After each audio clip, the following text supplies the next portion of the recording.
Alrighty. Oh, why is it not working? Alrighty? No? Hello? Alrighty?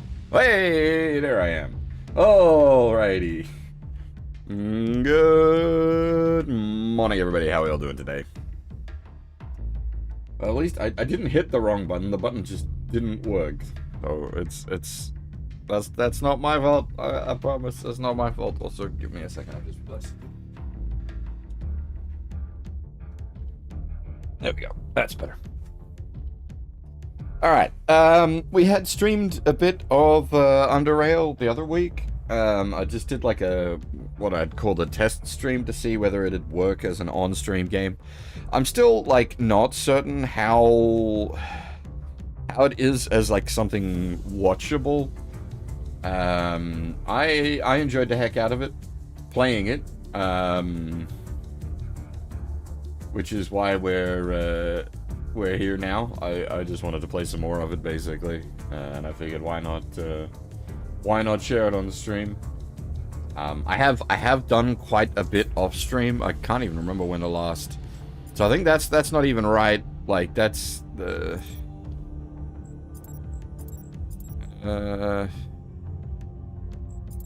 I don't even remember where we got up to on stream.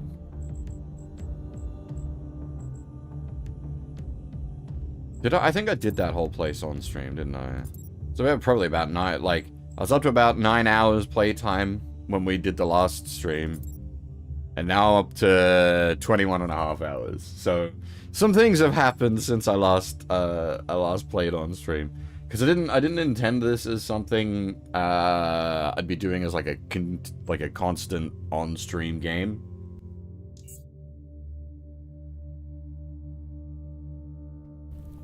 So I've leveled up a bunch. Also, don't even worry about that half. The first stream was already a few hours into the game. This is the kind of game you gotta do a bit of research before you sort of play. You need to work out a build and stuff. It's pretty punishing. I have for story progression wise, I have the circuit board for the drill. So we can go hand that in and move the story on down that end if we want to. But I found I had completely missed a sort of subplot down here. You can I had done a couple of the quests with these guys to get access to the junkyard, the Depot A, which is where you get the right at the very back of it, you get the circuit board. But then I realized there's still more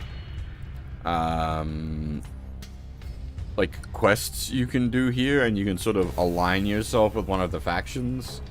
So I've been sort of doing the Black Eels missions.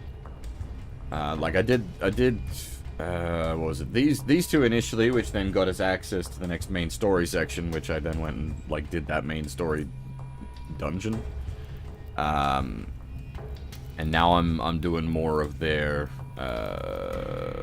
faction quests, basically. Honestly, not really fussed about either side particularly, the Black Eels or the Scrappers.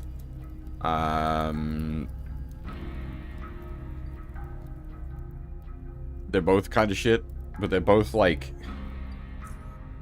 low tier shit. They're not big evil. They're low tier evil. It's sort of hard to explain.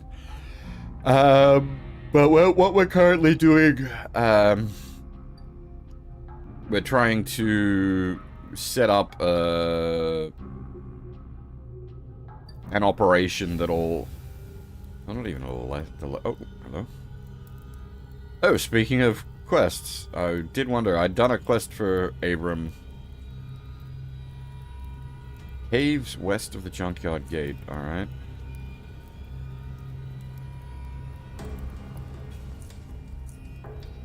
So he's been an interesting fellow.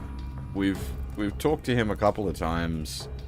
Sort of via that method, like a random citizen will come up to us after enough time has passed and be like, hey, Abram wants to hang out with you again.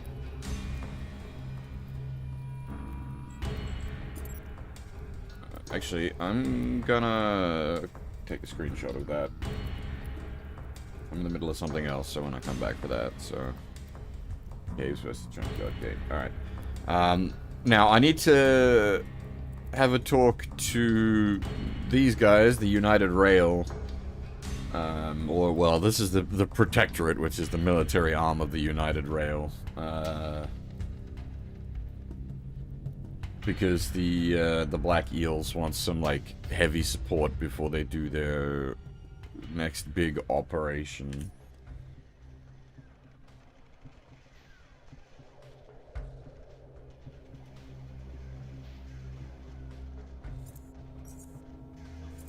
These guys are a little annoying in that you gotta unequip all your weapons before coming in. Fair enough, really, but a little bit annoying, as he says. I might look a little more professional in my actual armor instead of my sneaking suit.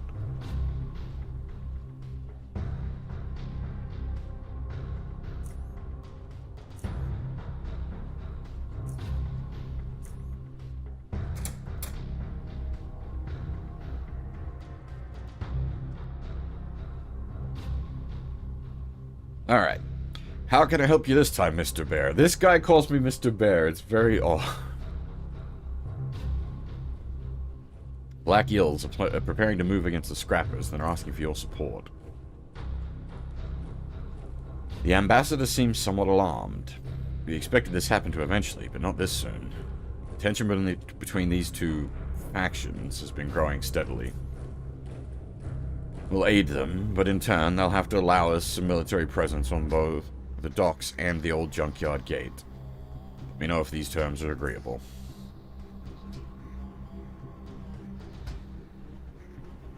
Was that the rat suit that gave me the agi that allows me to... Yeah, see, I've got to play, like, Truffle Shuffle. Well, I suppose I don't really need to with my armor there, but my...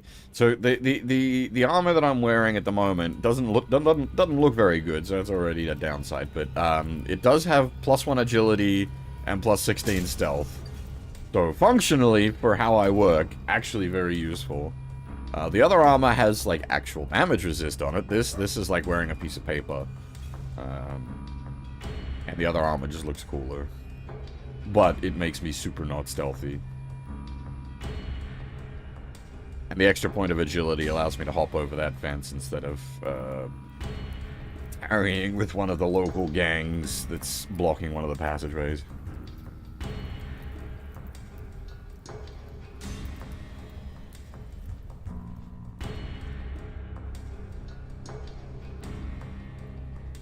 Regarding getting support for the assault, United Stations and the Protectorate have agreed to help if you agree to allow them to hold some military presence on the docks and at the old junkyard. No surprise there. They've been trying to gain additional ground here ever since the embassy opened. Fine, I'll let them post a soldier or two. Alright, I'll let them know. Now, it's...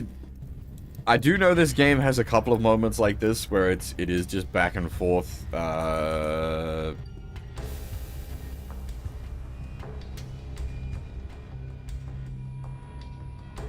like, quests like this where you're just playing Messenger Boy, but a lot of it isn't. I don't think I'm doing the game the best, justice right now. I didn't realize this was how this was gonna work. It's not normally back and forth Messenger Boy quests like this. Actually, it's been some pretty interesting stuff.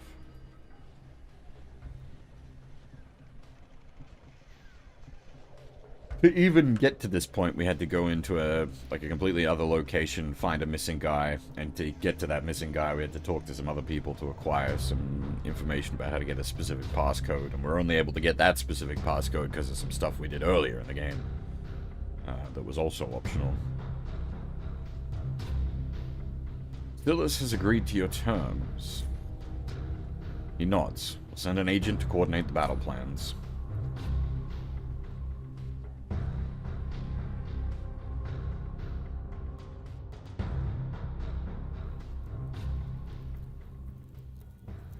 Oops. Okay, so, like, if you try to go through here, some of the local wildlife will harass you. Easier to just hop over the fence, since with this armor on we have the Agi 7 required to hop the fence.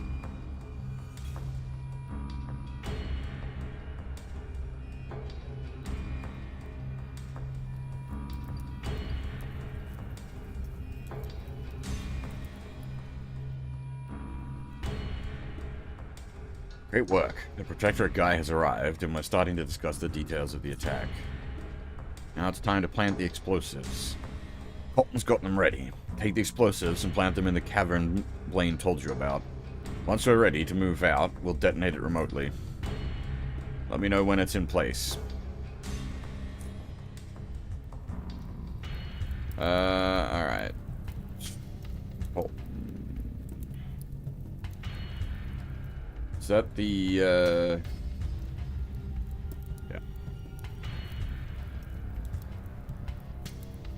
Phyllis told me you got the explosives ready. Yep, here you go. Don't blow yourself up.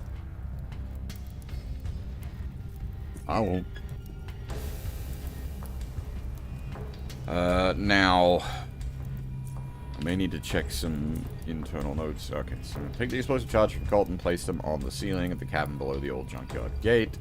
You can access this cavern through the ventilation ducts at the lower level of the old junkyard.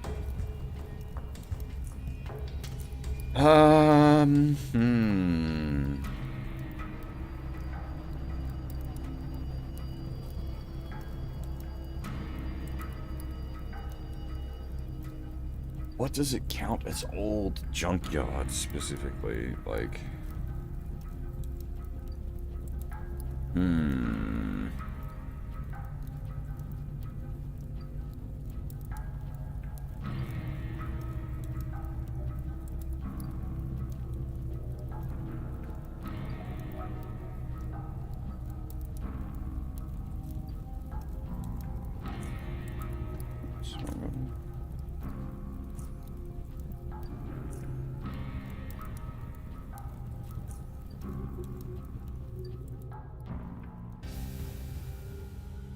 there are, like, there are ventilation ducts and such that I can think of. I'm just not sure if it'll put us in the right place. Did he actually give me explosives? Yeah, he did. Cool. Also, re-equip my stuff. I'm a bit of a walking war crime. Molotov cocktails and hand grenades are, feature very heavily in my combat repertoire.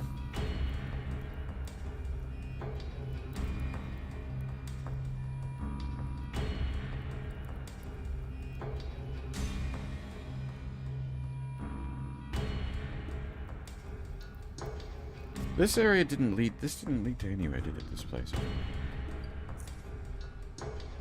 Odd little aside, but no actual... It's all, like, locked, but, like, hard locked doors.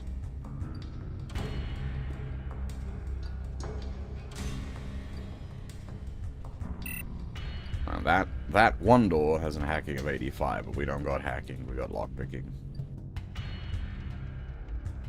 Locked like that, thus far, the game means it's a key, like a key door, as in you've got to use like a special key for it. You can't force it with hacking or lockpicking.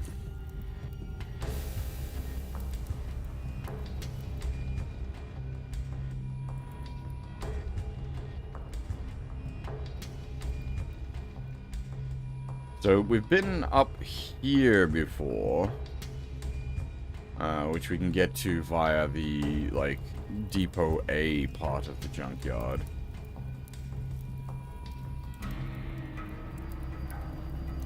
I think, like, we haven't, like, actually directly pissed the scrappers off, so I think we are free to still walk in here and futz around.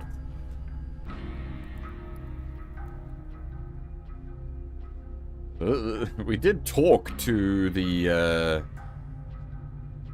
Scrapper Commander.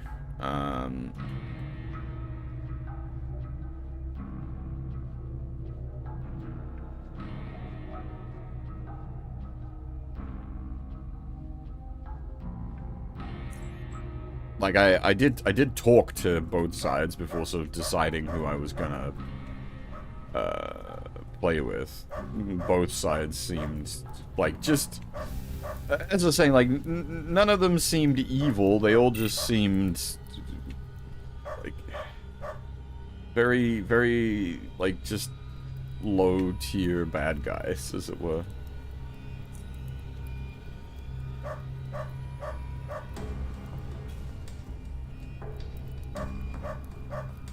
Hey, Newington, how's it going?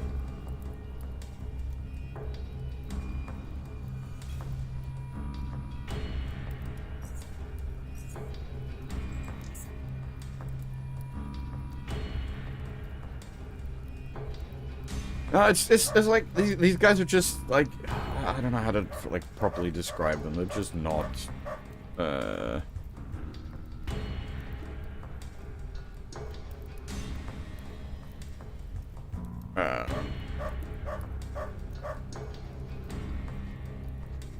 I guess that they're not committing war crimes, I think would be like they're not committing crimes against humanity. It's just like humdrum thuggery, like protection racket style stuff.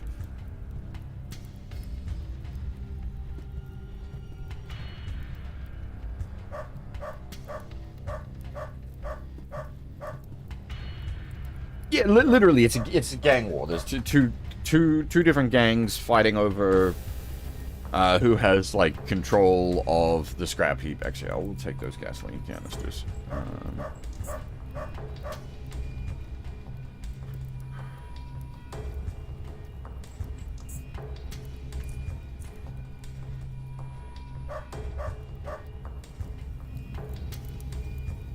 And at the moment, like we're choosing to side with the Black Eels, which is the other end of the faction. Which, like, the Black Eels seem to be more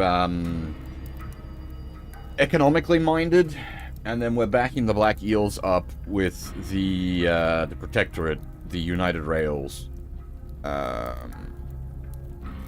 which, like, the combination of those two seems like it'd be the best sort of pick for more stability down here.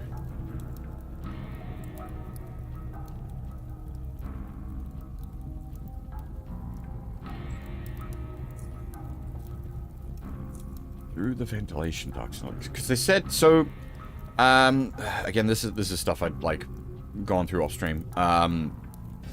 They said they used this section used to be connected to. Like, Depot B used to be connected to Depot A via a ventilation ducting that ran from Depot A, because Depot A was built first, and then Depot B was built as like an add-on, and then they used they basically just added ventilation into Depot B via like hijacking off the back of Depot A. So that to me says I want to be heading through Depot A, Depot A's ventilation system. And this is the sort of back entrance into Depot A that you get access to via doing some of the early quests for the Black Eels. This is all cleaned out. I've already done all of this. This is like a massive dungeon kind of thing.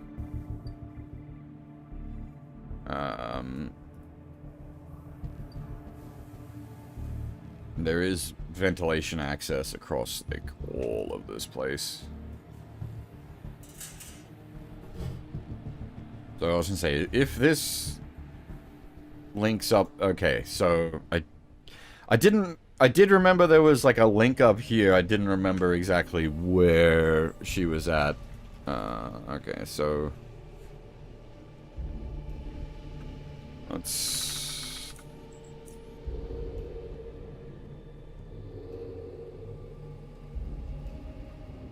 Is this where we need to place the explosives? Oh, No, that's a... Nice. Hell yeah! We found an oddity just randomly. I'll have this... a mushroom as well. And that was... That last oddity... So the way I've got this game... It's got 2 XP options. Traditional XP, which you get XP from, like, combat and... doing quests and whatnot and achieving things, whereas the oddity system, you get XP from collecting oddities, which are like interesting bits of like lore items basically. And I find this is a super interesting way of doing XP, because basically you get rewarded XP for exploring and looking around and doing stuff. And I think for like a first playthrough of a game like this, that's actually a super interesting XP system. I could definitely see it being like frustrating on like additional playthroughs where you don't want to like spend all the time like shuffling through everything. But like the first playthrough of a ZRPG, you're absolutely going to shuffle through everything. So this is actually a really cool way of doing XP that also sort of ties into giving the player more lore tidbits. This is great. Actually.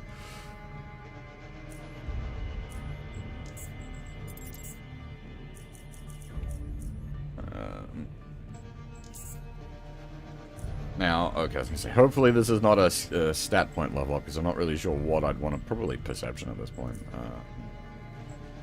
Alright, what were we doing skills-wise? All of our, like, super primary stuff needs to get to its next cap, and then I need to work out where else I'm putting stuff.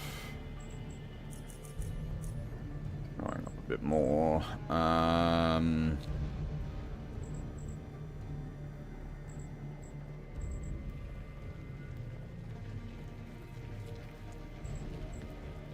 We did need a bit more of everything as far as crafting stuff goes. I don't remember exactly what.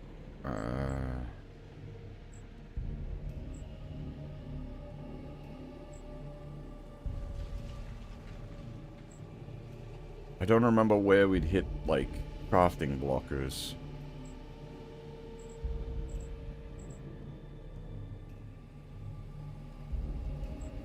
There's also, like, breakpoints for mercantile, but I don't know what that is.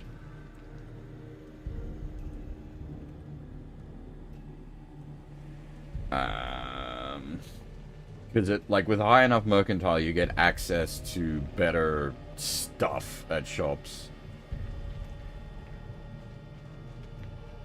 So we do kind of want to put points into it.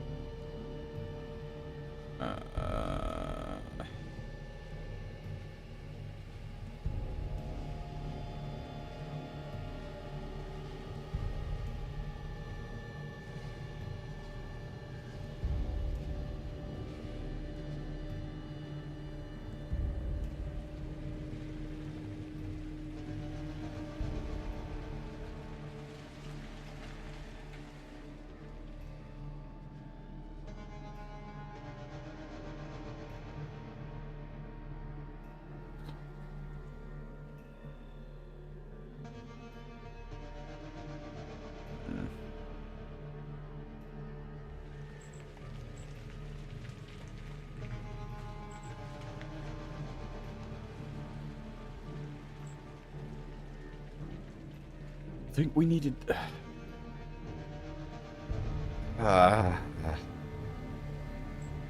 don't remember.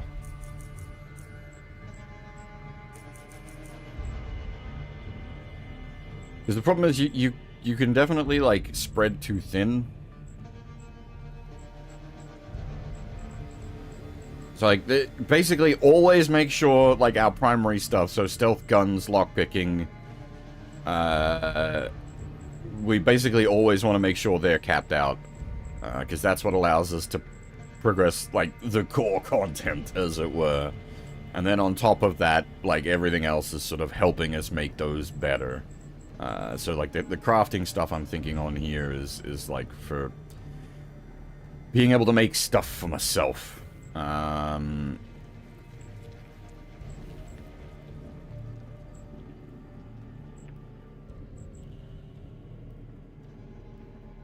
Honestly, like, the chem stuff hasn't, like, the biology chem stuff hasn't, not chem, sorry, biology hasn't been, like, super...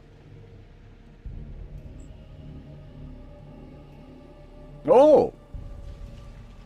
Is that the same Yo-chan from a very long time ago? Hisashiburi? You're Japanese, right? You were really into the Shantae games?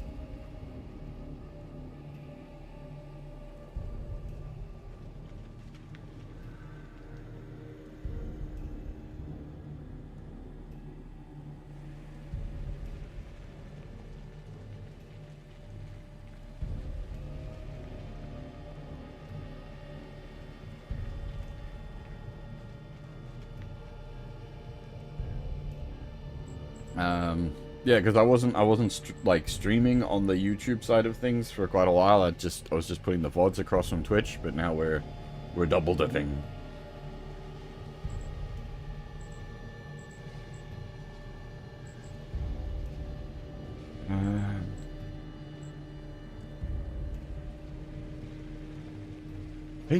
I think electronics was like pretty heavy. Like, I know chem was blocking me for making better explosives. I think electronics was blocking me for making a whole bunch of things. Alright, now, feats are a big deal. Barrel stare, I'd been contemplating increasing attack damage done by your shotgun attacks to targets at close, near melee range. So, I'm hoping that doesn't mean, like, it's literally in base-to-base contact, because I have leading shot, which allows us to ignore a bunch of their evasion, so long as we're not in base-to-base contact. And then, like, barrel stare...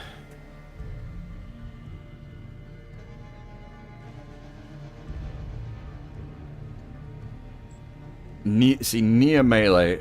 I'm gonna have to pull up the...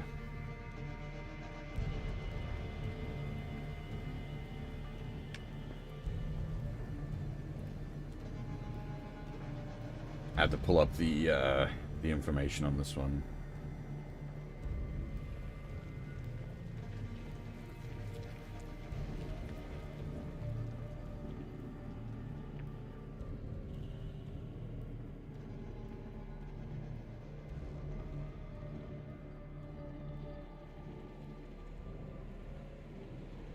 I've got people saying here it's, like, incompatible with leading shot, but that doesn't...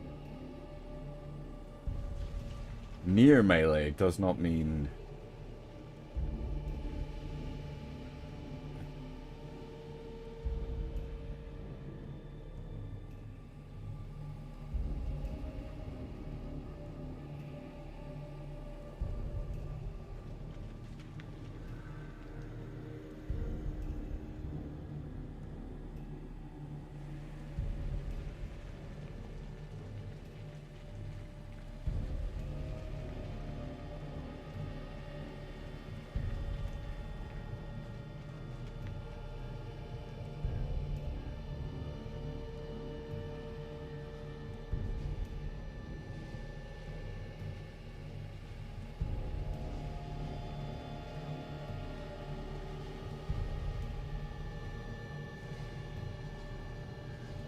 Okay, no, that's unfortunate. I did look, and it seems to be that near melee is a poor wording for it, and that's what I was worried about.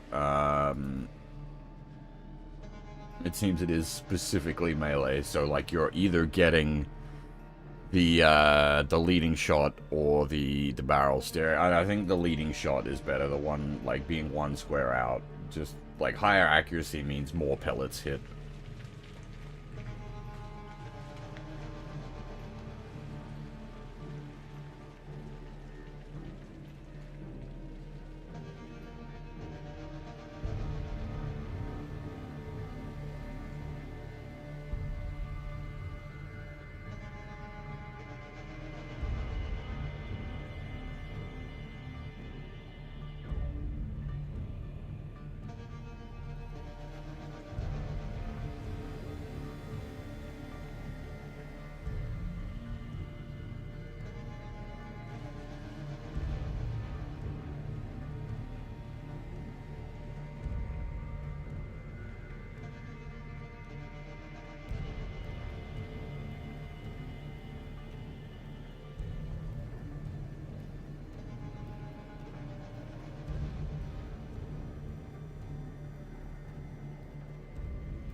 Okay.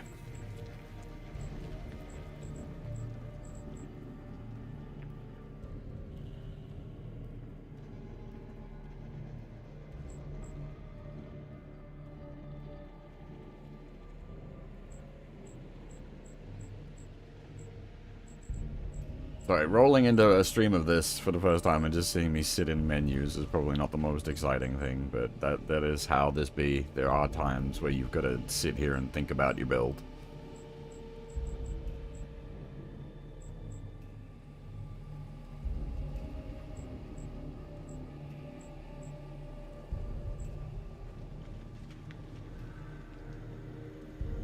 So I had considered suppressive fire. I can't remember if that works for the shotgun.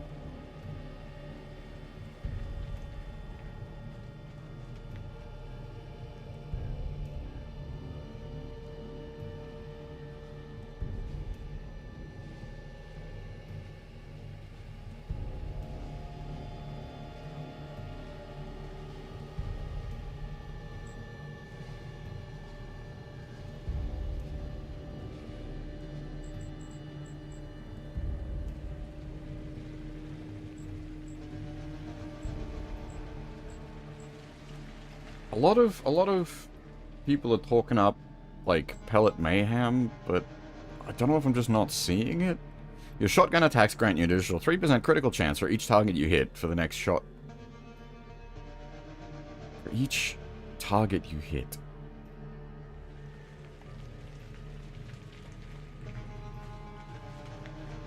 So I don't know if that's counting by pellet.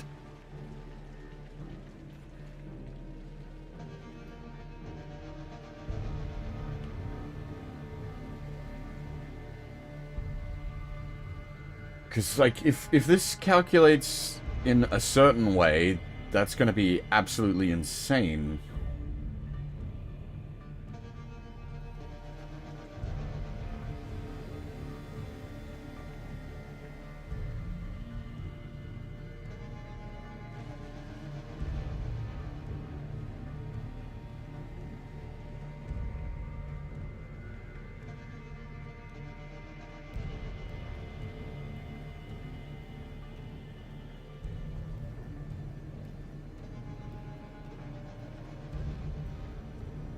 I think we might just go with pellet mayhem. It seems like a lot of people are saying, like, pellet mayhem's great.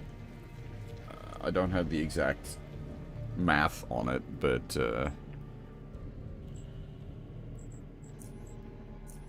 if it works the way I think it works, it really is going to be nuts. Hold on, we'll see on that.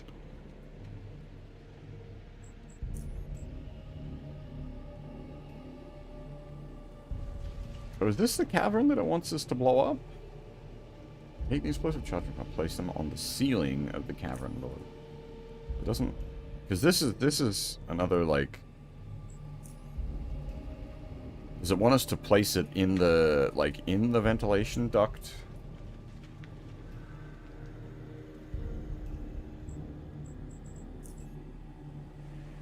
Oh, that's right. I picked up those gasoline canisters. I can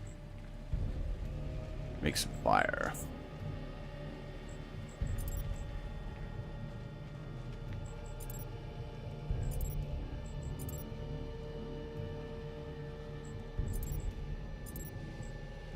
Hey, Kuro, how's it going?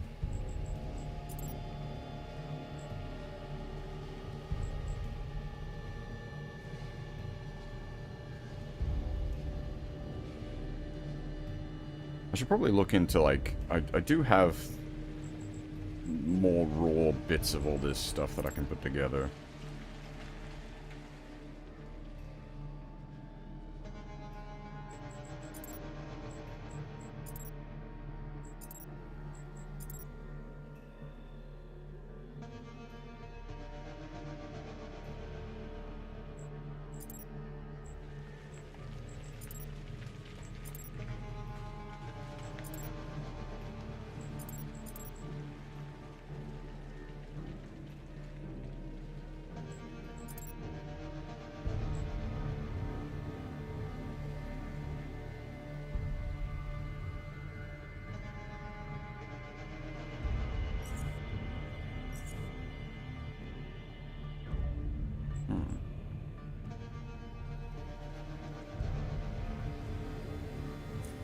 Interesting.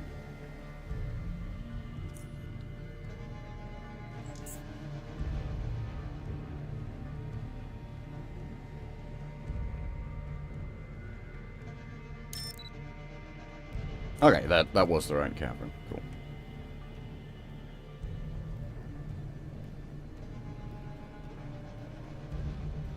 And the question is, are we about to have like a big old shootout at the OK Corral situation? I also like the style of this game.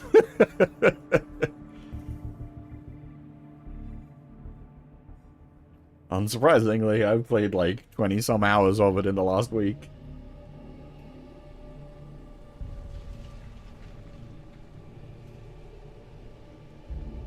Have you done much in the way of like this isometric style CRPG, Half? I'm particularly fond of these, but I haven't like done a lot of them on stream. It's stuff I'd played a lot like in my youth. The original Baldur's Gate is sort of like where I got into these kind of games back in the day.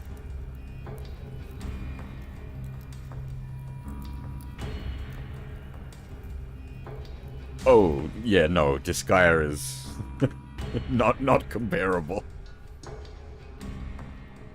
Some of these style of games, like Fallout, like the original Fallout games are in this style. Well, Fallout Tactics, I suppose maybe you could argue. They have that kind of like crackpot humor that Disgaea has. So I'd say you've accidentally hit on a somewhat like somewhat relevant, at least in the case of these kind of like the post-apocalyptic style ones usually tend to have more like humor leaning to things. There are a lot of like CRPGs that don't have so much on the humor end of things.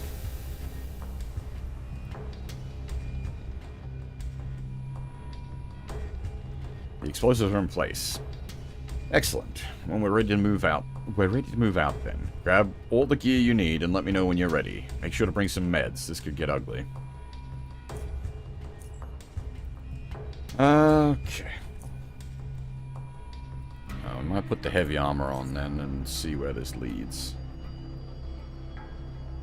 Yes, that is definitely isometric, but that's an action game. This is, like, you'll see once this gets into, like, combat mode, it's actually a turn-based game.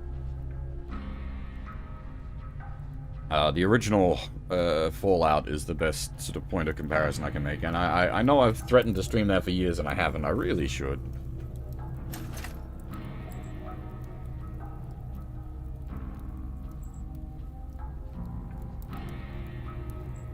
I've just been using this locker to stash random crap.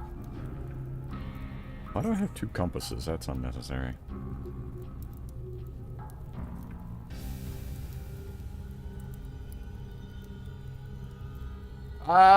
You know, visiting Japan is definitely on my to-do list. I'd love to go back to Japan, especially with the exchange rate at the moment. It is very tempting, but right now, with my, like, ongoing medical concerns, I shouldn't really be going on holiday.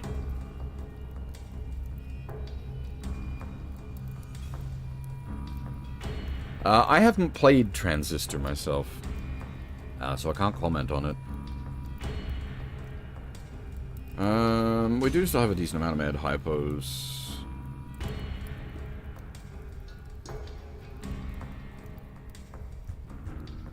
Do I like Japan? Yeah.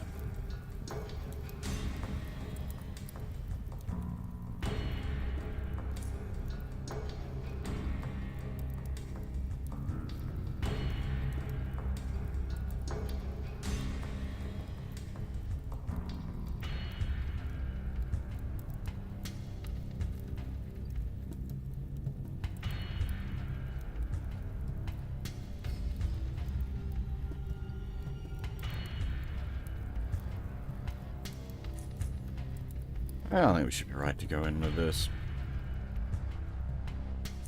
Do I still have those heavy boots? I think I've just got my sneaking boots.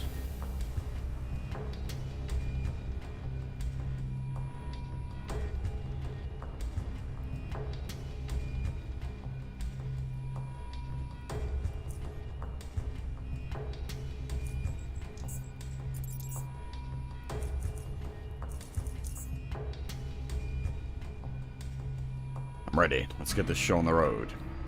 He nods. Alright, people. Time to move out. It is currently basically 8 a.m. Your Protectorate soldiers will be attacking from the north through the old junkyard, while me and my boys will hit the front. Where do you want to go? I'll attack through the old junkyard. Alright. Try not to get any attention from the muties. Let's go. I've actually killed all the muties. Let's not worry about that. Holy shit, these boys have fucking shields. Also, this is the first time I've ever seen this. I have never seen a... like... oh, lovely. They've derped out. I've never seen, like, active additional combatants. This is new. This is really cool. We did actually manage to get like the friends matter. Rogue Trader absolutely counts. Rogue Trader 100% counts. These boys' pathfindings have glitched out. That's really unfortunate.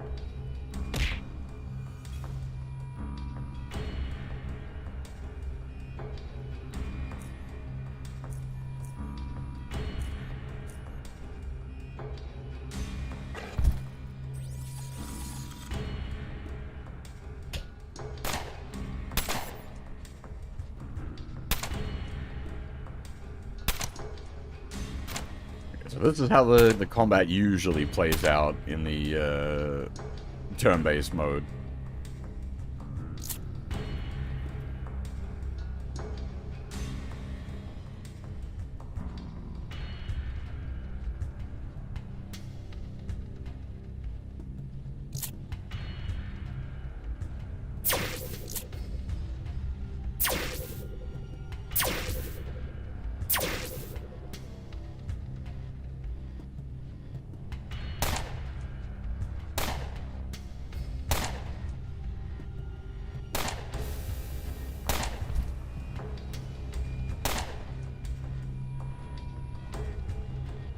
Yeah, I'm doing pretty good today. Yourself?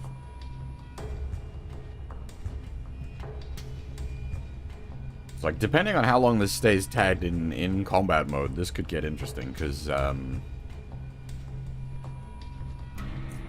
we really don't want to be, like, face tanking.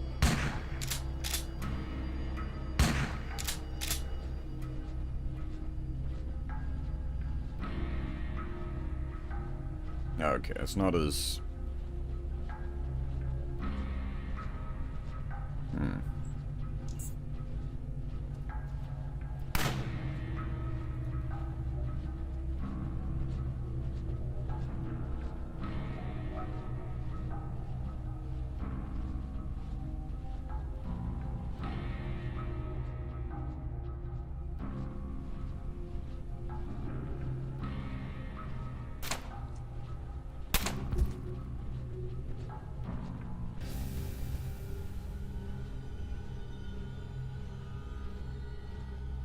Well, normal is good. Normal is not bad.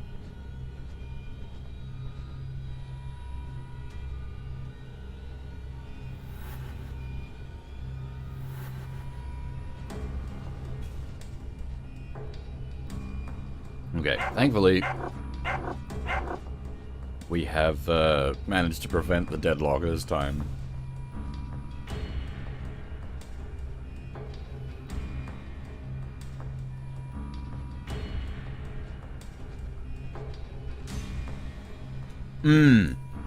Now, this game does have friendly fire.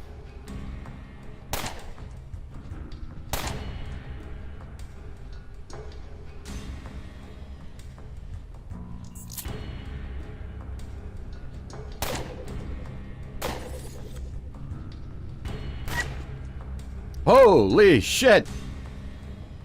Fucking mister with the sniper rifle over here, 350 damage crit. Note, we have 180 HP.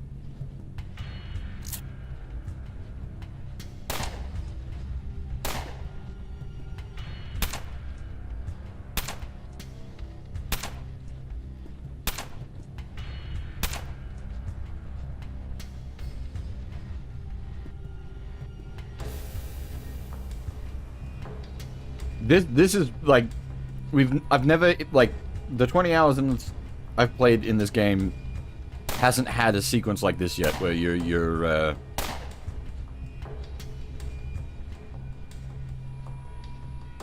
like fighting with multiple allies. This is actually really cool.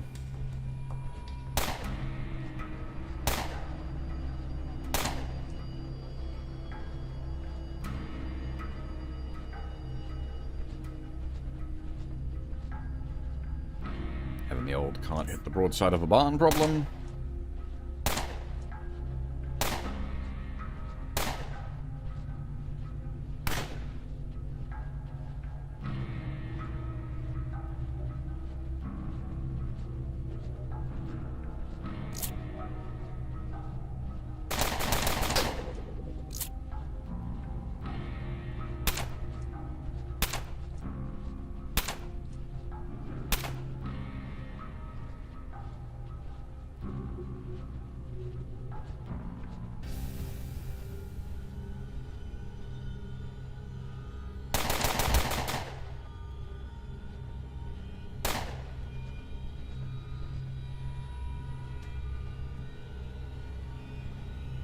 I need to, not put myself in a position where I'm gonna just get fucking dead, is the thing.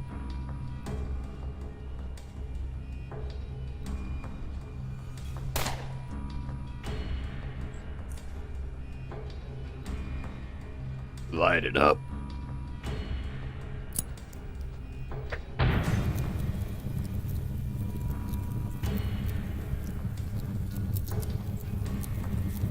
This is how I usually fight. Well, with the shotgun rather than the pistol, but I could probably switch back to the shotgun at this point. I usually tend to throw some Molotovs around to create some big old fields of fire.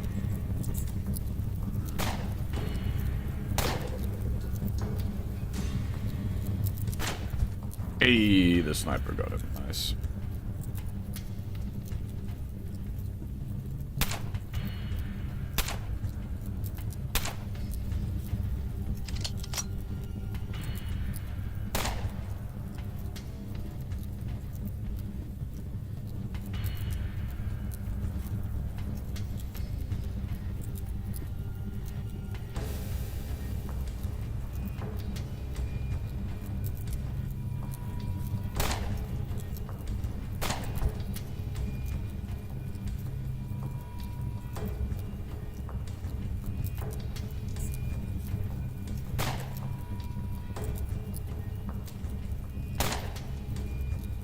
That one appears to have a sniper rifle. I am a scourge.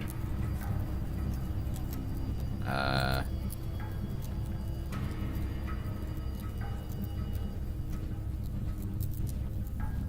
might leave this one up to you boys. I'm take cover. Don't mind me, lads.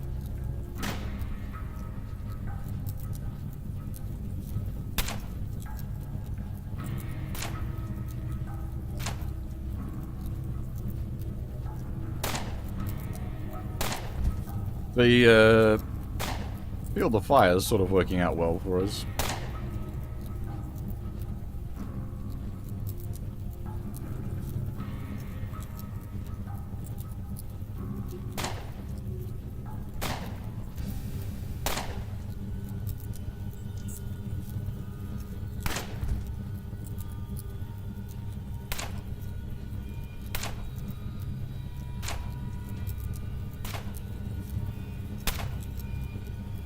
So funnily enough, this is very on theme for what we've been playing recently. This is a solo game. Like, you play a single character. There's no, like, party members or anything. Yeah, I'm just trying to, like, point out how unusual it is for this situation right now, where it's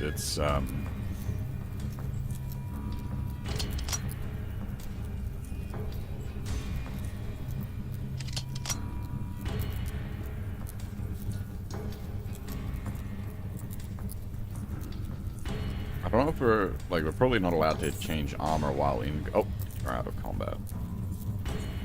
So, the downside to the...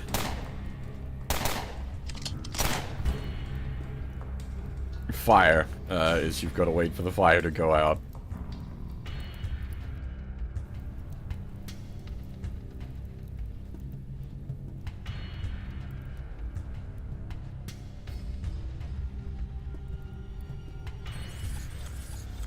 We may have cleared the zone from the looks of it. Cool. Now we begin the loot and scoop. Take everything that isn't nailed down. Scrapper insignia. Crudely crafted insignia worn by members of Scrapper organization of the junkyard.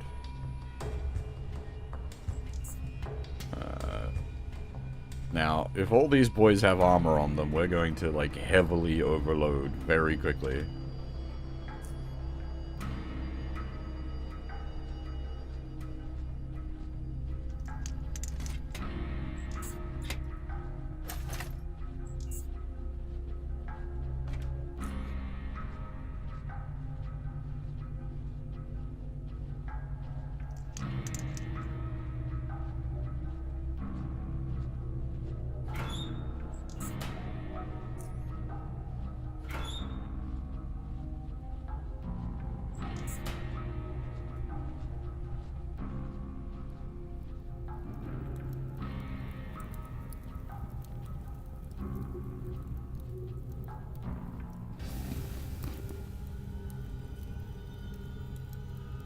Alright, we might need to do a,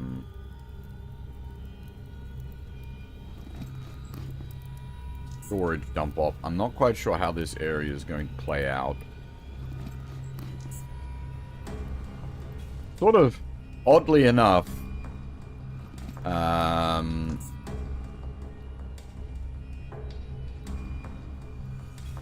it's gonna sound bad to put it this way, but, like, it would have actually worked out really well for us if one of the Protectorate guys had died. And I could just take their stuff.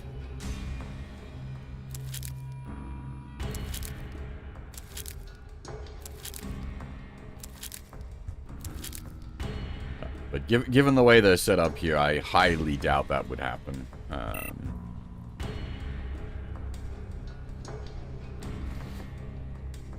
They've got, like, energy shields and, like, serious armor.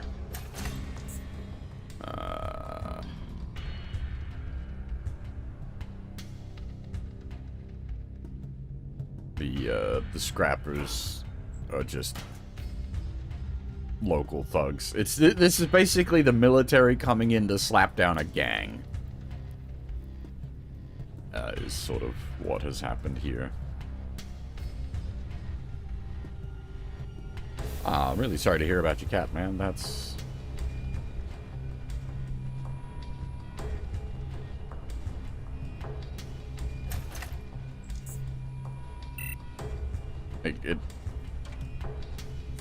It's one of those, you know, life, unfortunately...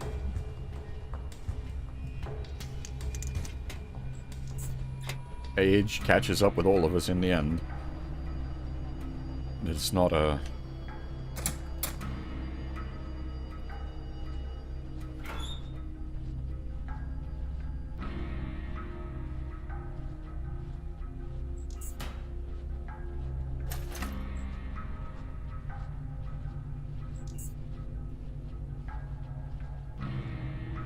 Literally.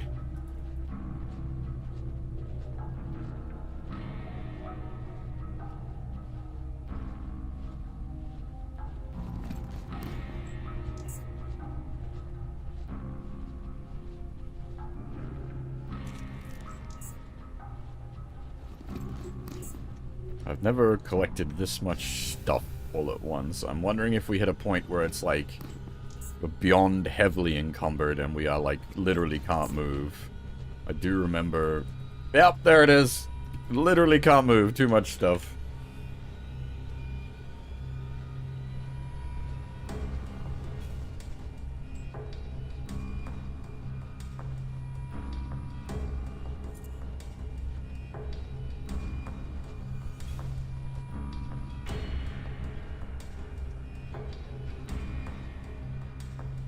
trying to think. That barrel shouldn't have any access issues. So what I'm gonna use this, because you can just put stuff in like barrels and lockers and whatnot, and it'll just stay there. So you can use it as like a dump off point. My concern with this area is that once we leave here, story-wise, it's gonna get spicy.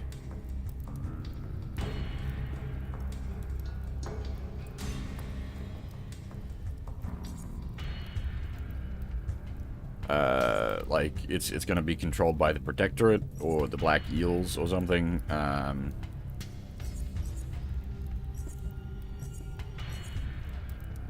So I don't want to leave, like, just regular stuff lying around. So, hopefully, theoretically, by putting it all in this barrel, I can come back for it later.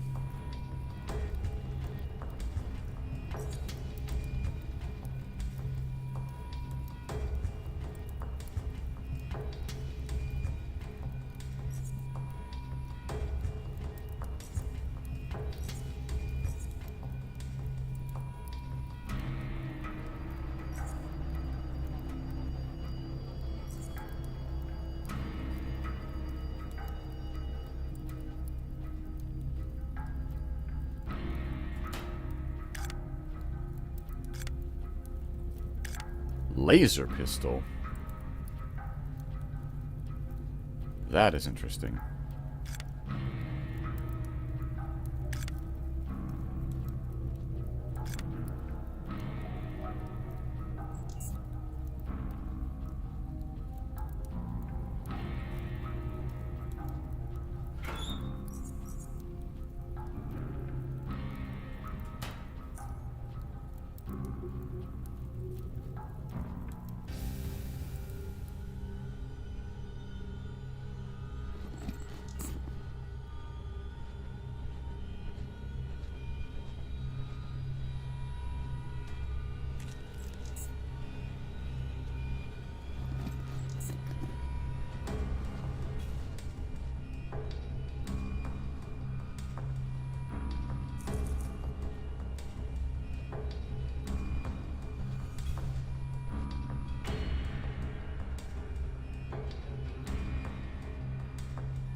There are still hostiles about, he says?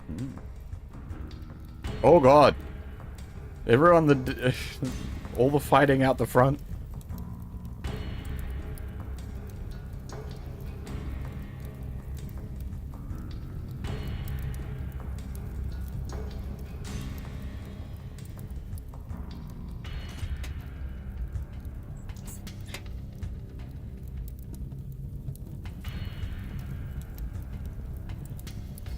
There's a whole pile more corpses to loot.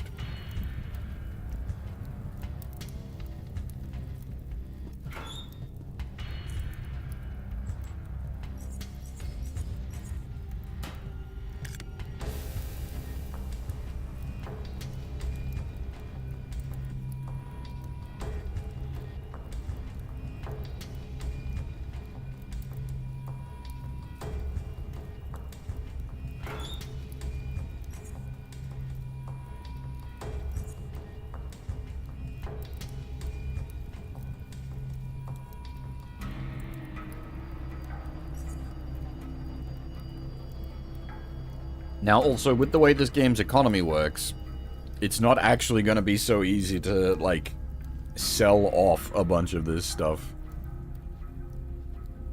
It might be that a lot of this just stays piled up in this trash bin until I, like, reconsider matters later down the line. Holy shit, Wait, Silius died? Huh, I wonder if that just, like, kills the quest.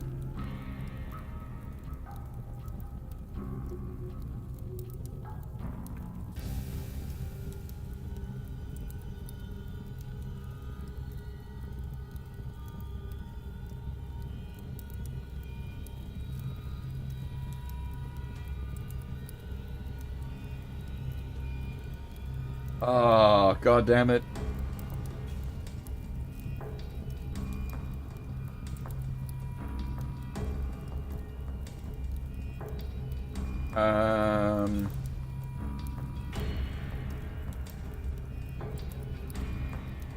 Don't know if we need to keep him alive.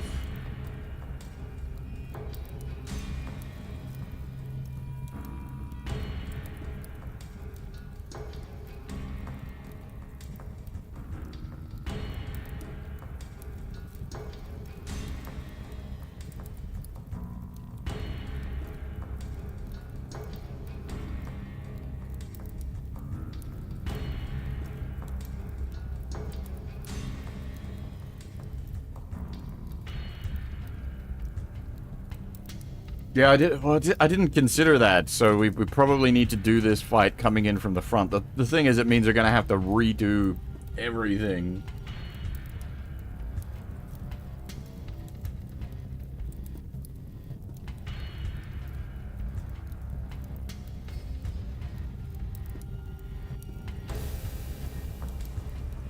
Ah, that's rough.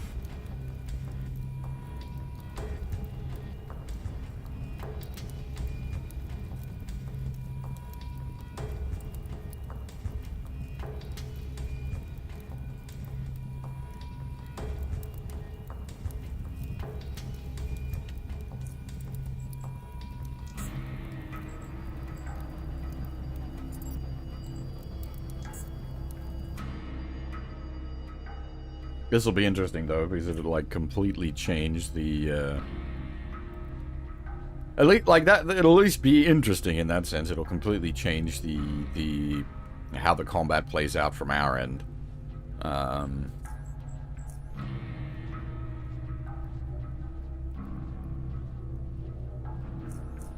It won't be so interesting in that the major time component there is then re-looting everything. That's going to, oh boy. Hit the front with you guys. Good. Be glad to have you. Now let's go. I was gonna say this will be immediately into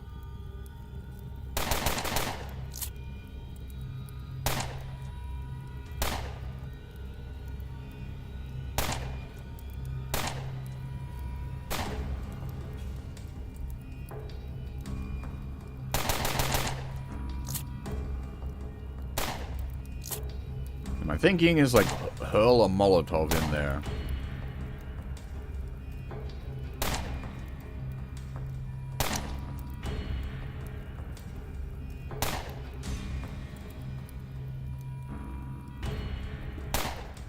Damn it. So if they could take that guy out before my turn comes, it'd be pretty safe.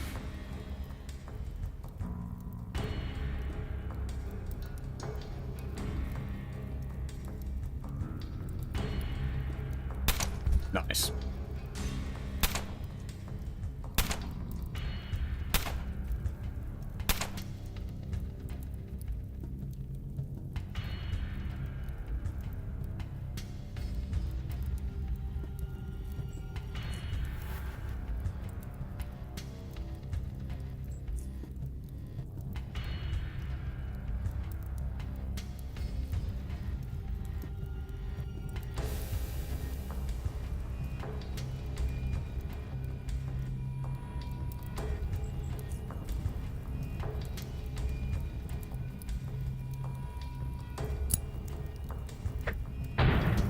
Nice. Burn, fucker, burn.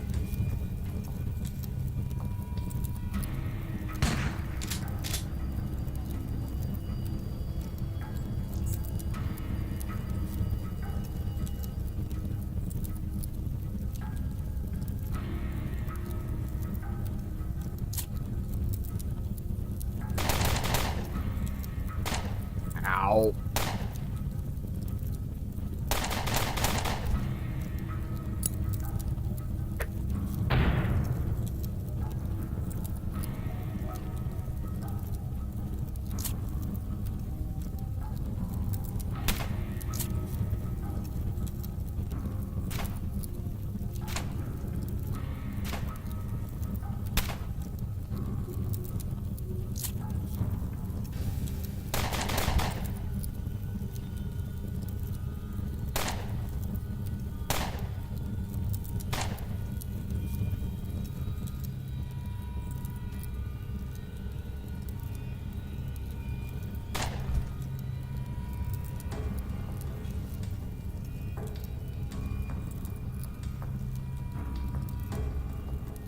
Alright, the front line definitely seems to be going much better this time. Our lads are going to be a bit confused about what to do until the fire goes out.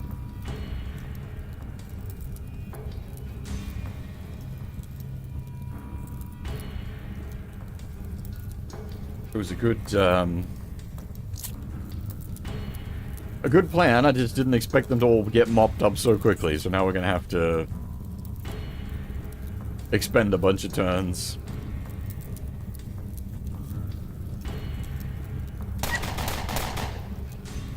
Oh.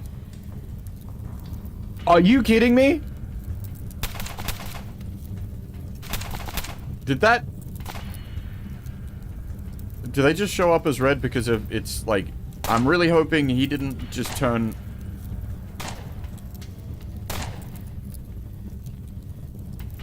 They turned aggro because he took fire damage from walking into my fire.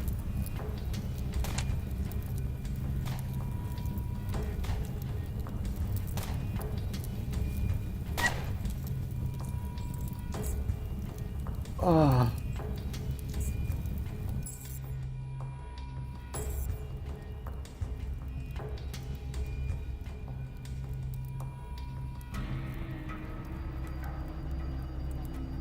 Like, the way they're programmed, they're supposed to avoid the fire. I think it's because the fire was, like, half in the square.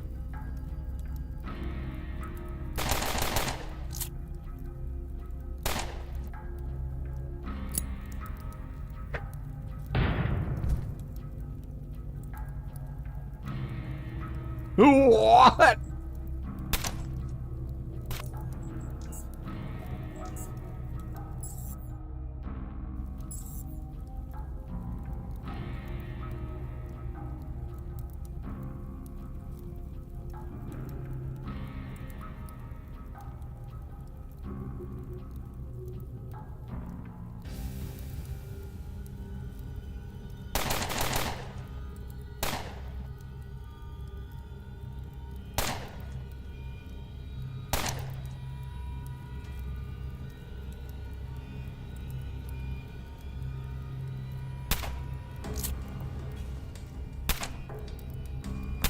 Well, if they stack up like that again in there, I'll just run in and use a regular grenade rather than the fire, just to be safe.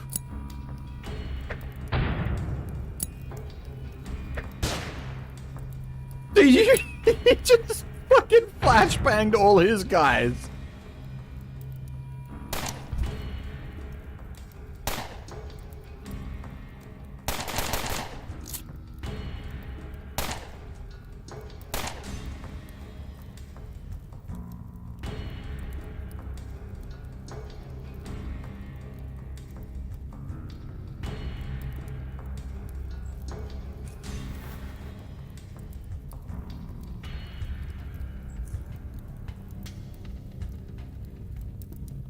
Can't really get like a good grenade off here.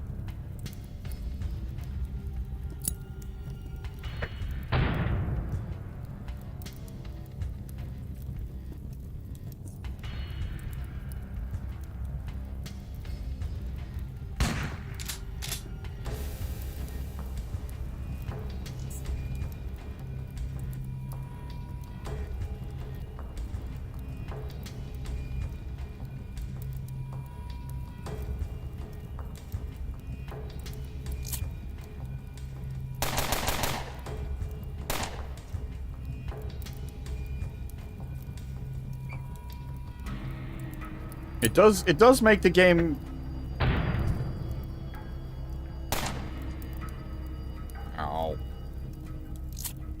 much more like difficult but interesting as well, because the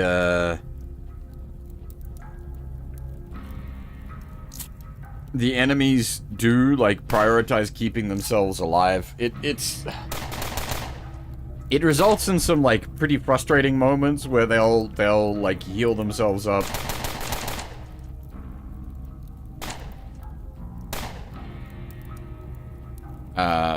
Just before you kill them, and it's like, oh, fuck, you basically reset the fight.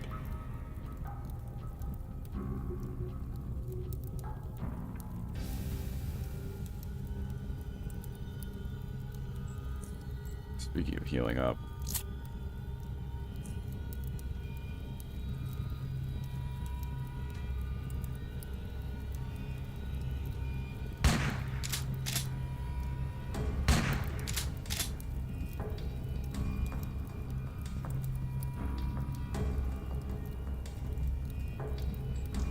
I'll use you as cover.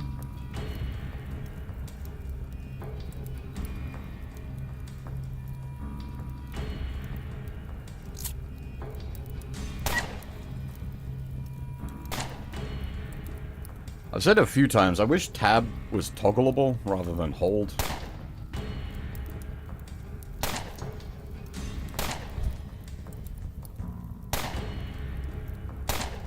Like, I don't want it on all the time, but I'd like to be able to have it on, like, especially for situations like this.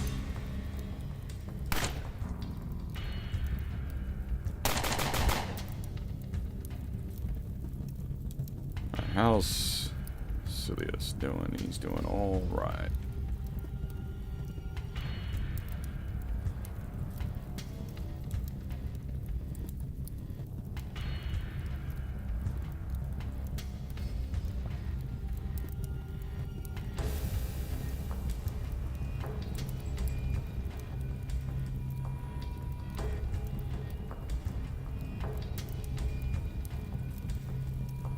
I don't want to advance, like, too far forward, because, like, the back row crew is hopefully being held up by, did an eel? Yeah, okay, so it actually probably works out better for me to have one of their guys go down so that I can get the eel token as well, because you get one point of Oddity XP for the Scrapper token and 1 point of Oddity XP for the eel token, so...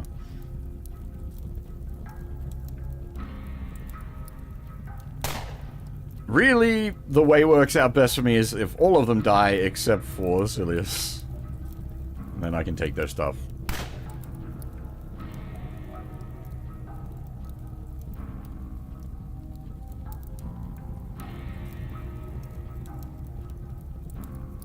But we don't want to risk...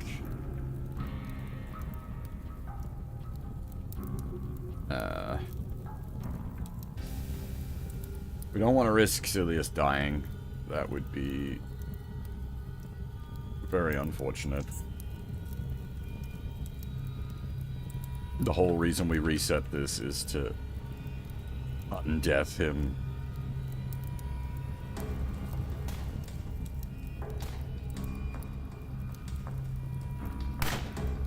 Now, if one of the Protectorate dies, that would be amazing.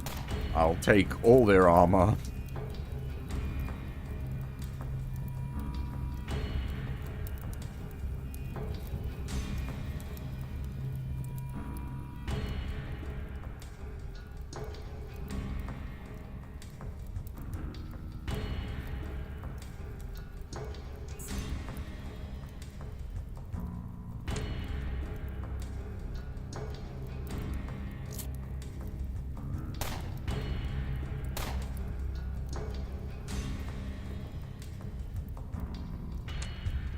But again, I don't know if it's even possible for a Protectorate member to die here.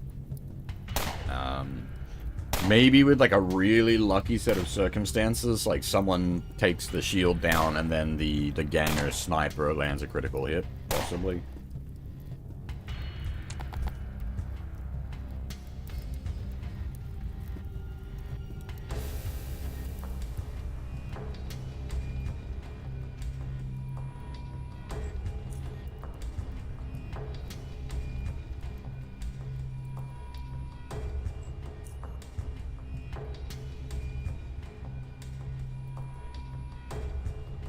I don't know if I really want to do that, now that I think about it.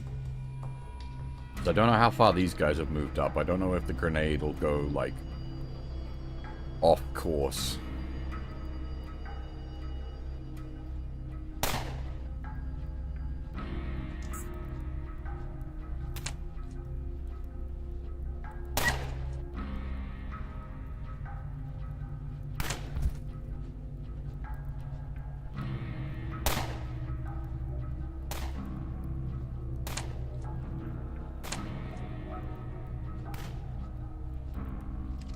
I'd argue this is actually more interesting than the, like, main story stuff out here. The main story stuff has you dealing with, like, mutants and such, which is less interesting gameplay-wise. This is actually pretty damn interesting gameplay-wise.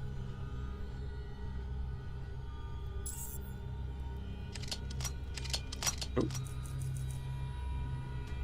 There we go. Job's done.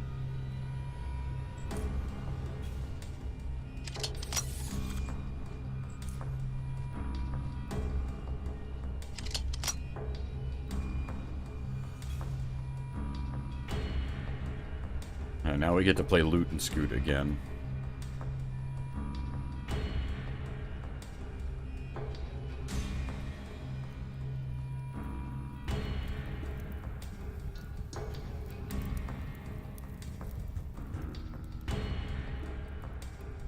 Yeah, that one took some damage.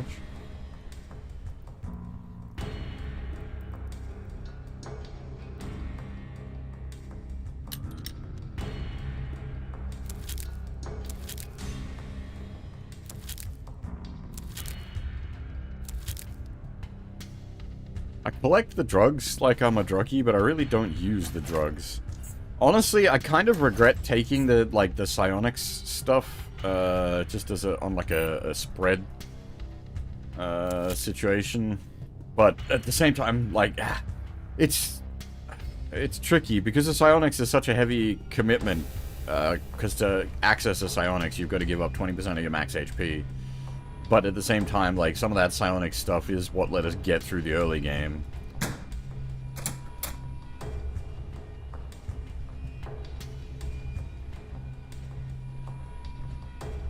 Eddie's dead and victory is ours. We gotta clean up here, then we'll head back to the docks. Continue there. If there's something you want from this place, just help yourself. And be on the lookout for any stragglers. You could get wasted in a second if you aren't careful. Okay, so it is free loot.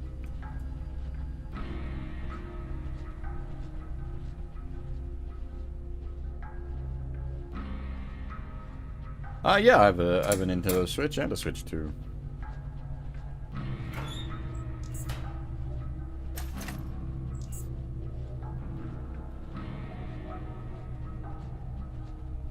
Now, is that the better armor? 15-3 versus 10-3. Yeah, that is way better.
So once again, we're going to use this convenient barrel here as our dump-off point.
Silius probably didn't expect us to loot literally everything that wasn't nailed down when he said you can take whatever you want.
The problem is because I got like these bits of gear that are like hard stat boosting gear. Yeah, nice. We did get the eels insignia. Oh yeah. One eels guy that died worked out in our favor.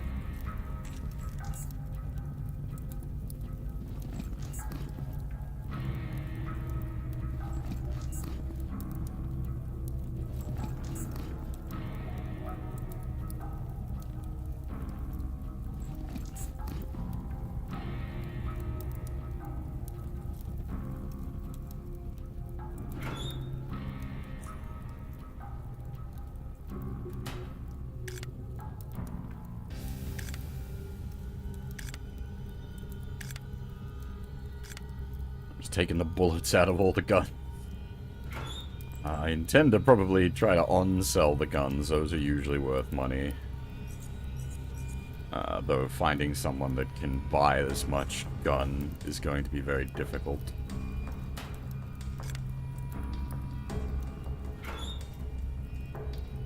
We might have to use this as a coming to and from point for a while.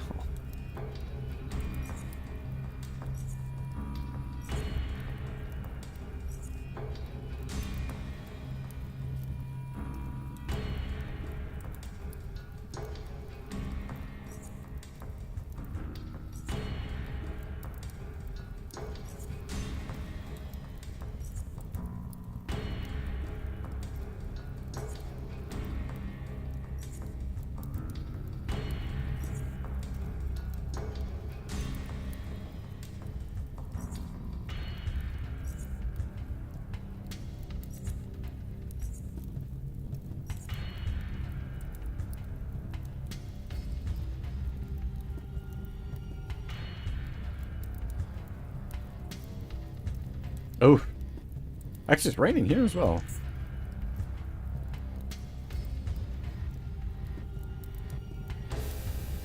Thankfully, well, some parts of Australia's internet actually can be that bad and the rain will disrupt it, but usually not these days.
think we have fully looted this place as far as it's gonna get looted.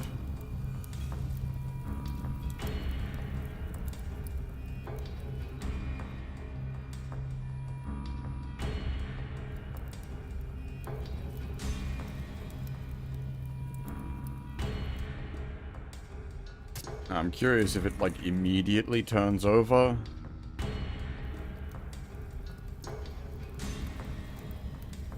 If it's still in this state where there's a bunch of guys hanging around.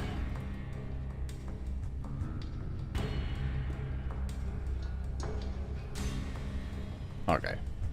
Dilius is going, however, so... at the very least, he should be back.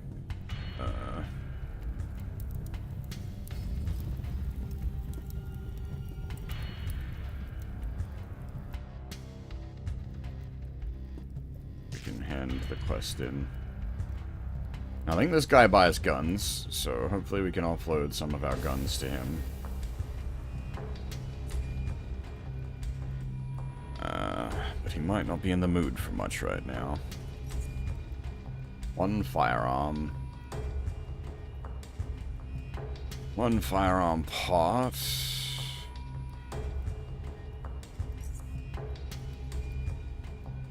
2 baklavas, 2 boot components, 2 riot armor sets, 1 helmet.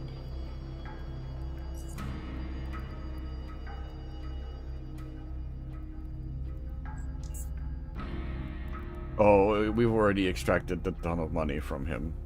He's currently not got any money to spare. Do you have stuff I want? Not really.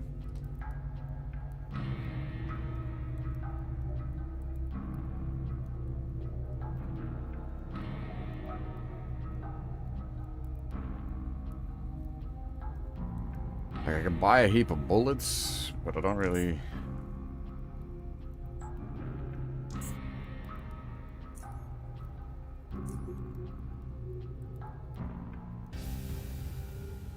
None of these guys are going to be buying firearms.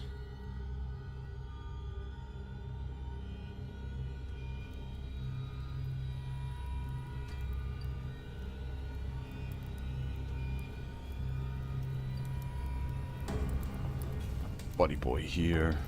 We'll buy firearms. No.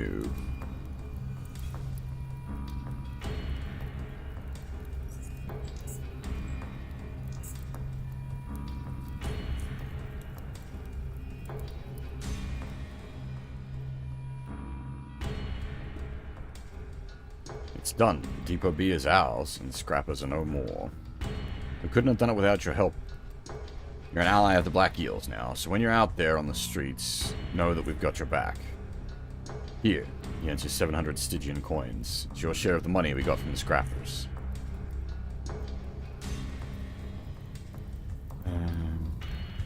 So this is... I've also been using, like, this as, like, my primary dumping grounds from this place. Because this has very, like, easy, quick access from the docks here.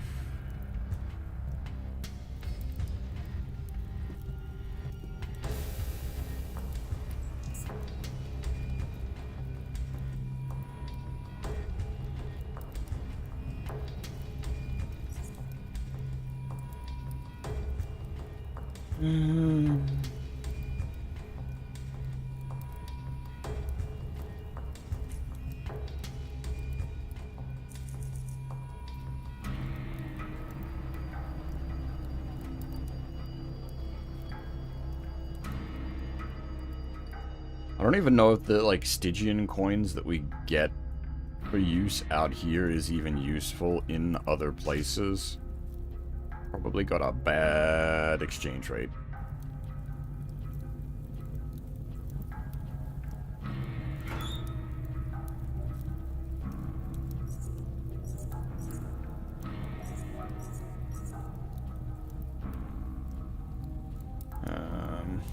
I'm not even gonna bother with anything that's like low value at this point.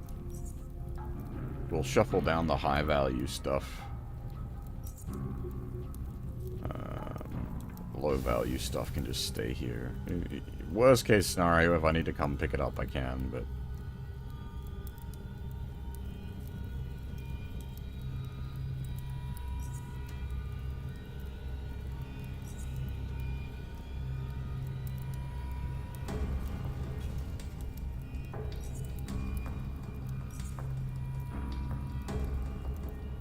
A lot of this is just garbage. Surprisingly, the boots are worth more. I suppose I could, give me all of these and I can, like, break them down for component pieces, actually. That's probably better value for me.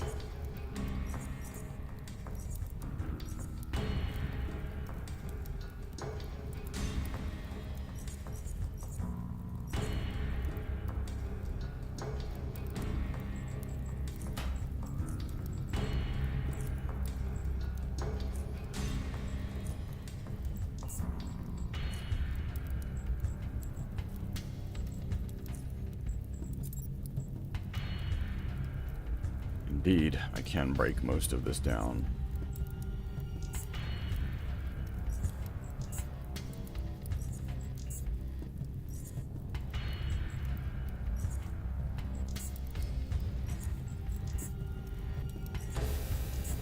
This ain't worth much money-wise. We can break it down into scrap component. Oh, that one I can't. Interesting. And break it down into scrap components, which I can then use to repair all my, like, actual active gear. So that does actually have a level of value to me, as it were. I can't break any of that down. Breaking the guns down is kind of pointless, because that's... they are actually worth...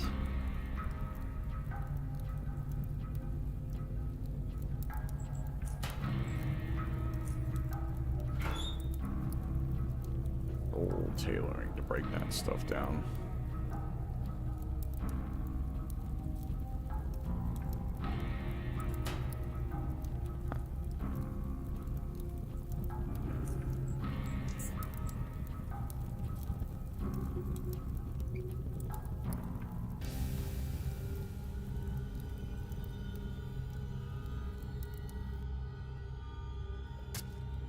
Yeah, actually, so all that pile of mechanical scraps that we just made, we can make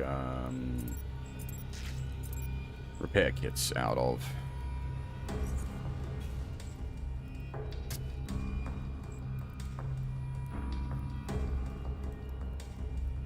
What happens if I make the, like... Okay, we can't. We don't have the...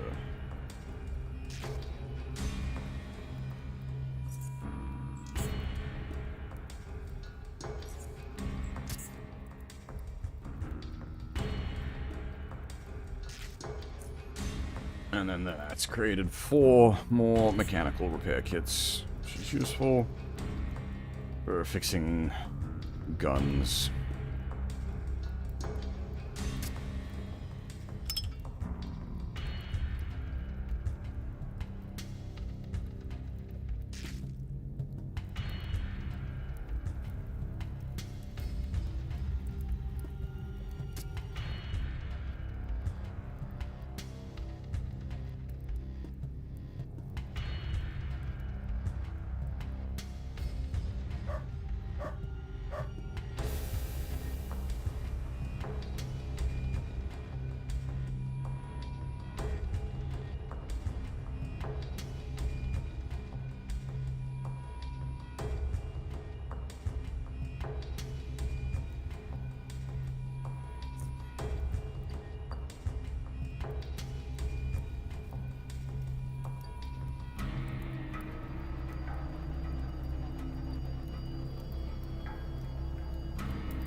We basically just dump off a lot of stuff.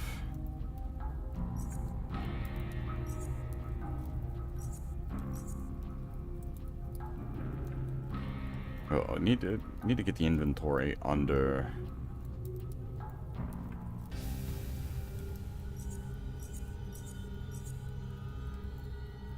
certain weight value, so we don't want to be slow walking home, basically. I do want a couple of bits and bobs to sell when we get back home. We can pick up some of the relevant currency for SGS. Ah, okay, that's taking us way under. Nice. Anything like reasonably high value in here?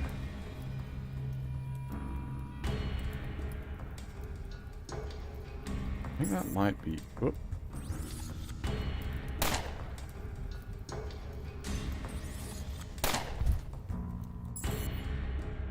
Why?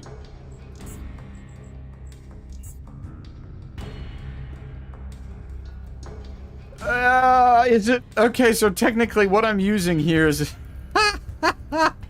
what I'm using to store my stuff is actually technically counted as a point you're not supposed to interact with. Like it's a locked point.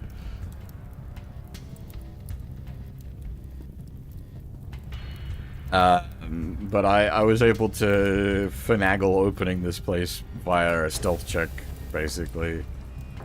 But I think because the door was open, they saw me interacting with the thing and got angry with me. God damn it.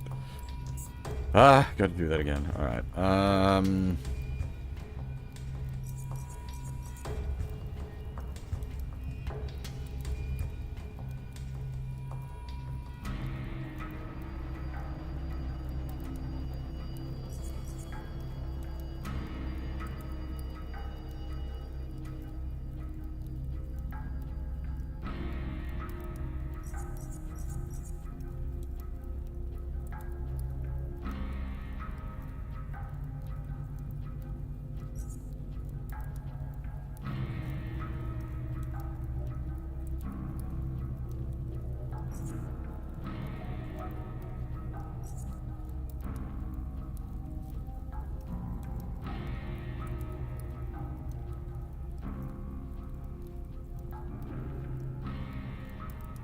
Interesting, because it means they don't get angry for you putting stuff in, they just get angry at you taking stuff out. Makes sense, I guess. You can give us all the stuff you want, just don't take our stuff. That's my stuff, but... anyway.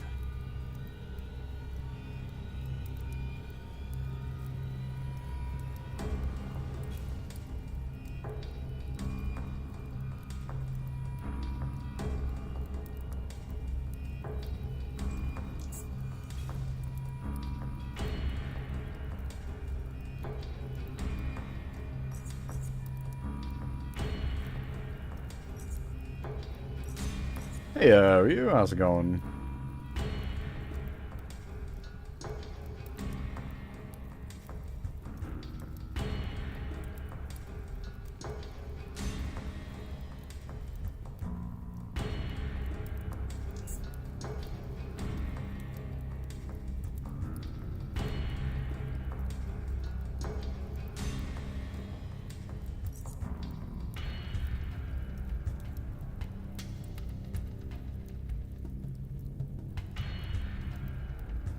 Technically, we don't actually have that far to walk to hand this stuff in.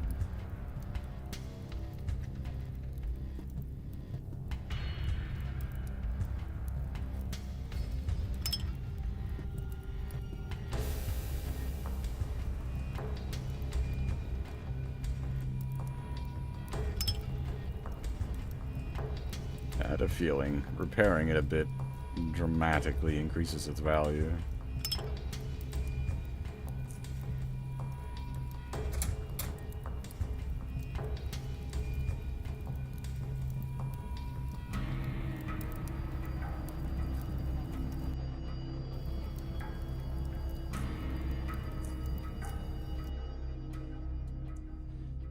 We only need to make a short trip down here. So it's like, fuck it, we'll just take the weight. I don't want to, like, completely madly overload, because I doubt they're going to have enough money to be able to afford what I want to sell.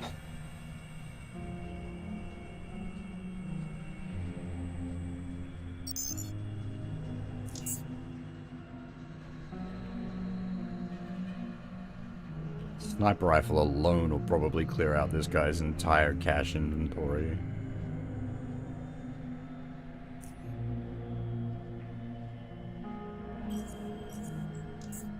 Yeah, he can't even afford it. Not even close. That's kind of funny. But we're on the old barter system here, so let's see if we can't find some stuff I want.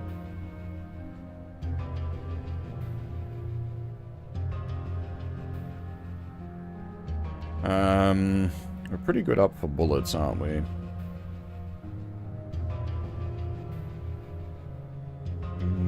Pretty alright for grenades and a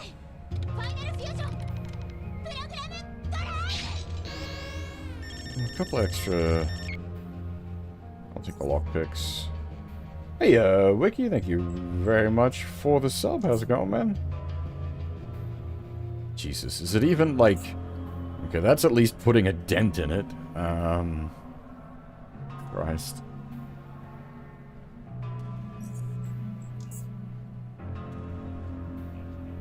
Take gas.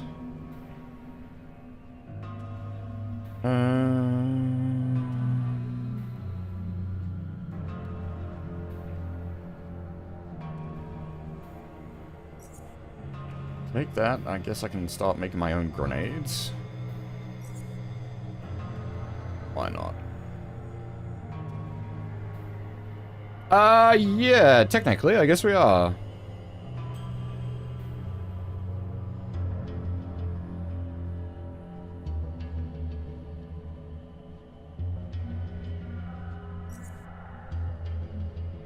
So... that's really going to swing it too far in my favor. Getting both of those out of inventory would be nice, because they are heavy as fuck.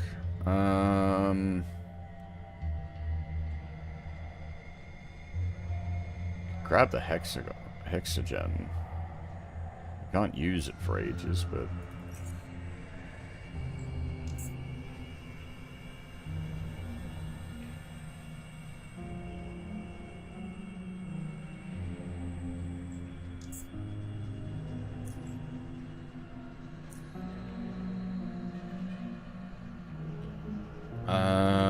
now, the question is, does anyone else in here sell...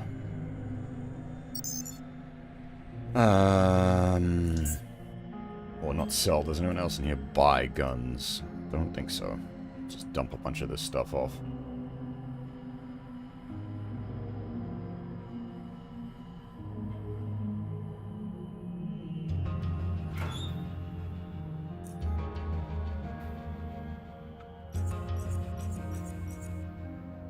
It ain't gonna go anywhere, so I can happily sit in the closet.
might be hitting the point where just got too much stuff. I can't even get the inventory, like, down to a reasonable weight load.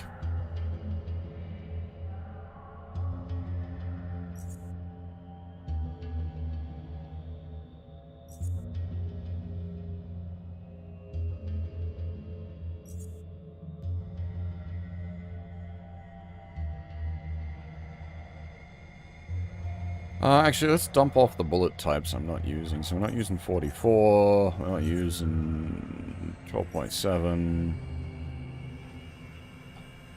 25 millimeter. What? There's 25 millimeter grenades? Huh. I didn't even realize.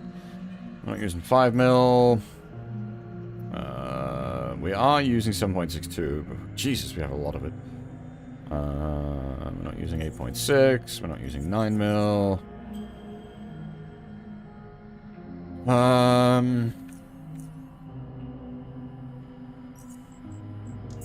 Dump off a bunch of our 7.62. Dump off the shrooms.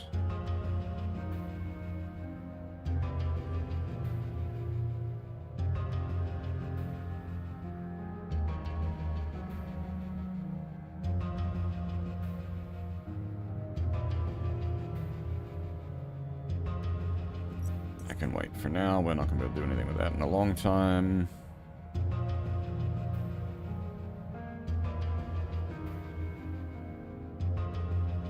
Well, a lot of our, like, combined weight is starting to come from, like, the absolutely excessive amount of explosives we're holding on to.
Oh, where did I put my sneaking suit? Shit, that's a problem.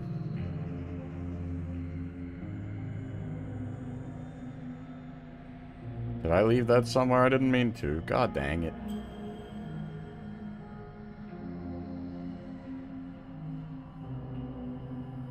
I might have left it back at the other port. That's a quick trip back. It's not the end of the world.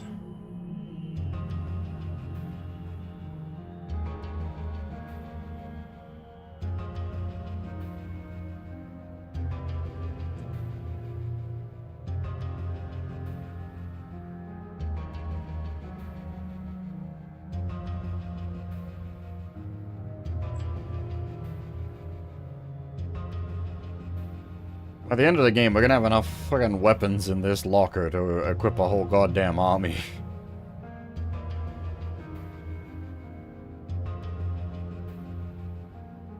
And enough, like, ammunition components to fire all those weapons. Jesus.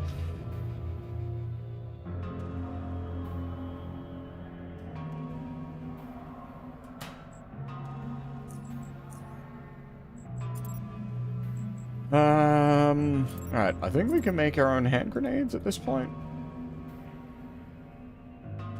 We can.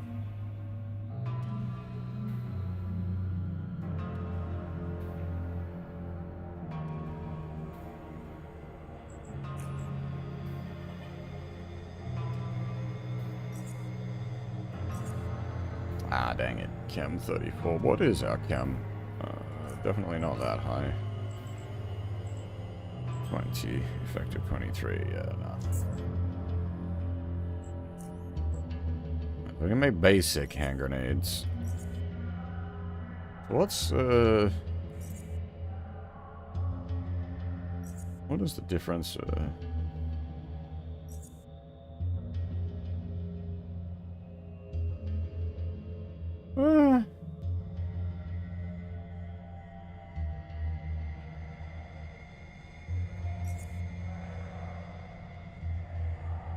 28, 36, 21, 35.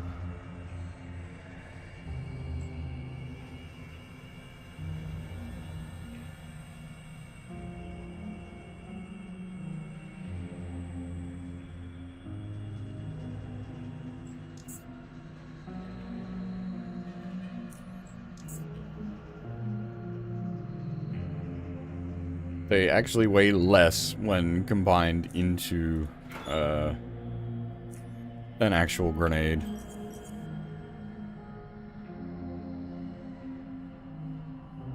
I don't know if we need this many spare grenades as well as the thing. Like, holy crap. We're just gonna start a war. I mean, we did. We literally just started a gang war and we finished it at the same time. So, hey.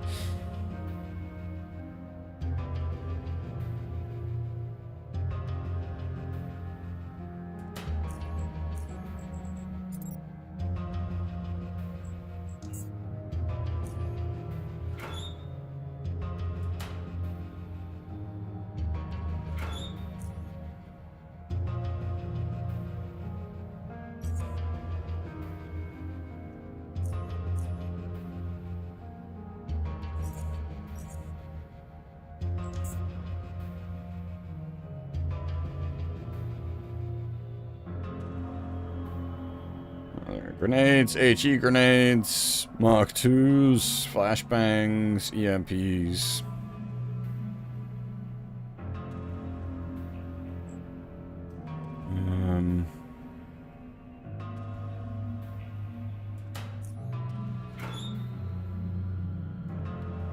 What did we need for extracting blood? Vials?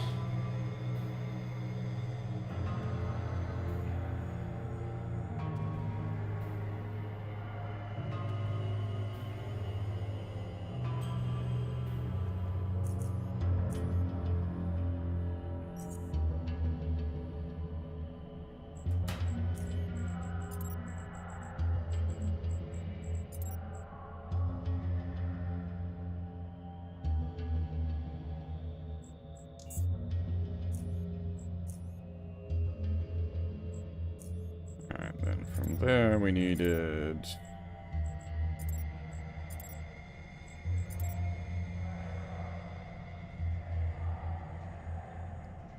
organic gel electrolyte and taurine.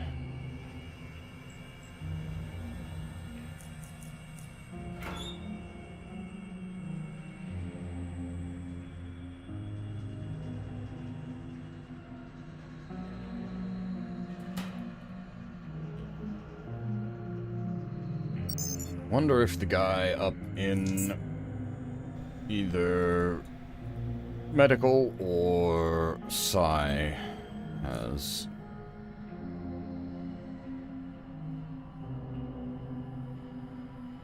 So he's got the stuff for the, like, the anticoagulant for making the base stuff. I'm trying to make the more advanced stuff.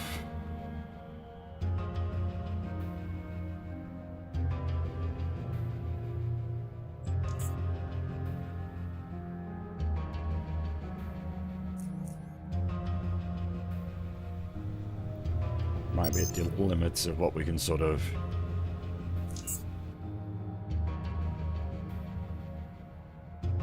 make from what's available around here.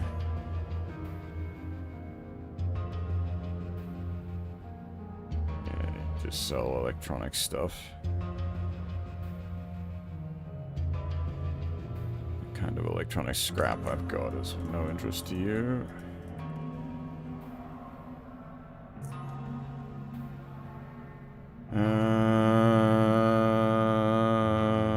Do I want to buy your gasoline? How much are you charging?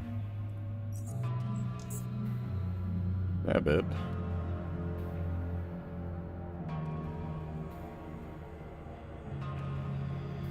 I can make a bunch more party starters. That's tempting.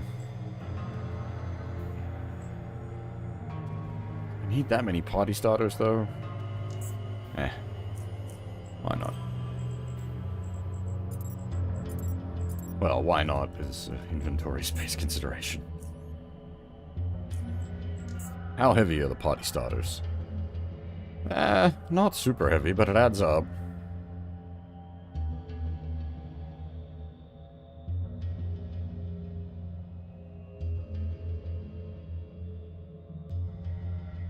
So I didn't realize, but I picked up a shitload of regular health hypos at some point. We might not even be able to, like, we have the recipe for it, but thinking about it, we might not be able to make the advanced health hypos. I don't know, organic gel, electrolyte, and taurine. That might be beyond our chemistry level.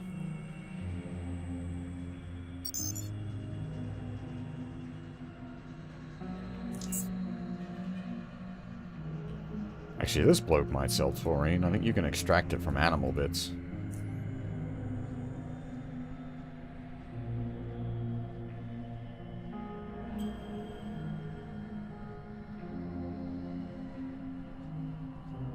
Nope.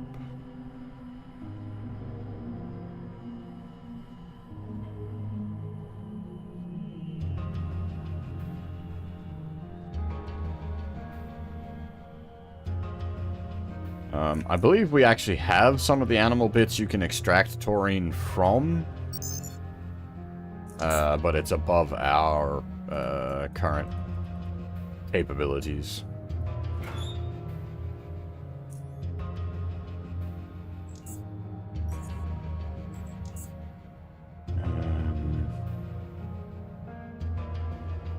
Yeah, I think it might be the large intestines with the biology 45.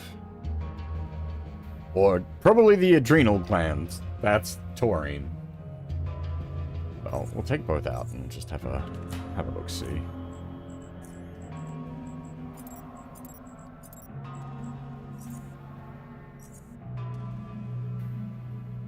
Okay. Unsurprisingly, the adrenal gland makes adrenaline. Yeah, the large intestine makes taurine. The question is, do I want to run my biology up to 45? Where are we currently? 35. 10 more point investment. It's not the end of the world, I guess, but we've got... it's tricky. We've got lots of things we need to focus on, and if you overextend too far, you just end up with nothing.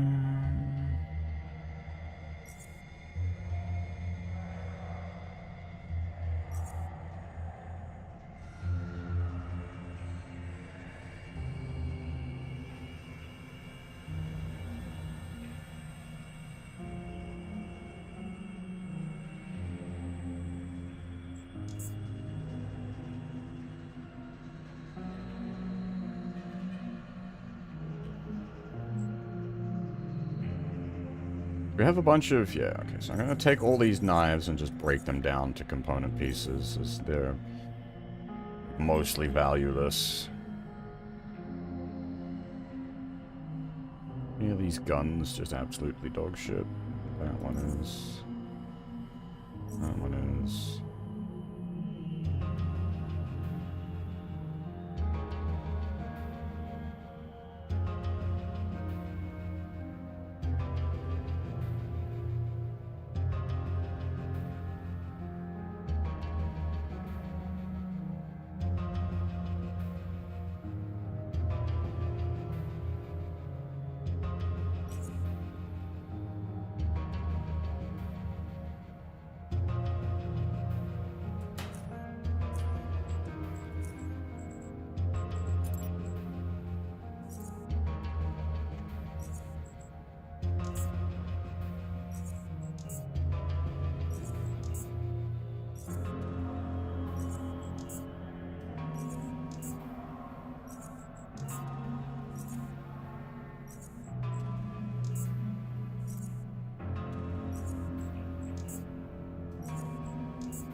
Alright, that's at least decreased our inventory weight a fair bit.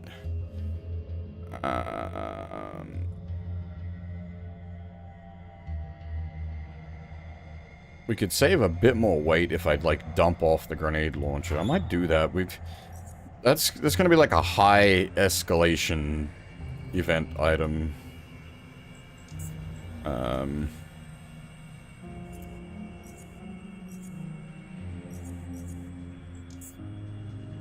It's just the grenade launcher and the grenades is...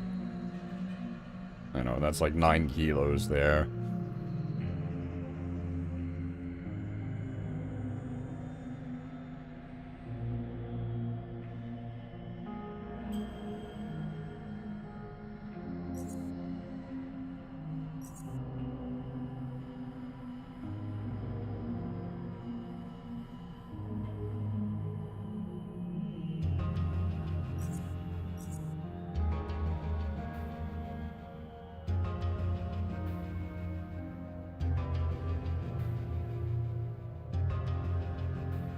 That's right.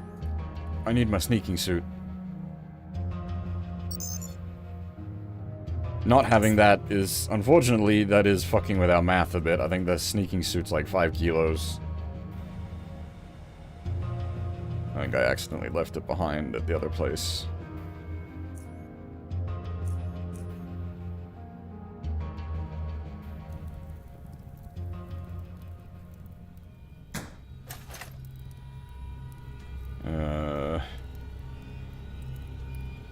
Yeah, there it is. Sneaking suit. Stealth by 1. Agi by 1, stealth by 16. This is the bit of armor I've been using for, like, most of the game. We got this really early on. Very, very useful for doing stealthy stuff.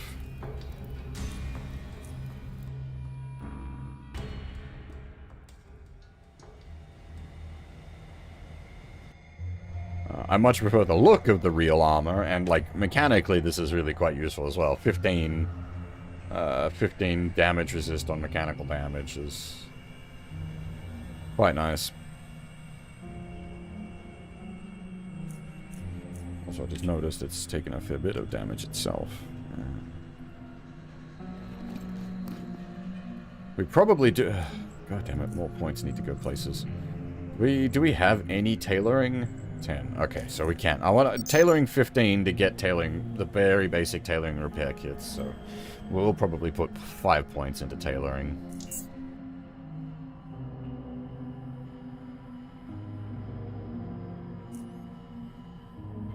How heavy was the sneaking suit anyway? 4, yeah.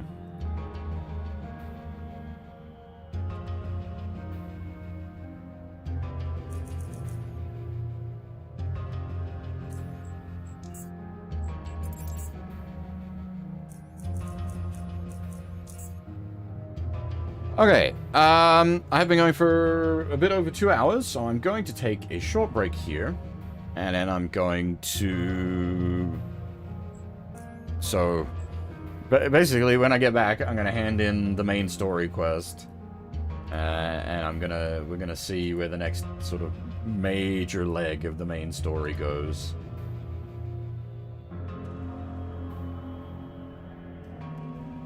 Which is why I had, like, I had intended to go straight into that, stream-wise, because I figured that might be interesting to watch. And then I got held up doing all that, stuff with the,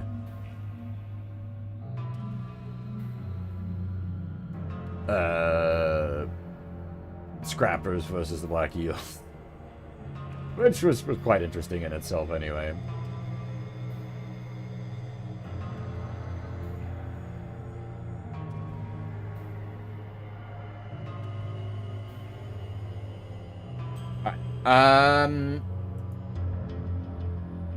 Yeah, gonna take a short break here, grab a cup of coffee, have a stretch.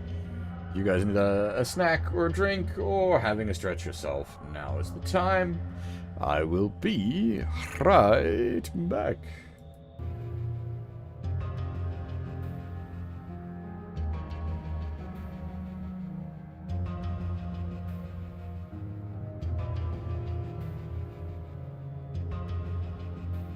Alrighty, I'm back.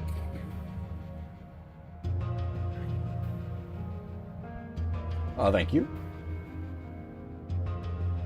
Got a fresh cup of coffee, and I remember to grab my water bottle this time, so I've actually got, I got some more water as well.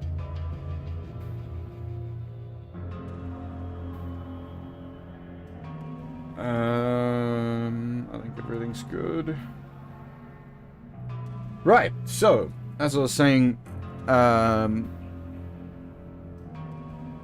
before I stepped out for my break, we're going to hand in the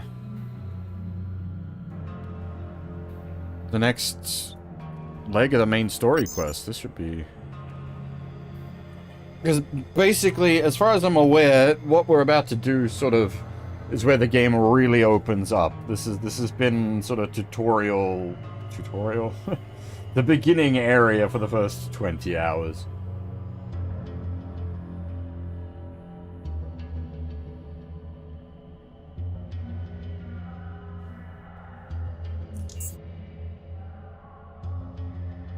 Actually, I do want to check in with this bloke. I don't think he can teach us anything more.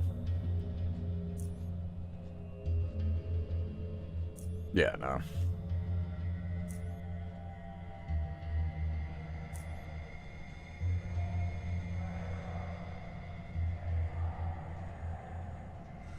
Okay, sorry, I should probably read this. This is important. And, well, I'm not helping myself by telling you this, but those few who stick with temporal manipulation tend to find it simpler and cheaper to just use psionic imprinting for the more time-consuming abilities. You know, one of those single-use imprinting devices. Add to the fact that young psionics would rather spend their time on learning implosion or, say, cryokinetic orb, and you get the whole picture.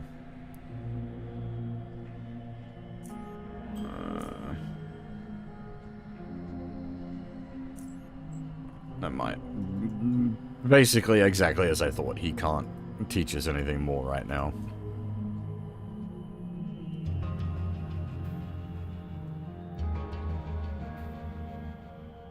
Found the armadillo... yeah, even I'm struggling saying this. I found the armadillo drill. What's it called? Give him the circuit board.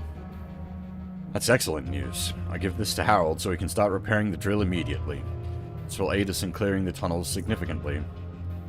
I don't have anything more for you to do right now. Go take some rest. You've more than deserved it. Nap time. Core City outskirts, 2 hours earlier. Oh, these fucking stormtrooper looking guys. What the hell?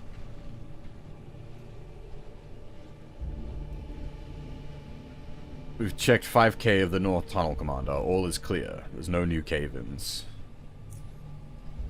Got hit by a couple of aftershocks, but they weren't anything serious. He nods. I felt them here too, but I think it's over for now. Not. Maybe I spoke too soon. Wait, there's not an aftershock.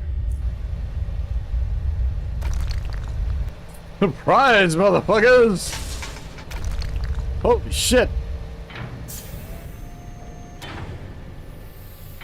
What is this? Command and Conquer?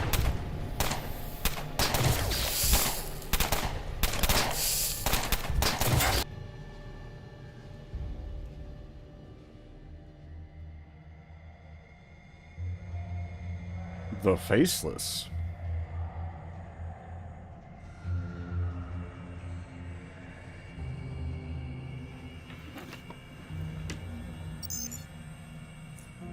Oh, lots new messages. Urgent, from Tanner. Come see me in my office as soon as you wake up.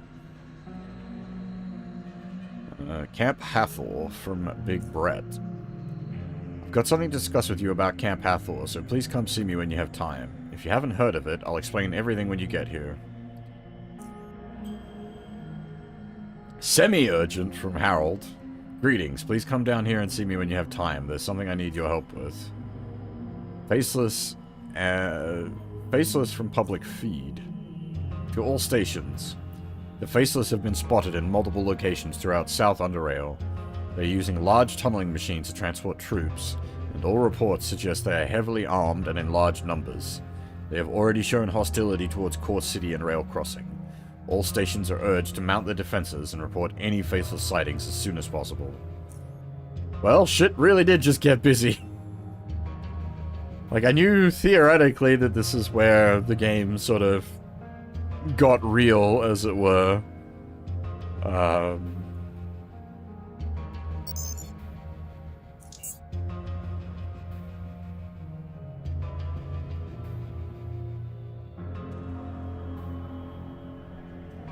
Alright, so what was that about Camp Hathor? Hey, did you see that mail I sent you about Camp Hathor? Yes. Good. Some people around here never check their damn mail. Irresponsible, if you ask me. Now, you've heard of Camp Hathor, right? Nope. Okay. Camp Hathor is a hunting camp situated not too far east, past the old battery recycling plant.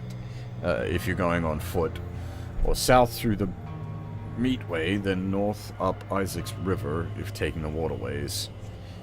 It used to be a mining camp, but after the coal mine was closed, some miners stayed there and began hunting and exporting animal meat. They supply us with a good chunk of the meat we consume here. I'm gonna take a screenshot of this, because those directions quite possibly are important. The thing is, we've lost contact with them after the earthquake. I'd like you to go there and see what's going on, even if everything's okay. Sure, I'll check it out. Excellent. You know where to find me. Does the details of that actually get added to Lost Contact Camp? Okay, wants to see what's located in the caves east of SGS. Yeah, so the details we've got from him there aren't the best. Who else sent us emails?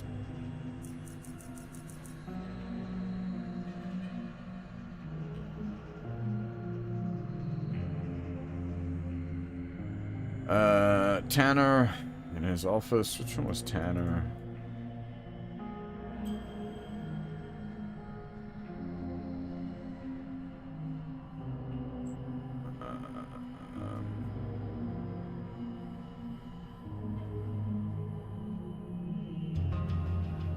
Wait, personal computer. Oh, that's yeah.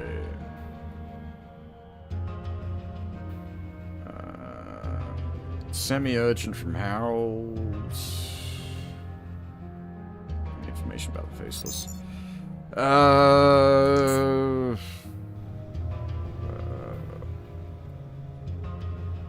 Forget which one's Tanner. Is that the... Maybe that's the diplomat?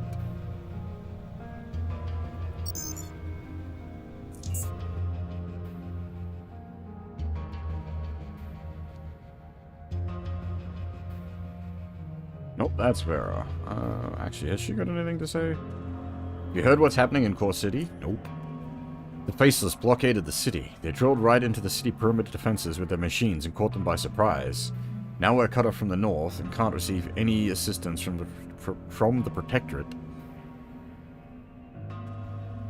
Who are the Faceless? We don't know. They live somewhere in the tunnels below. They are human, I hope. But I'm not sure I've ever seen one without a mask. What can you tell me about Core City?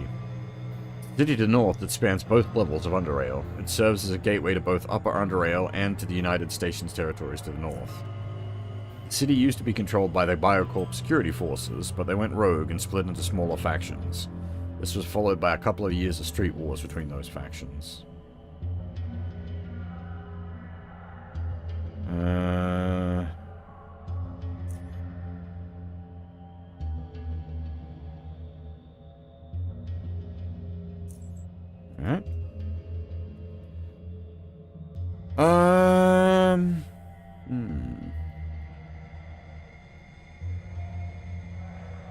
There's no actually named in here that we need to speak to, is there?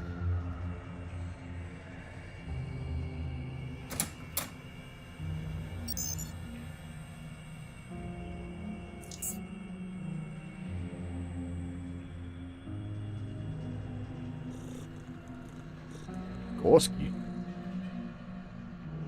Oh, okay, so I forgot his Tanner's his last. I was thinking of Hadrian. Gorski and Tanner seem to be in the middle of a conversation.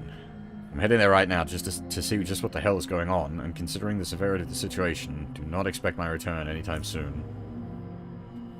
He nods in agreement with what Gorski said before turning to you. We'll need your assistance with this as well. Some sort of an attack has been carried out against Core City up north a few hours ago. Reports are sketchy, but apparently the Faceless are somehow involved. So all the character portraits you can pick from for your playable character are like all NPC portraits as well. I didn't realize when I picked my character portrait that it was going to be the portrait of someone reasonably important. My contact tells me the Faceless used their tunneling machines to circumvent the city's outermost defenses and deploy their forces just outside the city, cutting off the tunnel to the north. They haven't attempted to invade the city itself, though. Not yet, anyway. It's clear why they attacked in this particular spot. If any help was to arrive from the Protectorate up north, it would have to pass through the North Tunnel. But since the North Tunnel is now controlled by the Faceless, it would be the easiest thing in the world for them to simply collapse it, delaying the Protectorate deployment indefinitely. They obviously wouldn't need that tunnel themselves, they make their own. All this is very strange. Faceless don't usually attack unless provoked. We know they don't like the Protectorate much, and are known to skirmish with them on occasion, but as far as I can remember, they've never waged war on any independent station. That's not all, I'm afraid. In addition to reports from Core City, we've also received a distress signal from Rail Crossing. They're having troubles of their own. We don't have any details regarding this, but apparently the Faceless are involved there as well. Who are the Faceless exactly? Thing is, no one really knows. They live somewhere, or maybe everywhere, in the tunnels far below. Lower than most humans could endure living. They wear masks, never showing their faces, hence the name. Many stories about them and their origins circulate the UnderRail, but it's impossible to tell which ones are true. Ask around if you're curious. Can you tell me about Core City? It's a city that lies on the border between North UnderRail, controlled mostly by the Protectorate and the United Stations, and the South UnderRail, which is where we are. Land of the free. Core City spans both lower and upper UnderRail, but since the upper railroad connections have all collapsed, the city's lower UnderRail North Tunnel is the only connection to the Protectorate territory. What sort of place is Rail Crossing? It's an independent station built inside an old train depot to the northwest. Relatively peaceful place. We do a good amount of trading with them. What do you want me to do? I want you to find out what's going on in Rail Crossing, assist them if you can, and report back to me. Avoid engaging the Faceless if possible. We don't want to draw any unwanted attention. If you can find out what is causing them to attack these places, that would be helpful. I'm heading out to Core City myself to check out the situation there. You should meet me there as soon as possible. Look for me in the Hardcore City Bar. Vera has a job for you as well. Be sure to speak with her before setting out. How do I get to Rail Crossing or the Core City? There are a couple of ways to get to Rail Crossing. The easiest would be to take the train, since we cleared out the rocks. Alternatively, you could go through the side tunnels on foot, but some of them might still be collapsed, so make sure you bring some explosive charges to clear the way. As for Core City, both train and ferry are your options, with the ferry probably being a bit safer at the moment. Alright, I'm off.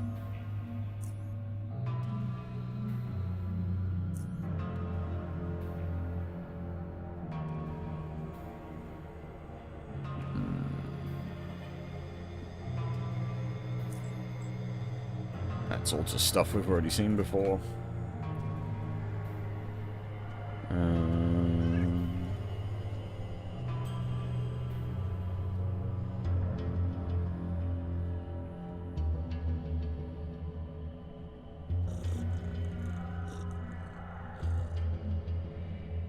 Hey, Newton's up. A smiling face greets you. Thanks very much for saving my life. I never got to thank you for it properly. How are you feeling?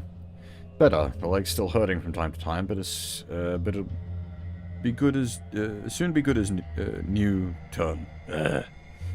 As you can see, I'm kind of relaxing here with the rest. You do that. Take care of yourself.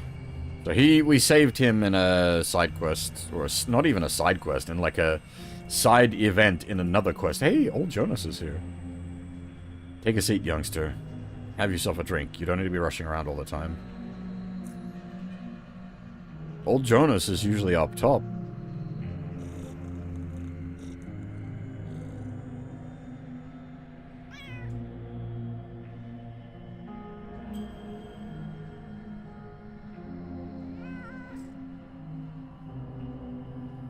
You know what? I might actually take the blueprints for the bear trap. Could potentially be useful.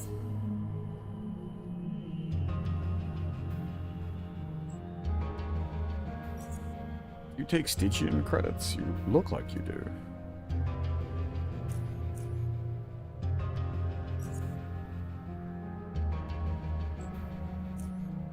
I got plenty of Stygian.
Yeah, like, I felt the portrait would be very appropriate for me. The other thing I was tossing up was trying to do a custom portrait, but it is possible, but it's a bit screwy. And I don't know if I can show it off here.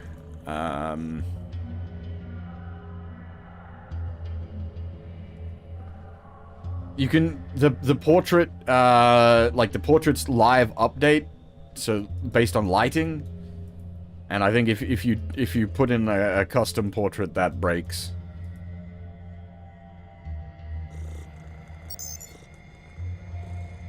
And like it's not as simple as just replacing an art asset. Or I think you might be able to like replace an art asset, but then if you do that, like you've seen, it might like Gorski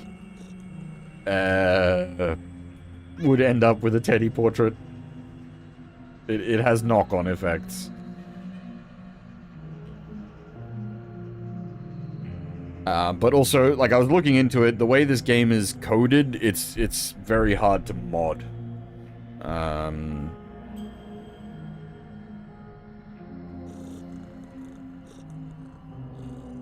don't know if that was intentional on the devs' part, or just a sort of accident of how the game was made.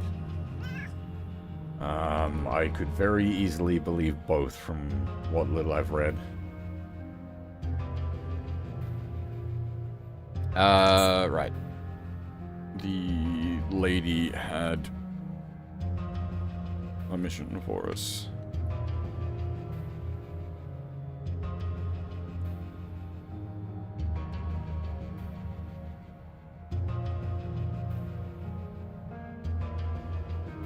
Is there something I can do to help with the Faceless situation? Yes, two of our own, Terry and Laura Baker, were on a merchant mission to the north when the Faceless invaded. We know they didn't get caught behind a blockade because they messaged in from Core City before the assault happened.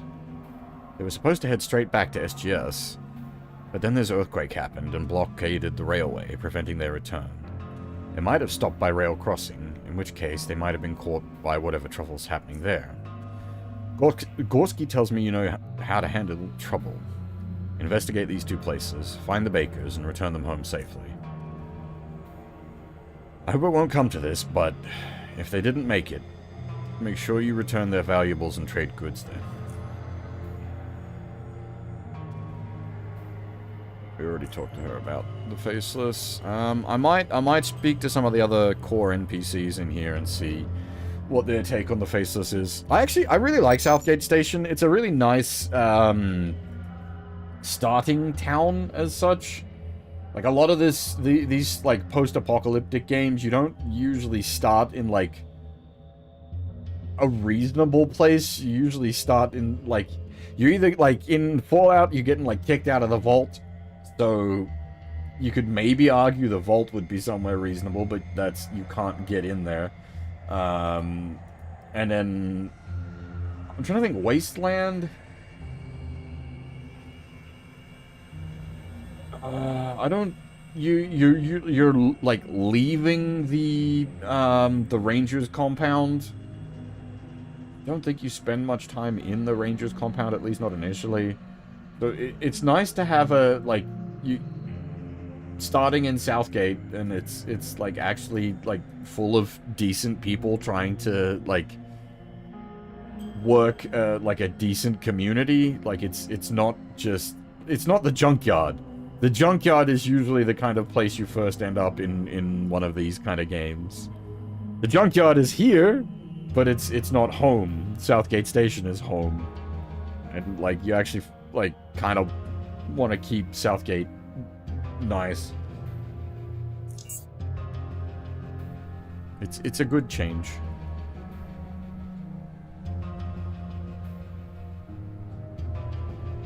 What do you think of the Faceless invasion?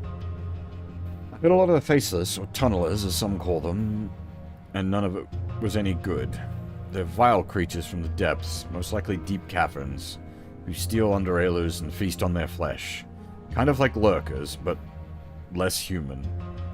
One cousin of mine told me they stole his son, and he saw them do it. If Core City falls, we all fall, unless a protectorate somehow makes a last stand at Fort Apogee. But they're cut off from the north. However, I'm optimistic.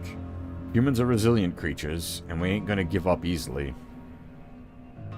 Wait, the other lady was like, the Faceless are human. So it's, Do you have more things?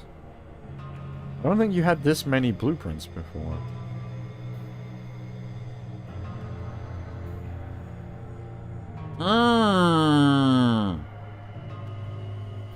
TNT charge blueprint. That's definitely new, and that does sound like the sort of thing we need. If we're gonna have to be clearing out the blockades in the tunnel. What else have we got? Assault rifle, balaclava.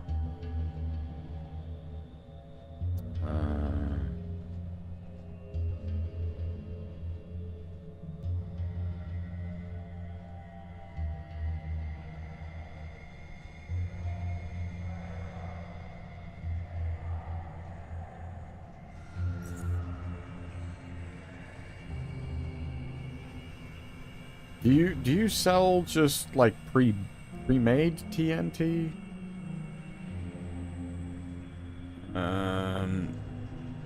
He is also buying 2 firearms, 2 crossbows. I might grab some of my stuff. I'm wondering if his thing has reset because of the story sequence changeover. Oh, hello. Oh, he's selling a very nice shotgun.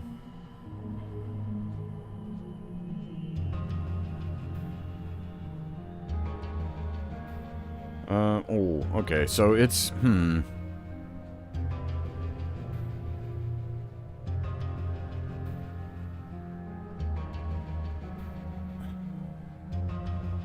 It's got higher minimum damage, but lower maximum damage. Oh, by 1 point. But higher minimum damage by... It also has, like, shotgun burst, so that we haven't had access to as a thing. Interesting. I am interested in this. I wonder if he takes Stygian. He might not take Stygian. He might only take Republic credits. Oh my! Those are expensive as well. I am interested in this.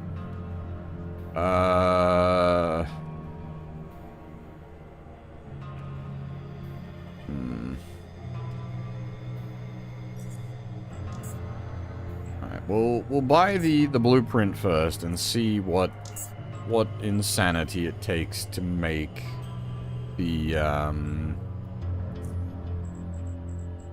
Can we even make TNT, basically? Cardboard container, TNT by 5, digital timer. Digital timers might be where we get stuck.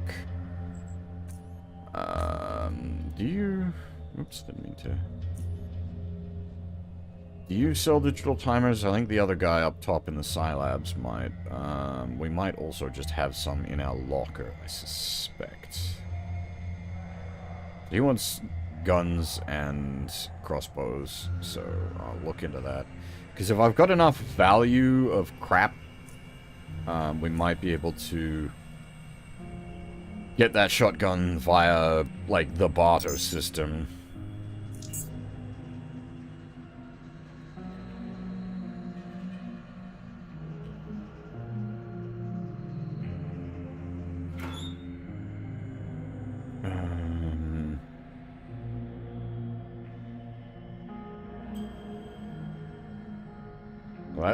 That crossbow is worth 5 grand. Or 5,000 value. And then we've got 4,000 value crossbow.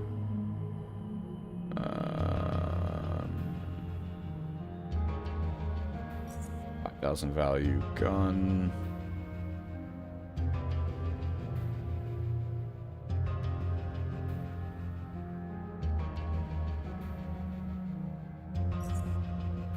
$9,000 value gun.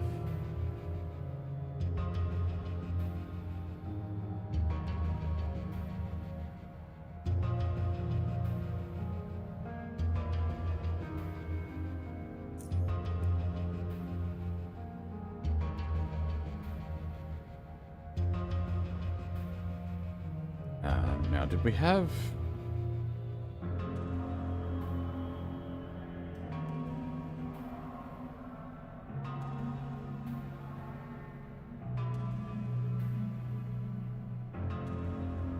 We have TNT. And we have cardboard boxes. Just need...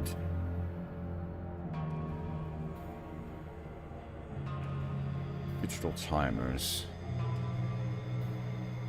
And then, are we even able to work with the digital timers? They might be too complicated for us, which would be unfortunate.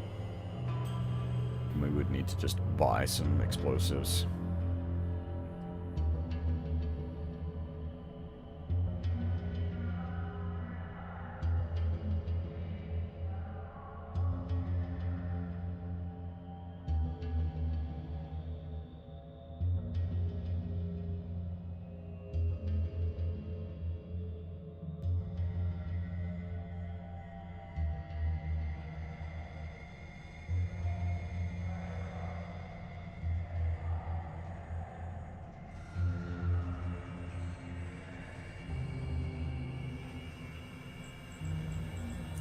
I'm thinking about a bunch of things.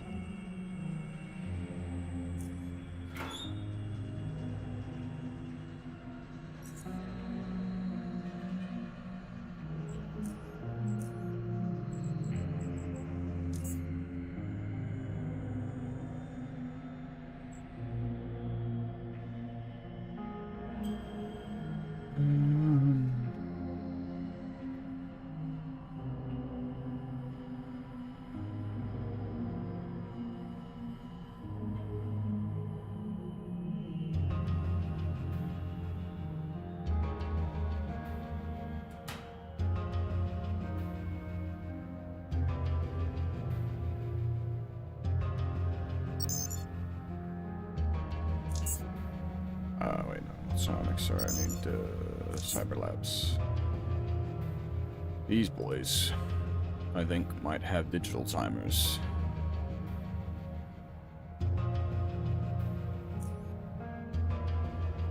They also have cores. Digital time, they have 1.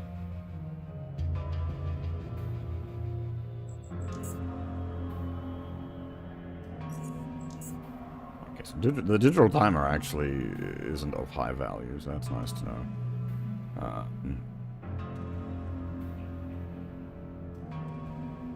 I want the plasma core for another thing I've got in mind as well, though.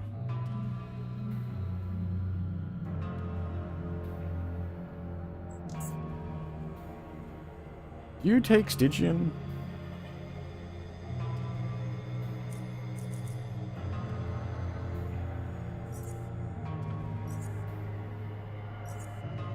Oh, you do take Stygian. You actually seem to value Stygian more than...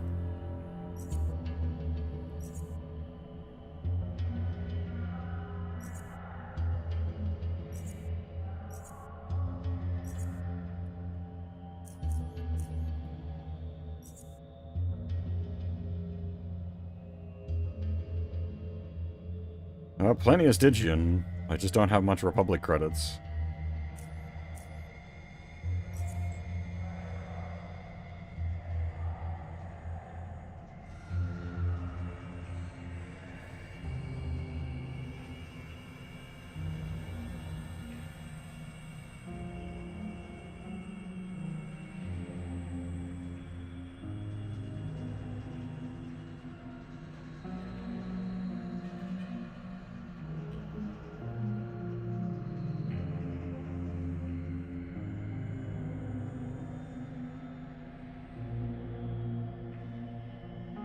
Hey, Burton, how's it going?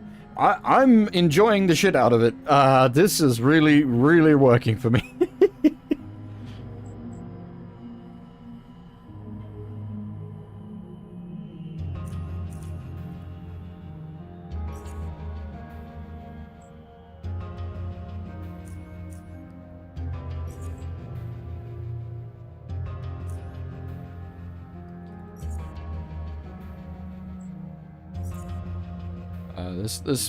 What I'm doing at the moment might seem a little micromanagey, fiddly,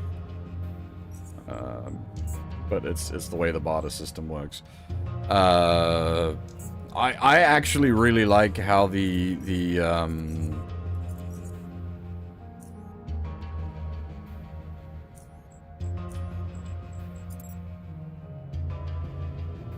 Okay, cool. So we actually do meet the minimum requirements to make TNT.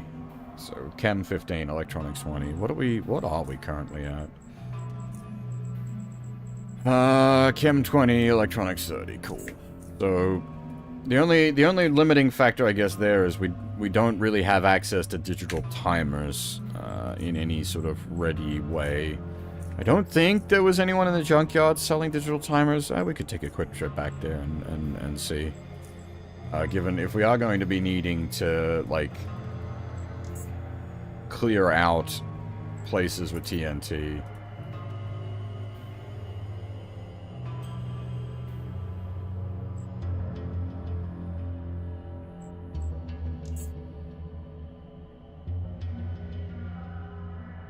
So that's now a much better taser.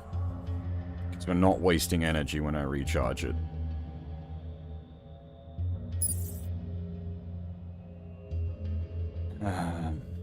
That was the other thing I was doing with the component bits there. This game is really, like, it's... I'm not usually one for crafting it. Yeah, that's a pretty good comparison, Doomington. It's Metro Fallout. But, like, there is a learning curve to this. It's a bit of a brick wall on the initial entry point. You're gonna want to look up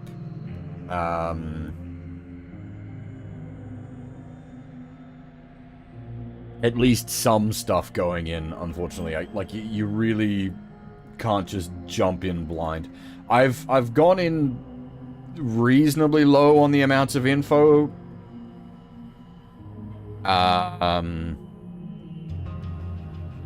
Yeah, so that's why, like, I'm just trying to think, is there probably are other solo CRPGs. This is definitely a rarer thing.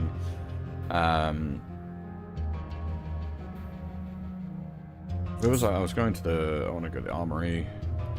What we're doing? We've just sort of activated the next like main story component. So there's like a bunch of stuff is shaken up, and we're doing some.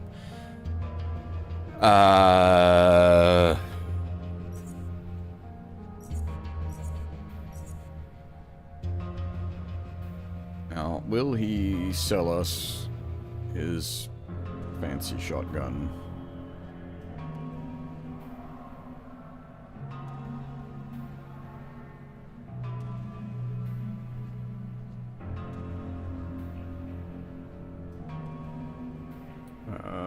Where was it?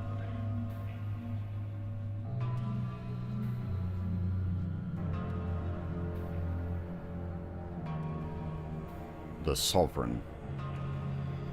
Got the burst fire. Alright, so we are actually offering him a decent bit of value here, so we're not gonna have to like pay out of our pocket too badly. I also want the cardboard containers, actually. Yes, please. I'll take your supply of explosives. I'll take your gasoline.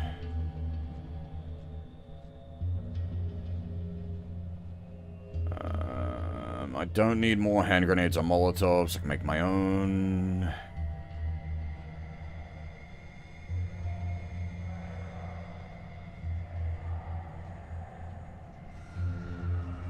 And I think we just pay the rest off in Stygian if we can.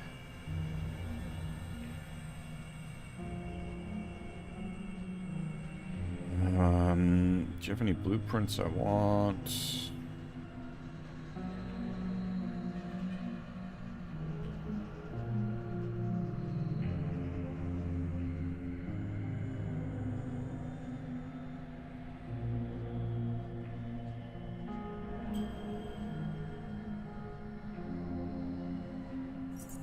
I'll grab the pistol blueprint, see if we can't do something with it. So that's going to take up both firearms with crossbows. You'll take grenades, helmets, boots, melee weapons.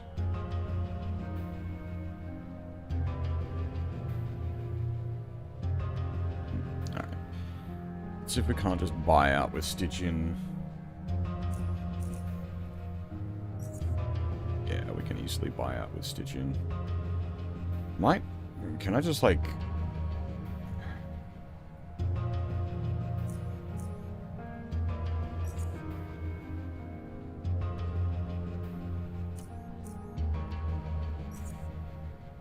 We've got so much Stygian because of what we're doing up in JunkTown, so this is sort of working out well for us now.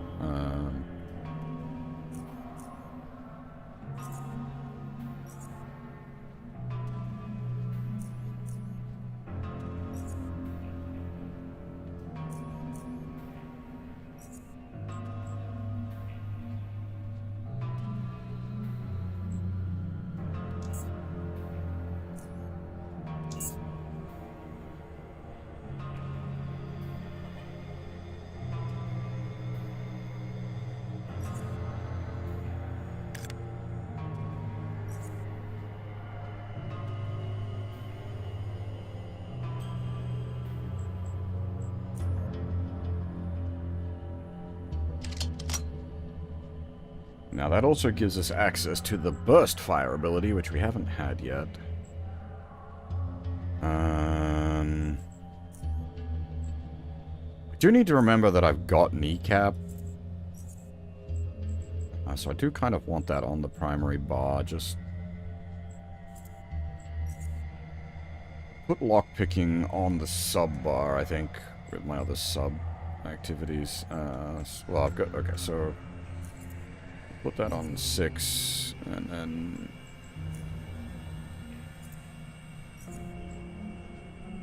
I've got Shift 5 for regular lockpicking, Shift 6 for enhanced lockpicking, Shift 2 for Omni-Tool.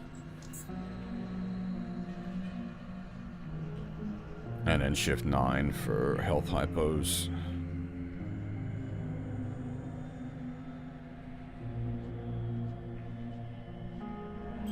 What he was still buying melee and boots, right? Let me see what I've got in my locker. Because if I can barter some TNT off of him, that would be nice. But yeah, if you like, so the fact that you're like already speaking about like other ISO CRPGs, if you're already well up on like isometric CRPGs, I highly recommend this. I think if you weren't familiar with isometric CRPGs, that would be when I'd be like hesitant to recommend this. This would be a very like brutal entry point. But if you're already familiar with isometric CRPGs, then I would say you're right to, like, if you're liking the look of this, then absolutely go for it.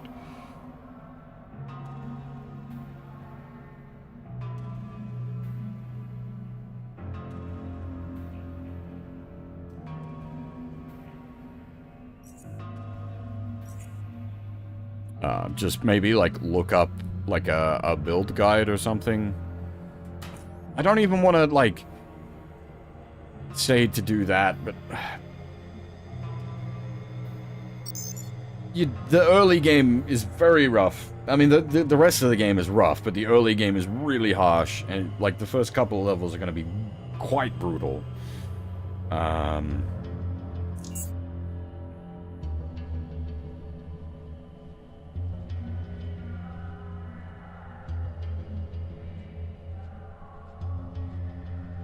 As for, like, Fallout 1 and 2 being a smaller team, that's not true. This is mostly one guy.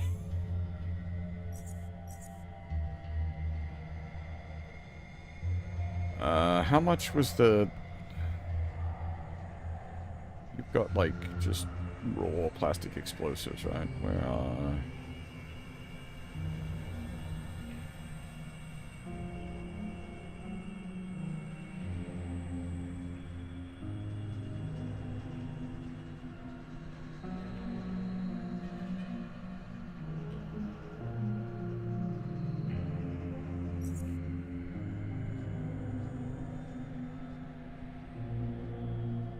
One riot armor set, or 3 leather armors.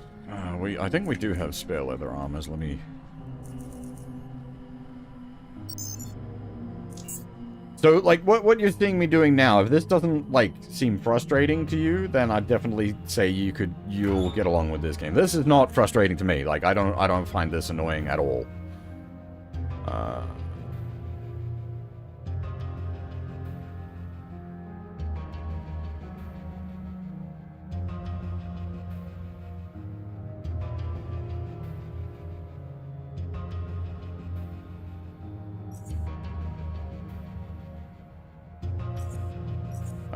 I'm actually, like, really liking the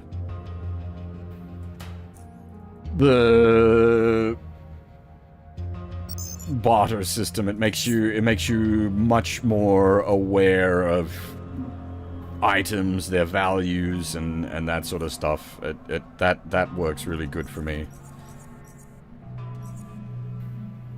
And like NPCs, like vendor NPCs have, like, they'll only accept certain items that make sense for them.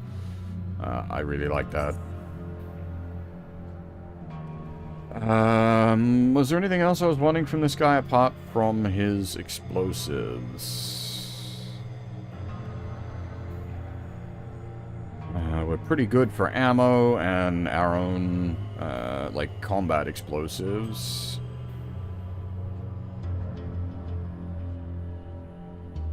Definitely don't need more Molotovs. We've got plenty, and we can make more. Digital timers is basically what we need at this point.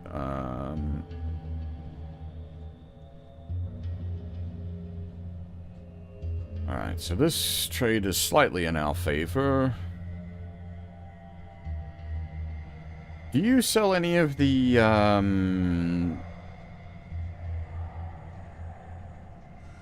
armor piercing 7.62? Because that we don't have a supply of.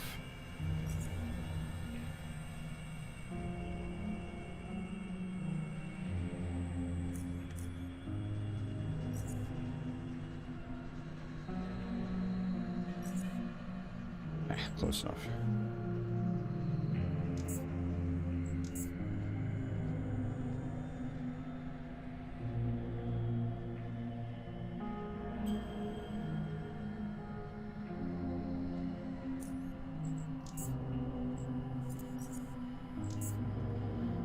Alright, so we got all 3 shotgun shell types, all 3 7.62 types. Actually using 7.62 with a laser sight, and cool. Digital timers. We need to... I don't know...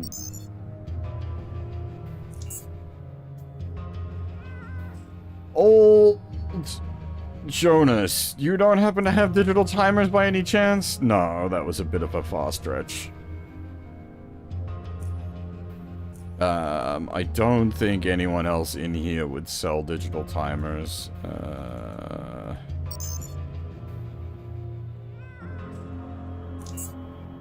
Maybe the guy in engineering. Do you have digital timers by any chance, Harold?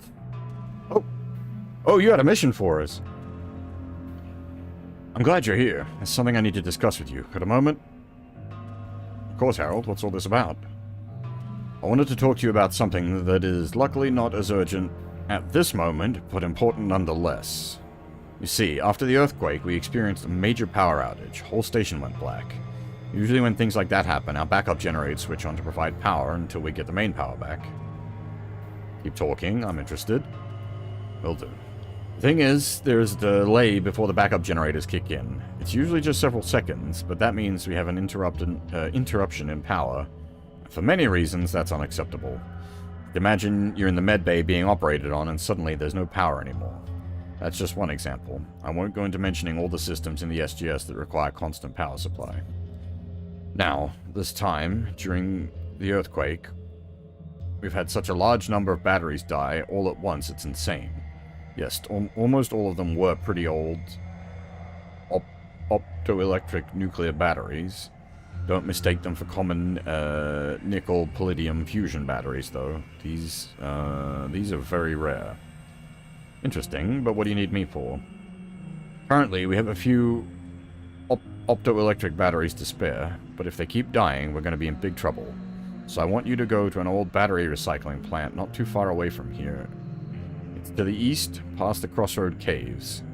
It's been out of commission for years, but maybe you can find something there that we can use.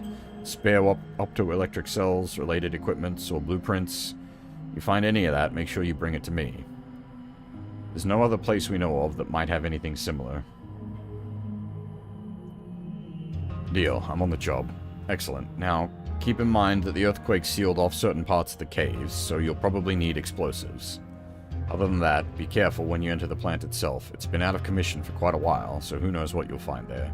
If you can bring me something good, I'll pay you 300 credits. Good luck. Before I leave, I came here to barter. Dang, I was kind of hoping you had,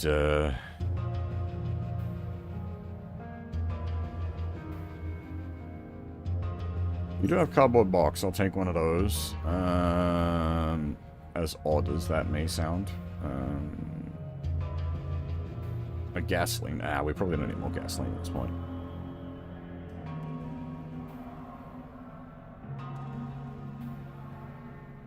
And I'll take some advanced lockpicks. Steel plates. Oh boy, they're heavy as fuck though. Jesus.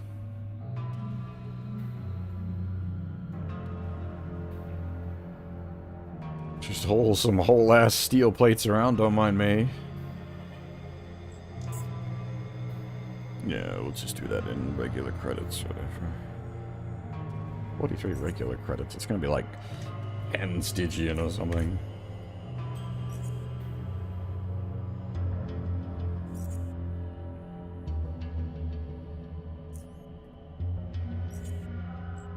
Close enough.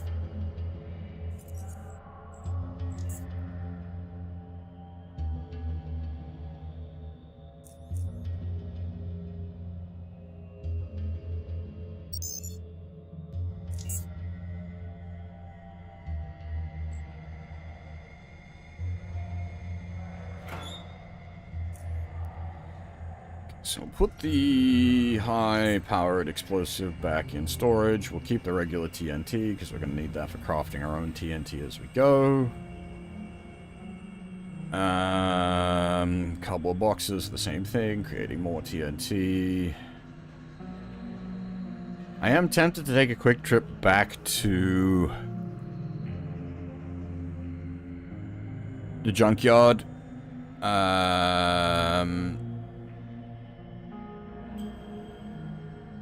Oh shit, we've got a fucking outstanding quest in the junkyard as well, don't we?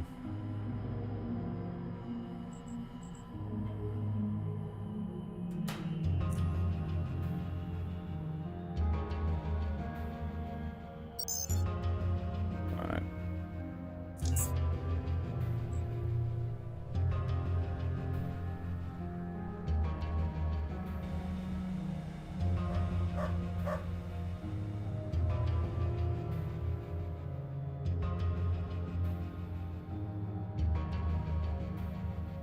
Need some sailing directions? Camp Hathel. Go south, then east along the long tunnel as the known as the Meatway. After exiting, sail north. After that, you'll reach Camp Hathel. It's on the river's western bank. Well, we don't have our own way to... She'll take us to Core City, though? Hang on. We need to go to Core City. A little bit more expensive. Need to go to Junkyard.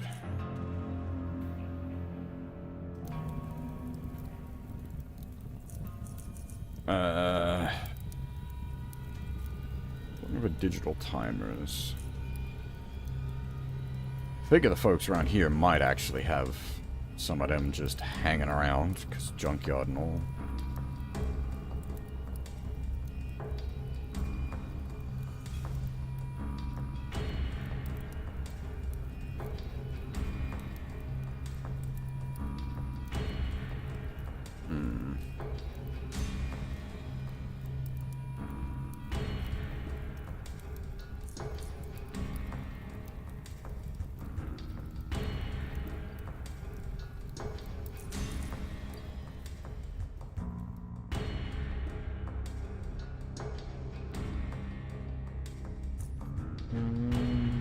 Oh.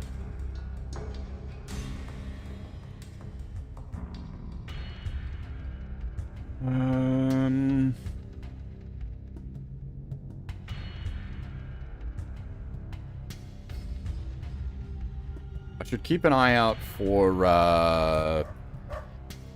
you just deal in plants, don't you? Yeah.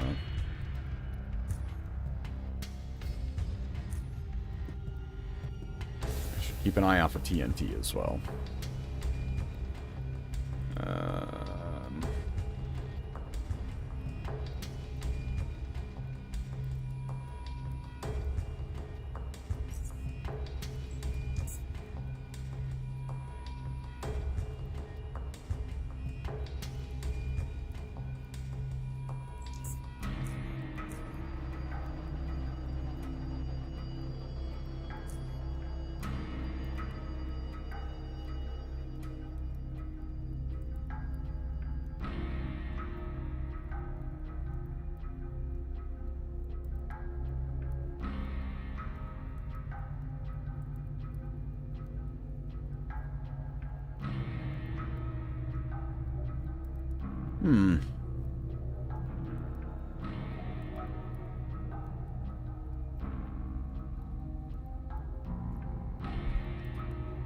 Does not look like we've got digital timers here.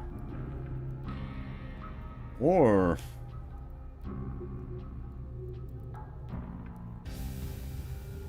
the explosives. These guys might not have changed much with the plot change over here. Health.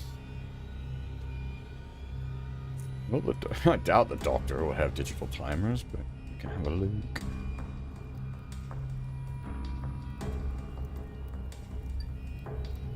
Now, I wonder if the local idiots still want to fight me. This might be now being, like, well regarded. Yep, they do. Okay. suppose, technically speaking, they're unaligned.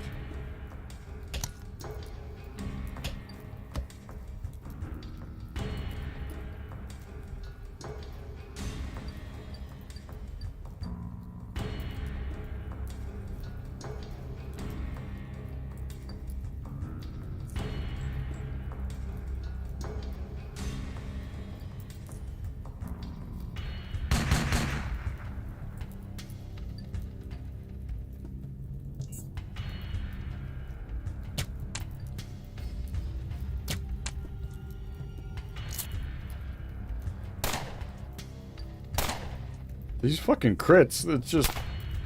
Jesus Christ, they wouldn't be, like, because of the armor, they basically wouldn't be hurting me if it wasn't for these crits.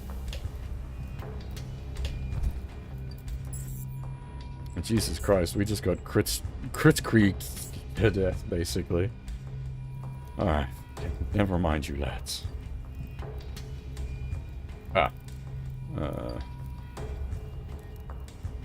This is what we need the Agi boots for. This is why we hold on to the Agi gear.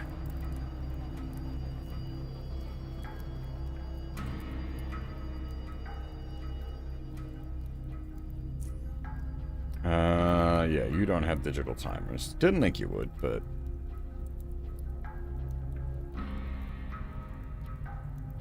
You do sell, like, gas grenades and incendiary grenades and chemical pistols. Oof, okay.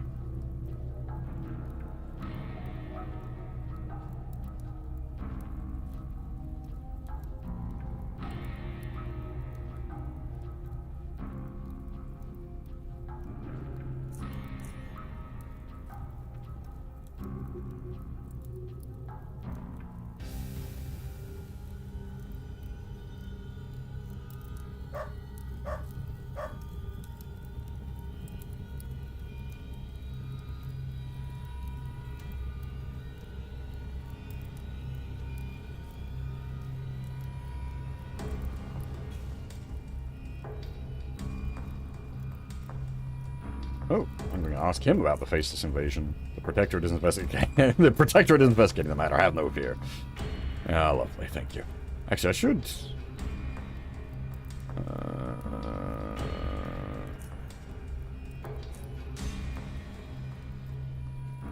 I will ask these lads about the Faceless. Since we're here. Hey, Tails, how's it going?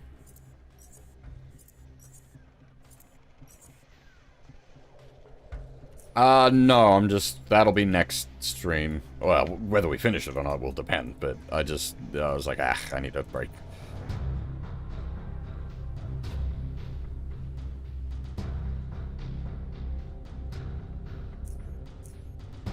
Will the Ambassador talk to us about the Faceless? What are your thoughts on the Faceless? The Protectorate is investigating the matter as we speak, but until we get some word from them, I cannot provide an official statement. Lovely.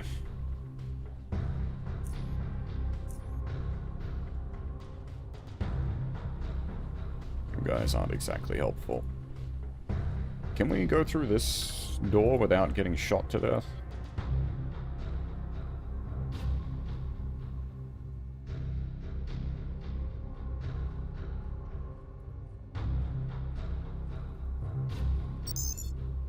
The elevator is fully operational.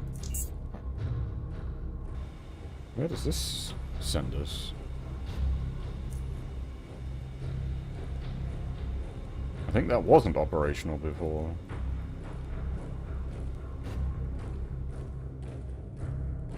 Can we... Okay, the barrel we can loot, the crate we cannot.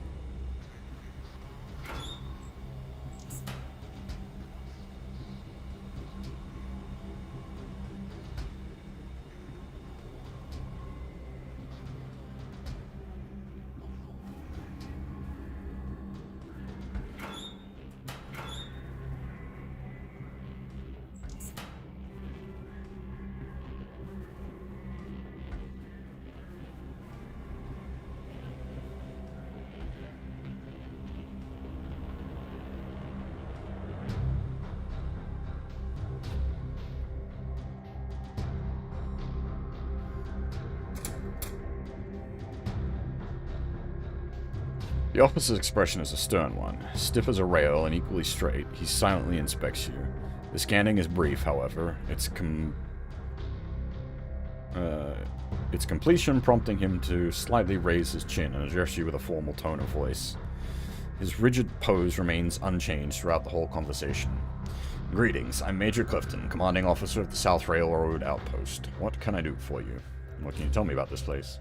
You are currently located in the South Railroad Outpost, UnderRail Protectorate's southernmost outpost, and one of the most strategically significant positions in the region.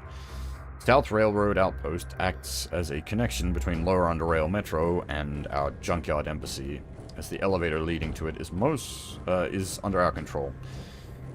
This position allows us to further maintain order and safety of our citizens, as well as of stations that are due to become members of the United Stations. That is all. Well, thank you.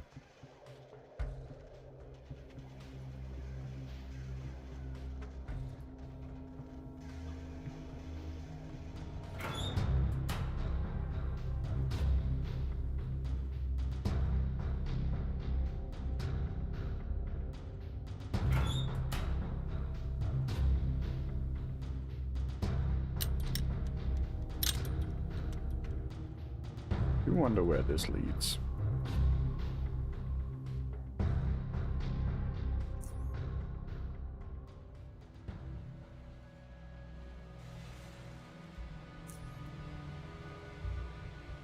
We are getting quite off base from what I was doing. I am curious about out here.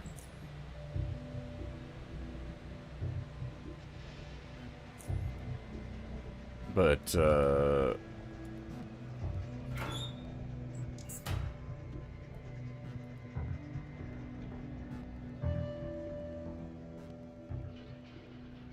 we'll come back here in a bit. This is not my purpose for right now.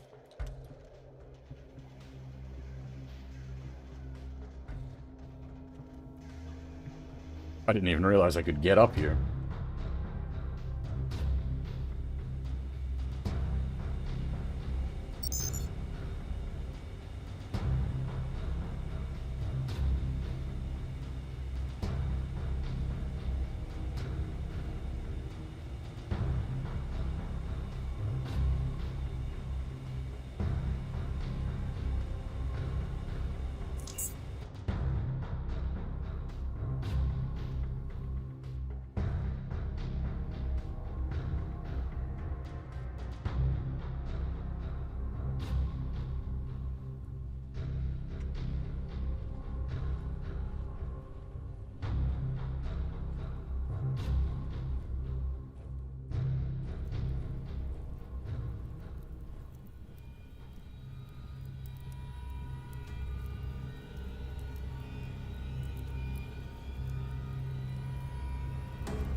I don't think there's anyone else I can really trade with out here.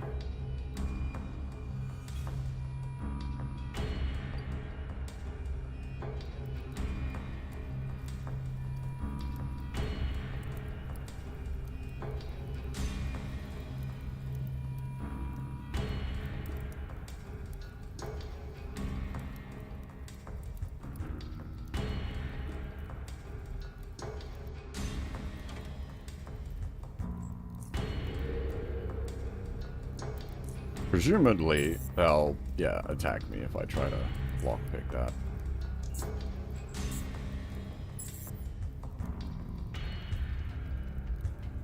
I don't suppose I could do something real silly like...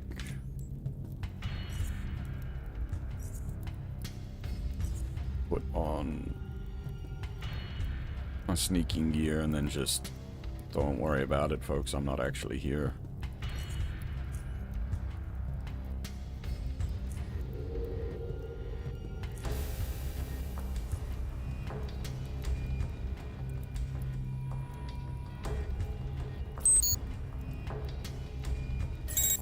Ah, the camera. It could have worked. I don't care enough to fuck around, though. The camera's gonna make that too complicated.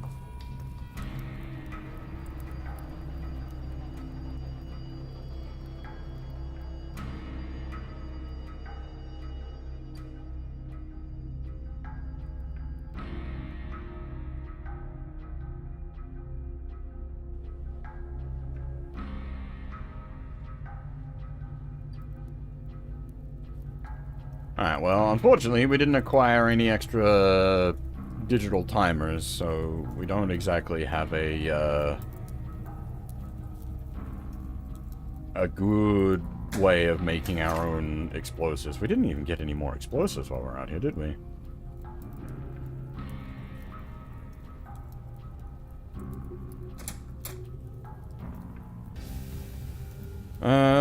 Do you go to Core City? What's 25 Stygian? Okay. Okay, so I don't want to go to Core City yet. I want to look into. We got lots of things to look into. So Gorski. Oh no, okay. Gorski was Core City. Sorry, I thought he was rail crossing.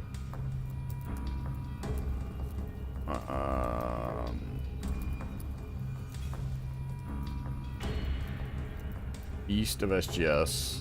East from SGS.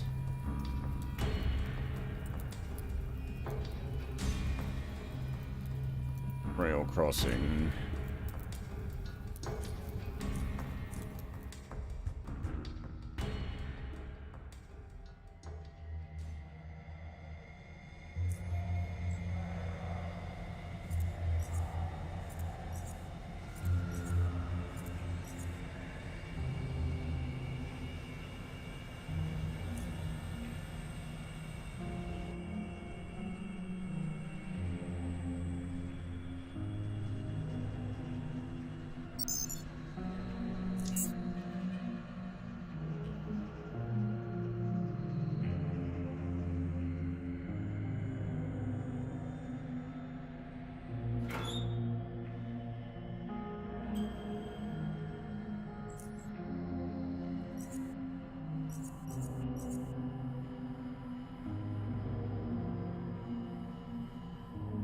The heck? Did we pick up something like mega... Oh, those cardboard containers are actually quite heavy.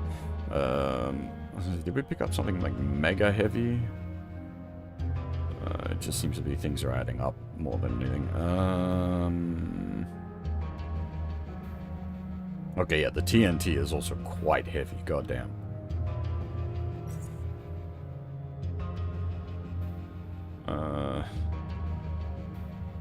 We'll put those away for now, I guess, because we can't really do much with them without their, without the digital timers, and we have basically no way to access them right now. But we can... I don't know how much of a bother it's going to be, but we can come back here and make more TNT, basically. But Jesus, that's heavy. Wow. Keep that in mind.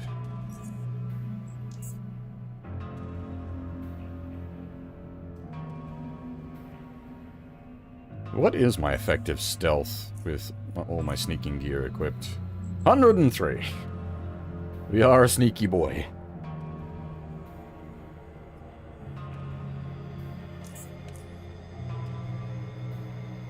So the difference is when I'm in my sneaking gear, very sneaky, but no damage resist. When I'm in my, like, armor, no sneaky, but significant damage resist. Shit, what was a... Caves East...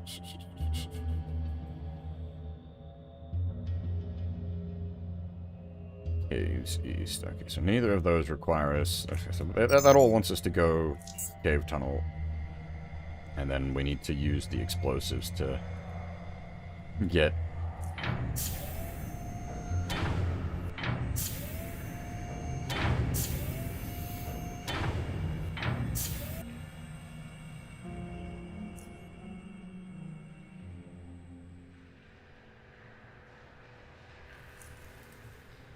Now, is the old man up here, or is he still down at the bar? Okay, he's down at the bar. So this is, I'm assuming this is what we can... There's multiple points of rocks. So I don't know how much the TNT is going to clear.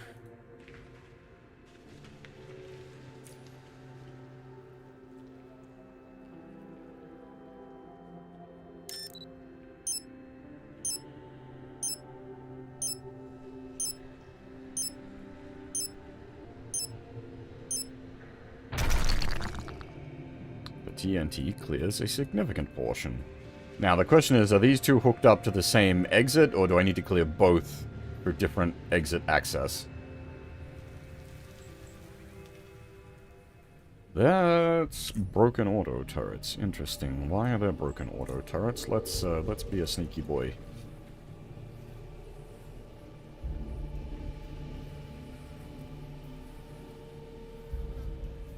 Yeah, okay, so this is just going to lead back to that other... So we don't need to waste a secondary TNT, basically, because it's... yeah. That would just get us access to the same place.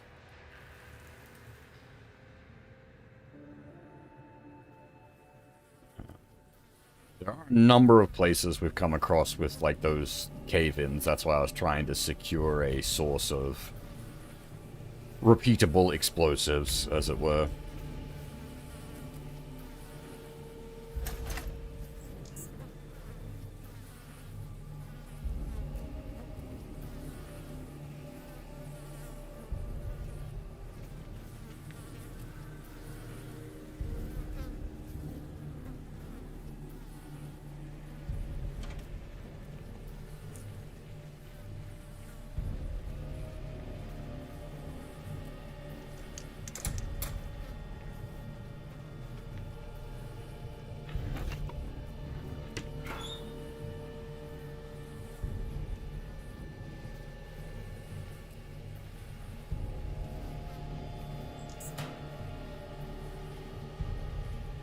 Alright, so we are actually getting to the point where I should probably start, like, paying attention to what we're picking up. Like, things with low value is just not worth picking up. We don't need to be, like, we're not at the point where we need to be digging for scraps, basically, at this point.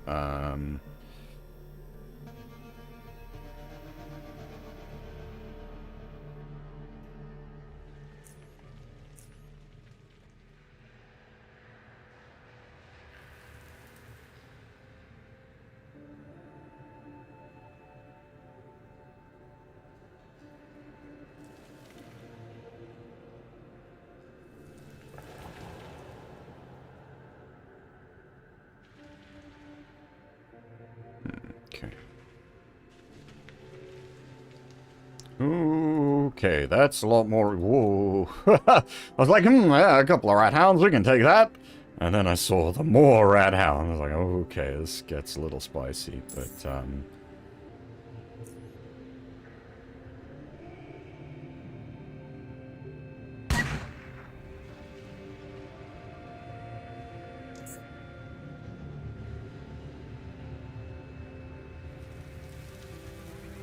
This might look like Madman.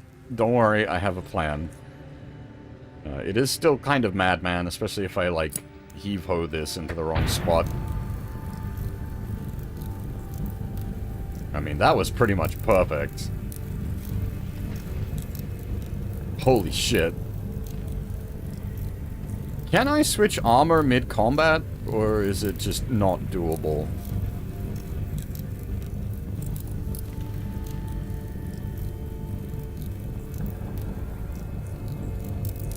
Alright, well, we'll conserve our shotgun rounds and just give these guys the old... Ah! Wasn't paying attention! Ran myself through the fucking fire like a retard. Whoop!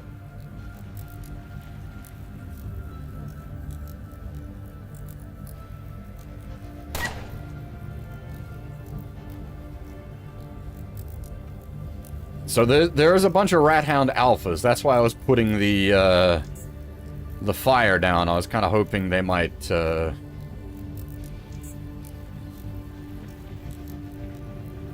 do something stupid like run through the fire. Well, we killed off like a lot of Rat Hounds, so... Okay, they might come at us now. Whoop! Whoop! They are indeed coming at us now. Rat hounds, however, don't like fear, so they're very, very... They don't like fire. So they are very likely to shit their britches.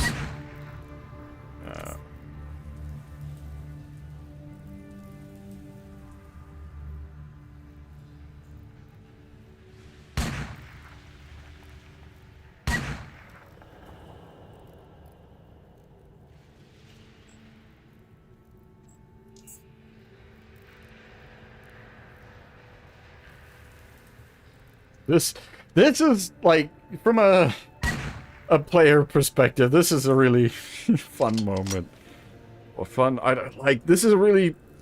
So, at the start of the game, like, the first enemy pack I dealt with was 3 rat hounds, and it took me a while to work out how to deal with that. Like, when I had, like, level 1 with, like, just the basic gear, like, 3 rat hounds was a legitimately, like, terrifying threat. Now, here I am, like, shotgunning my way through, like, multiple, like, rat hound packs.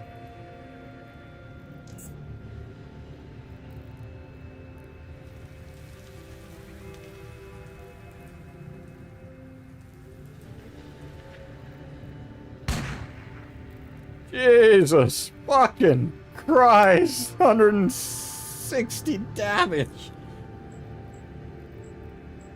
Whoops! I clicked it. No, I was trying to click the UI and I ran myself all the way down here. Oh, that's actually really bad.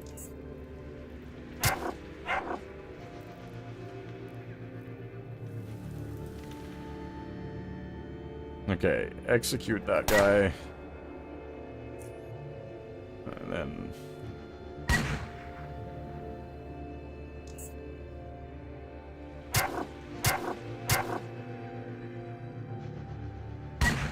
Thing is, had I put my, like, armor on, I think they wouldn't be able to hurt me.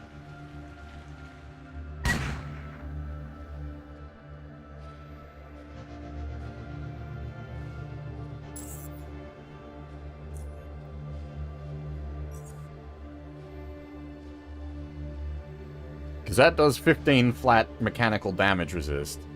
And they were hitting me for like 10 mechanical damage.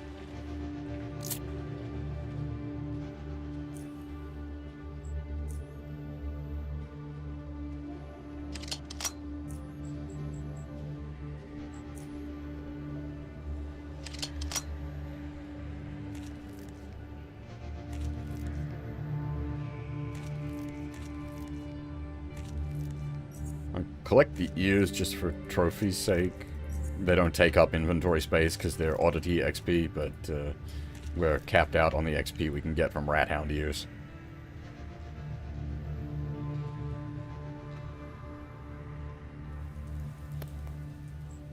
We're not capped out on trilobite XP though. What the hell happened here?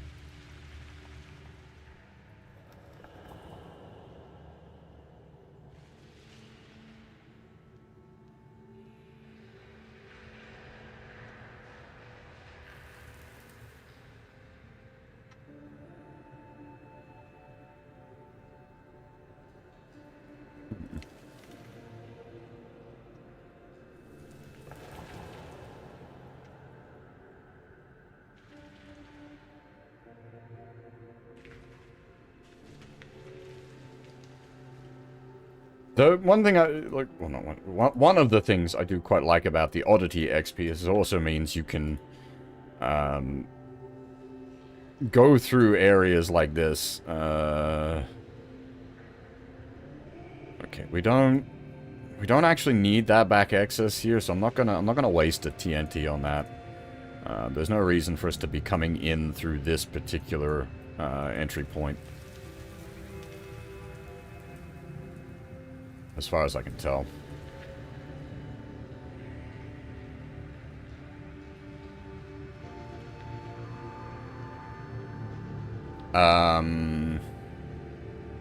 Yeah, the Oddity XP I really like the Oddity XP system. It means we're not getting XP for killing rat hounds, for example. So I can just like genocide an area like this and not end up, like, accidentally grinding as part of my, like, exploration process. But then the exploration process returns its own XP in the sense of the Oddity XP. Hi. Ow. What the hell?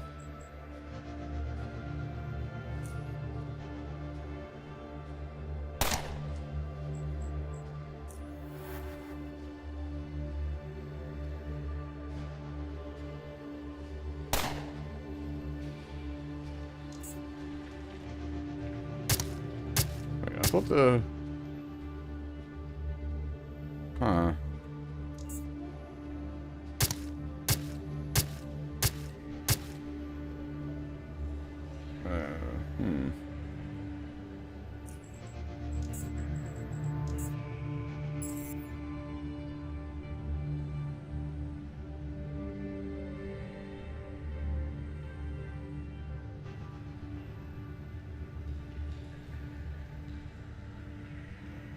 I thought the kneecap took away all their movement points.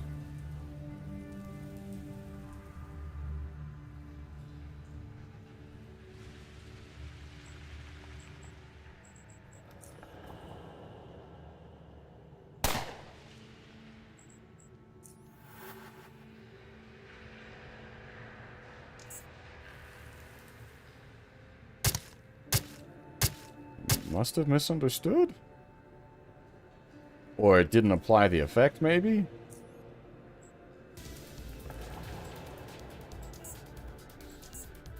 Oh. Hey, Nix, how's it going? Thank you very much for the raid. Welcome, everybody.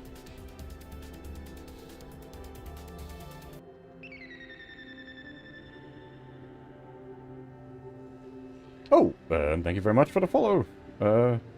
Esinta? Again, welcome everyone. How's it going? You've been going pretty hard on Arc Raiders, yeah?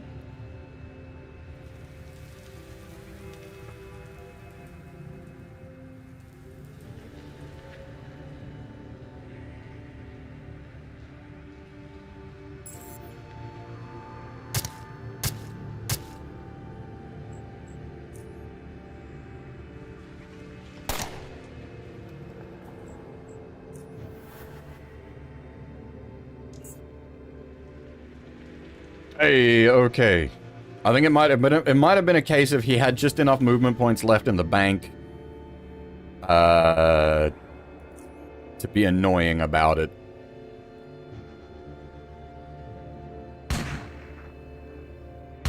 Now, if I'm understanding the mechanics correctly...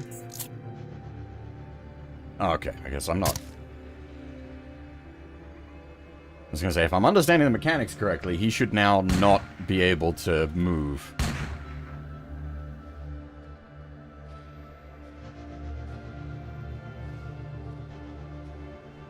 Gains no movement points, so surely you've got to be... Okay, I don't understand. I don't know how he's generating movement points with the... knee cripple.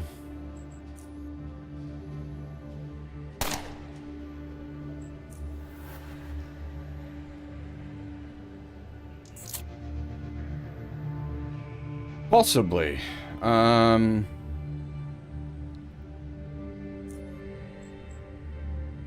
Which one's that one? That as well. Okay, so that, well, because we've been hit by it. That's how it's worked when it hit us. So that's why I was working off of that sort of as a thought.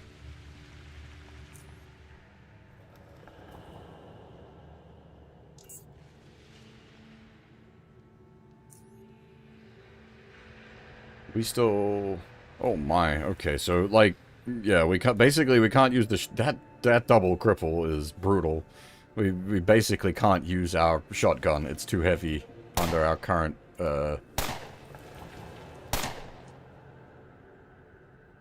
oof.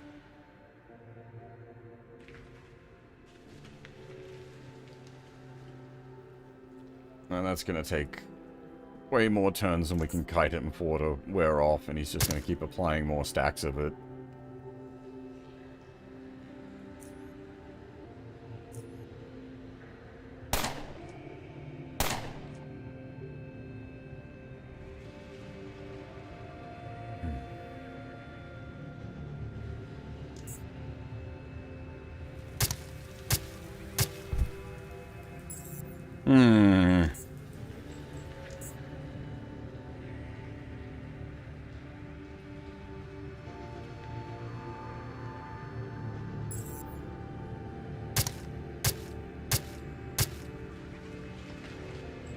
So, like, the one stack of cripple we can deal with.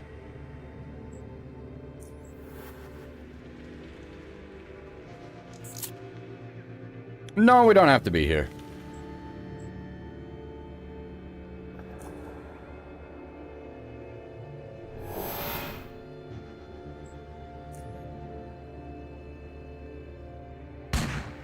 But I am here.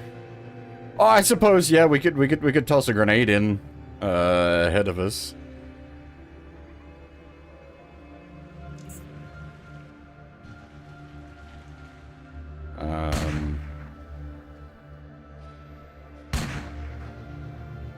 How are you not dead?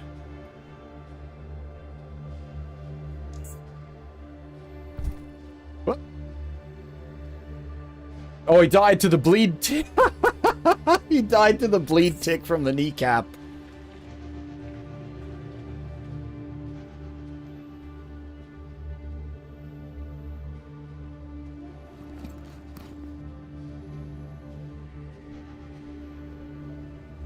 That is a very stealthy bit of gear.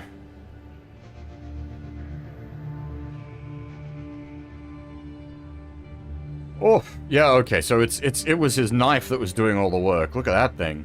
On hit, 30% chance to cripple. On hit, 30% chance to reduce targets mechanical resistance threshold by 25%.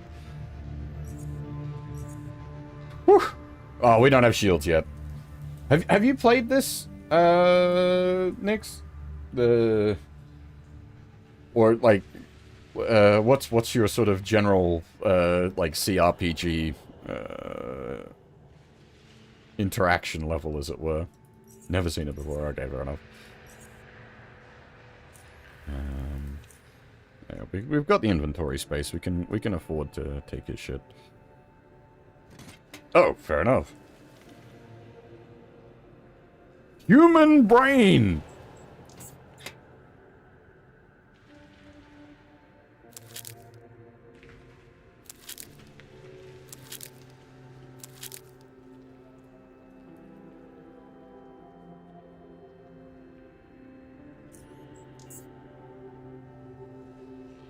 Surprisingly, not very heavy.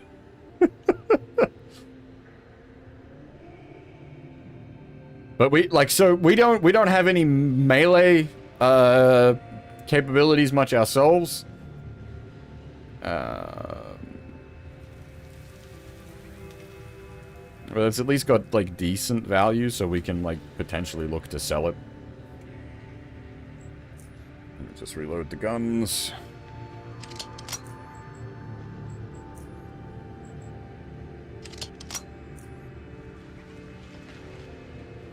But yeah, like, so, grenades and Molotovs are definitely a fairly consistent part of my strategy. Where are we? Oh, Camp Hathor. Okay, this was...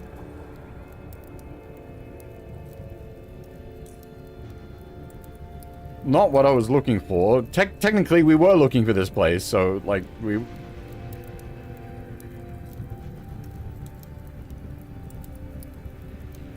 But this was the this was the one thing we weren't currently looking for.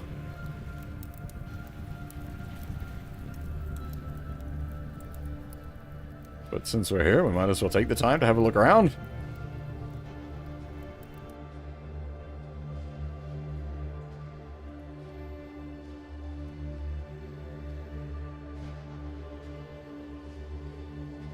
Now, I'm assuming, yeah, if I try to take their mushrooms, they will get very grumpy with me, so... I don't know, I don't need them anyway. We've got a huge stash of am I, like, out of sight, out of mind, says us right now? I should equip the, stealth gear. What is our stealth with all that on? 108.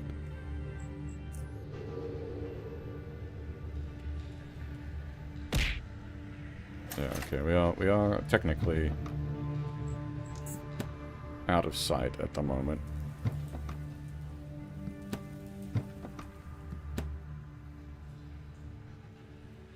Oh yeah.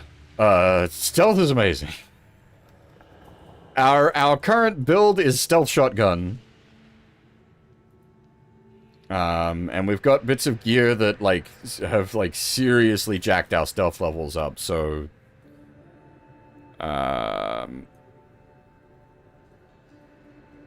So that eyeball over them is their detection level on you.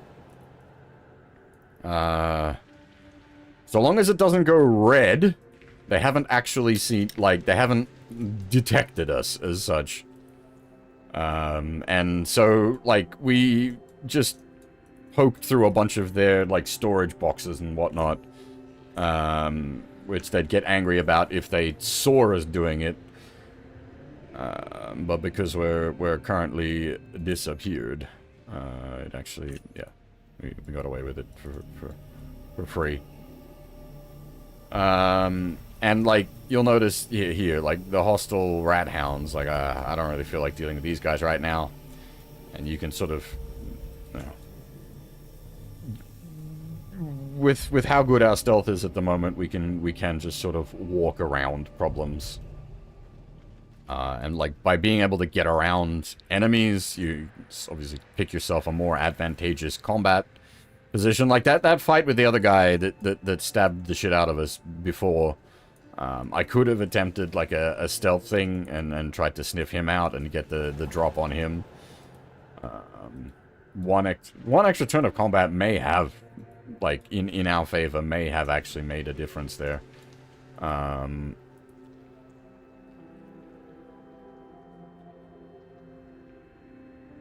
Given how that fight was going.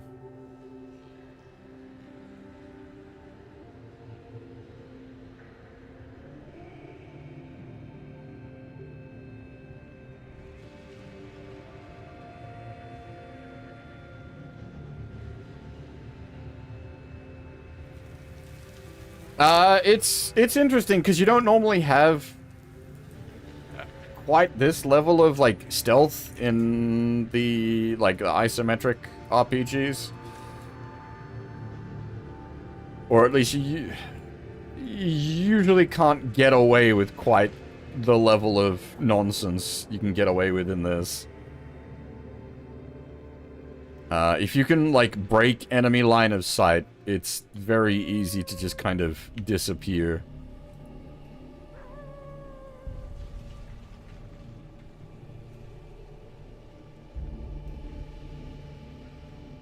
I never played much Skyrim, so I don't know how, like, how stealthy you could be. I suppose stealth archer is, a meme, so I'm gonna assume you'd probably do some pretty crazy stealth shenanigans in Skyrim.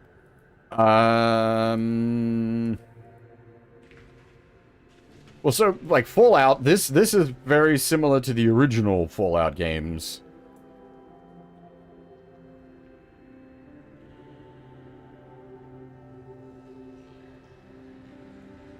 Mechanically and thematically.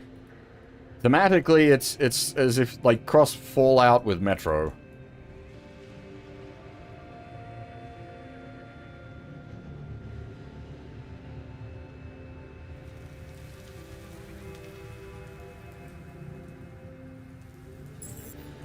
Oh!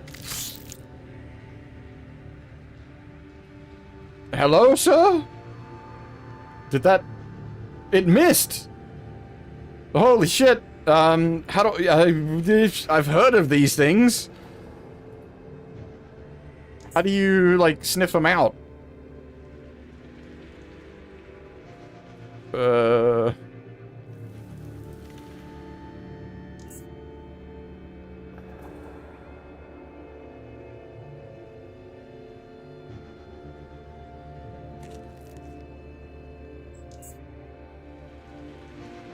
He just fucking disappeared.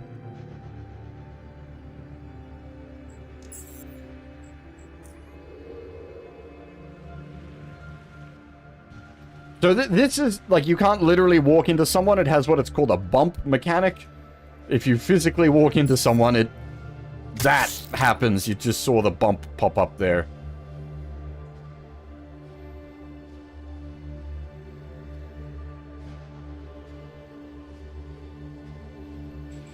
Yeah, so now this is the...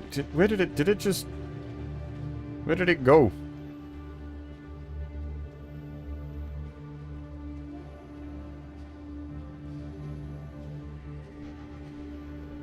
It's right here, I just can't see the fucker. I bumped into it. Surely it should also be, like, forcibly de-stealthed.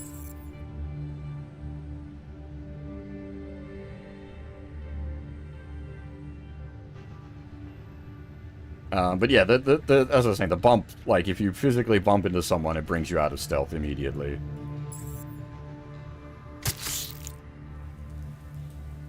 It's just gone. That's just how it be. I don't know if I need, like, just obscene perception to detect it. Like, I've got pretty good perception. I've got fucking 11 perception. Crazy high perception.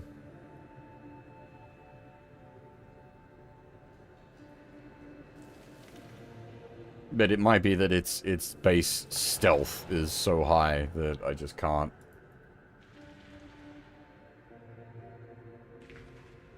But again, you'd think the bump would, like, display it. And it just disappears. Alright. So I don't know. I'm just gonna... This is just an experiment. Does it, like, care about that? It doesn't seem to. It's just gone? Question mark.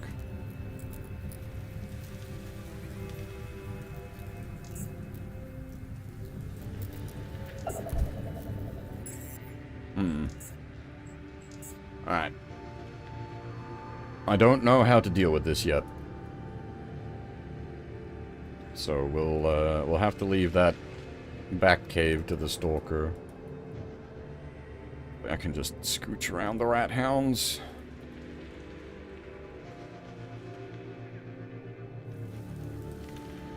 And this is what I was saying about the stealth. We can be pretty friggin' stealthy. Unfortunately, this is a bit much. I think we're going to get detected. Unless we can... Ah, oh, dang it! Almost got around the back.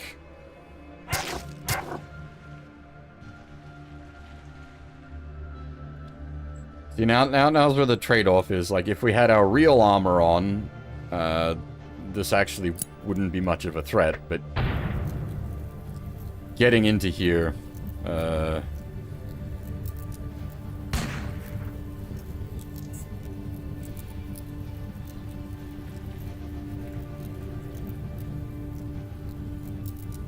don't even know if it's worth... Well, let's find out.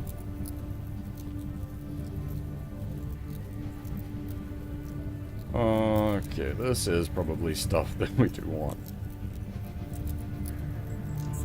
I just, like... Take all and walk out. Oh. Oh. Hi, boys, that ain't the way.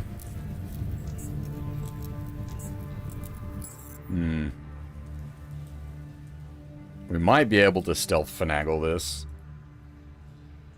Basically just gonna come down to, like, where the enemy packs, like, patrol too.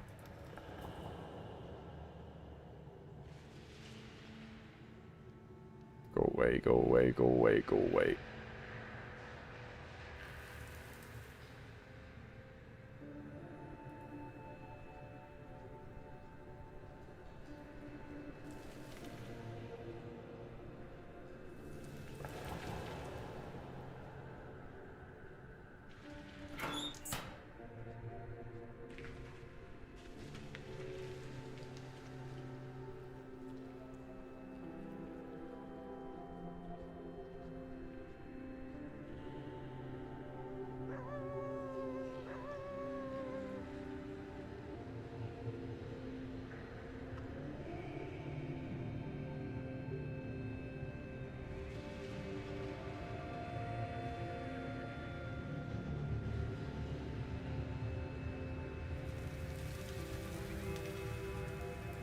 Now this tunnel leads to the Stalker, doesn't it? Let's not play with him.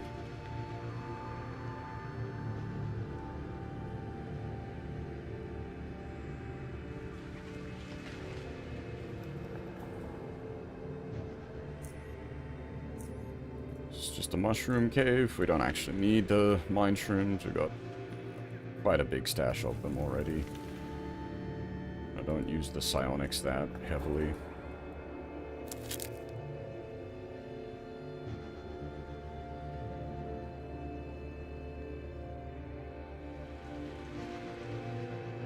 As I feel like a little awkward with my like investment in the psionics, as it's like it's just not really been like a big part of what we ended up doing.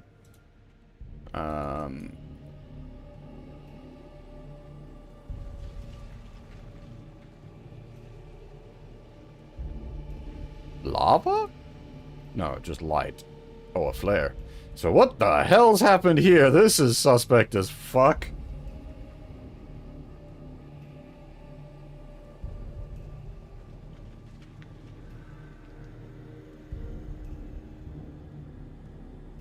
Thankfully, I have, like, very, very good, trap detect.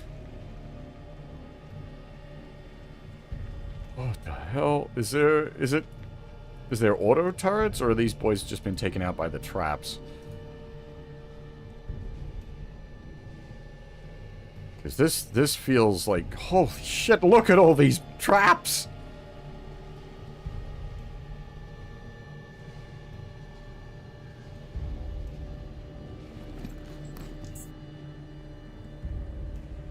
Good lord. Now, thankfully, the game's pathing is actually pretty good. If it knows where a trap is, it'll try to path around it. Which is, like, shockingly nice. I would have expected it to, like, force you to, like, manually try to finagle around all the traps. But, yeah, it actually lets you... Well, if you don't see it, however...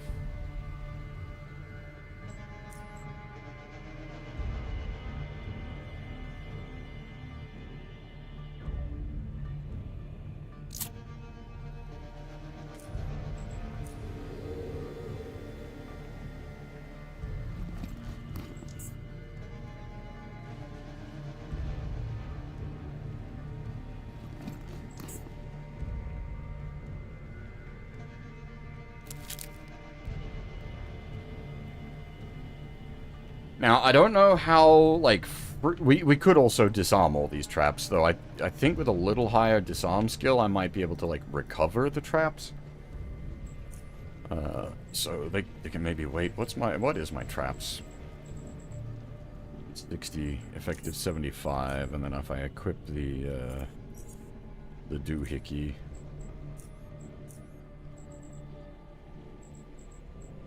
82? I don't know if that's going to be high enough to, like, recover the traps.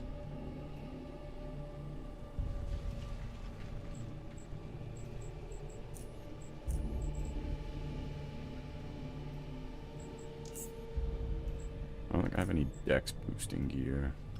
Actually. Hey, yeah, okay, so we can recover. We're good enough to recover bear traps now. Are we good enough to recover frag or HE?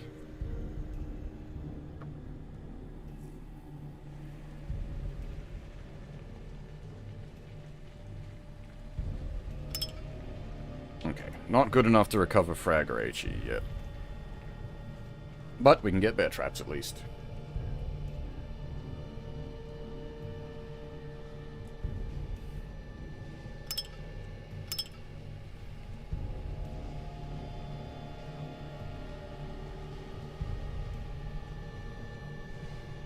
Is there anybody home? Where's the downstairs? Oh, burrow poison bear trap. That's a nasty bear trap. Warehouse inventory. That's some Oddity XP. I will gladly take that. Did I explain the Oddity XP, Nix? I've explained it a couple of times this stream. I don't know if I've explained it since you guys got here. I can go over that again, since it's quite an interesting XP system that this game uses. Oh, well, it's an optional XP system. It has, like, quote-unquote, regular XP, which is normal, like, quests give XP, kills give XP. But then there's the Oddity XP system, where you get XP for finding, interesting, like, lore items and whatnot instead. And, well, you still get, like, XP from quests. But yeah, you get the XP from finding lore items, which is...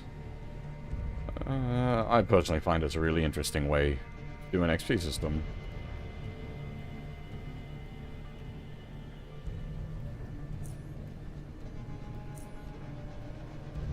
The question is, where the hell are we? What have we found? What the hell is going to be down here that needed, like, more mines than a goddamn, like, American arsenal?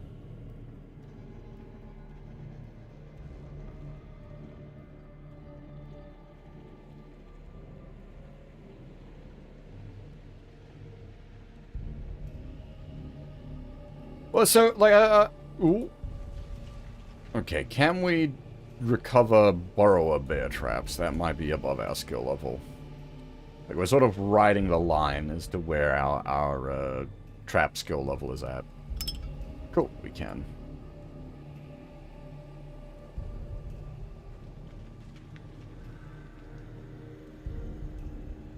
Yeah, well, so, like, the Oddity XP, to me, was like, oh, this sort of, like, perfectly fits with how I want to do a first playthrough of a CRPG.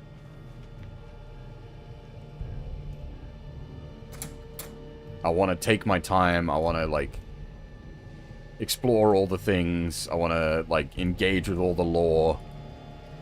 So, offering a XP and progression system that rewards that style of play is really, really good.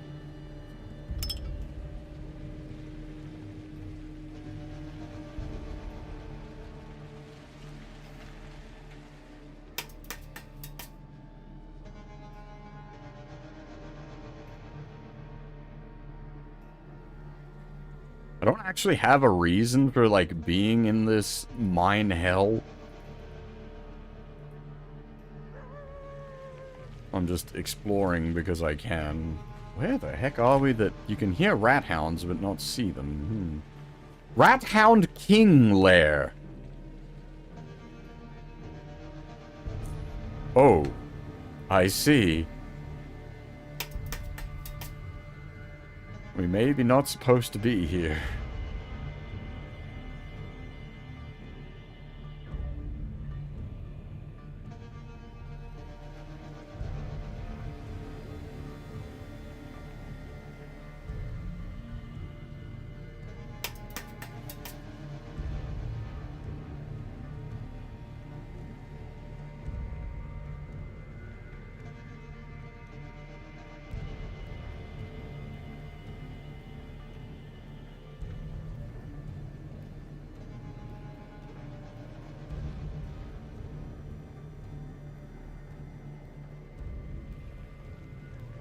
Can I even disable an acid blob trap?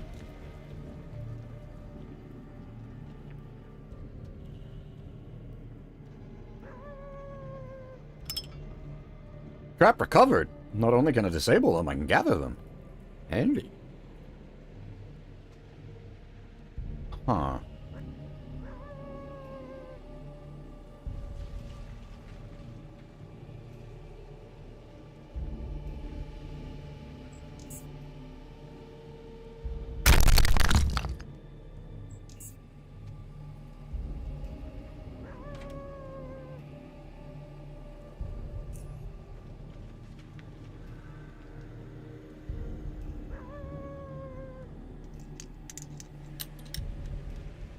That was a fun trap.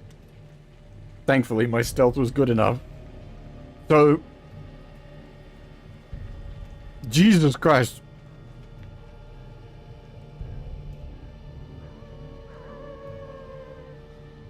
I'm curious if there probably isn't anything further back. Okay, so it might seem like a madman what I'm doing here. I'm just gonna waste ammo, basically, doing this. But, rat hounds can't open doors.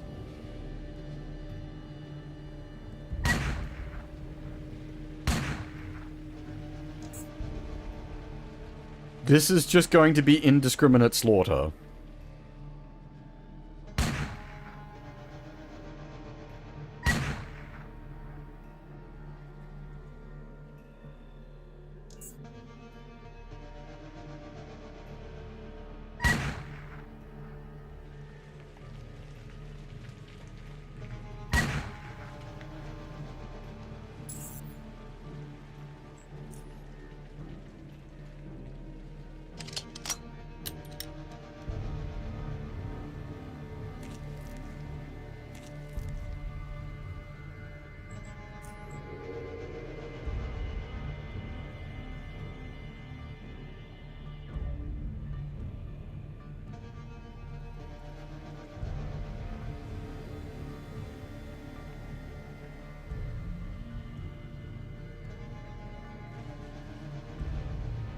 That was a fun little trap. I like that.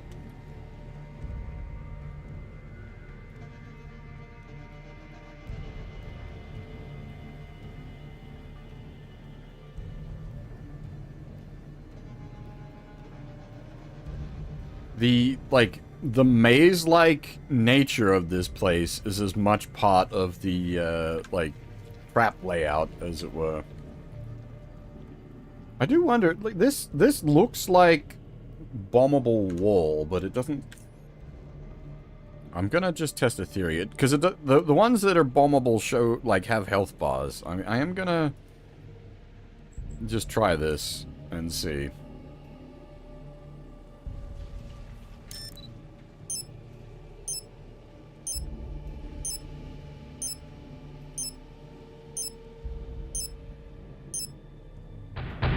No, okay.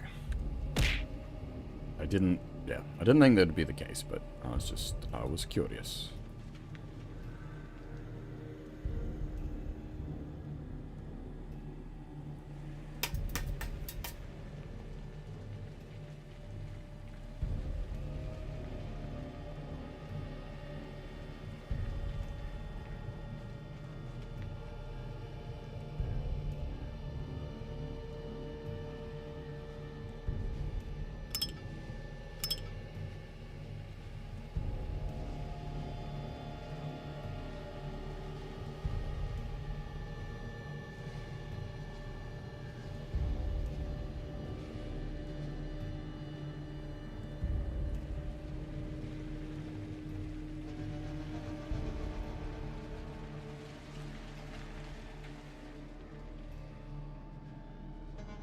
The thing is,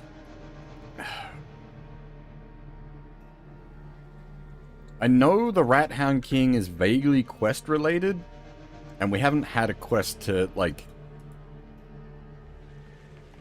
do anything about him yet, so I don't, like, if we actually run into him, I don't want to engage with him. I don't want to just, like, kill him because we happen to come across him.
Yeah, this is so, like, off course from anything we're, like, quote-unquote meant to be doing.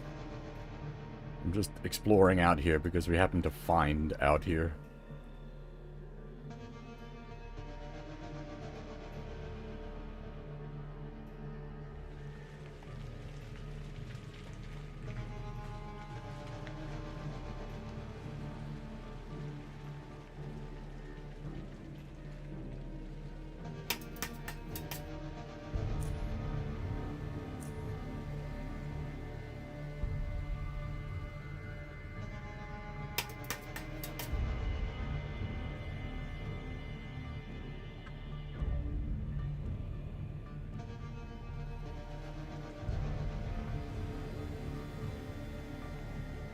This feels like we're getting deeper and deeper in. Yeah. Okay.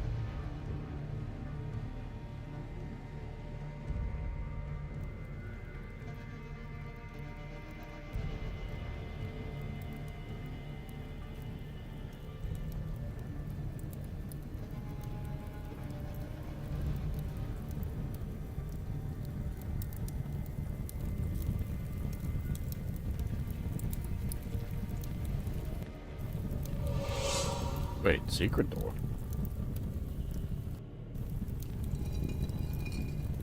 Ooh, what's this? Oh! That's hella useful!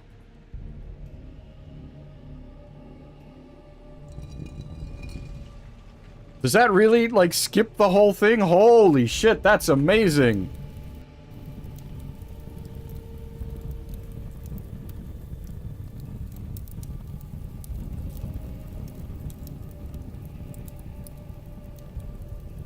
Oh, wow, okay, like taking the time to sort of explore through here was really worth it. Well, assuming we need to come back here later, we now have...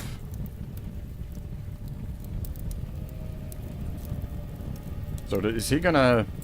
You find yourself face to face with a towering muscular man. In fact, describing him simply as muscular is a great understatement, because this man has the physique of someone chiseled out of a giant block of granite. One of the two rat hounds by his side, the grey-furred Goliath, which stares at you with its hollowed eyes, might as well have come from the same block, judging by its powerful, bone-chilling appearance. There is another rat hound present beside the two guard hounds, yet its purpose is a different one. Its glossy hide is proudly being worn by the King of the Rat Hounds, a title which he uses to introduce himself once he addresses you with his carnivorous voice. Who dares disturb the Rat Hound King? Tell me your name, or I'll have my rat hounds tear you apart. Speak.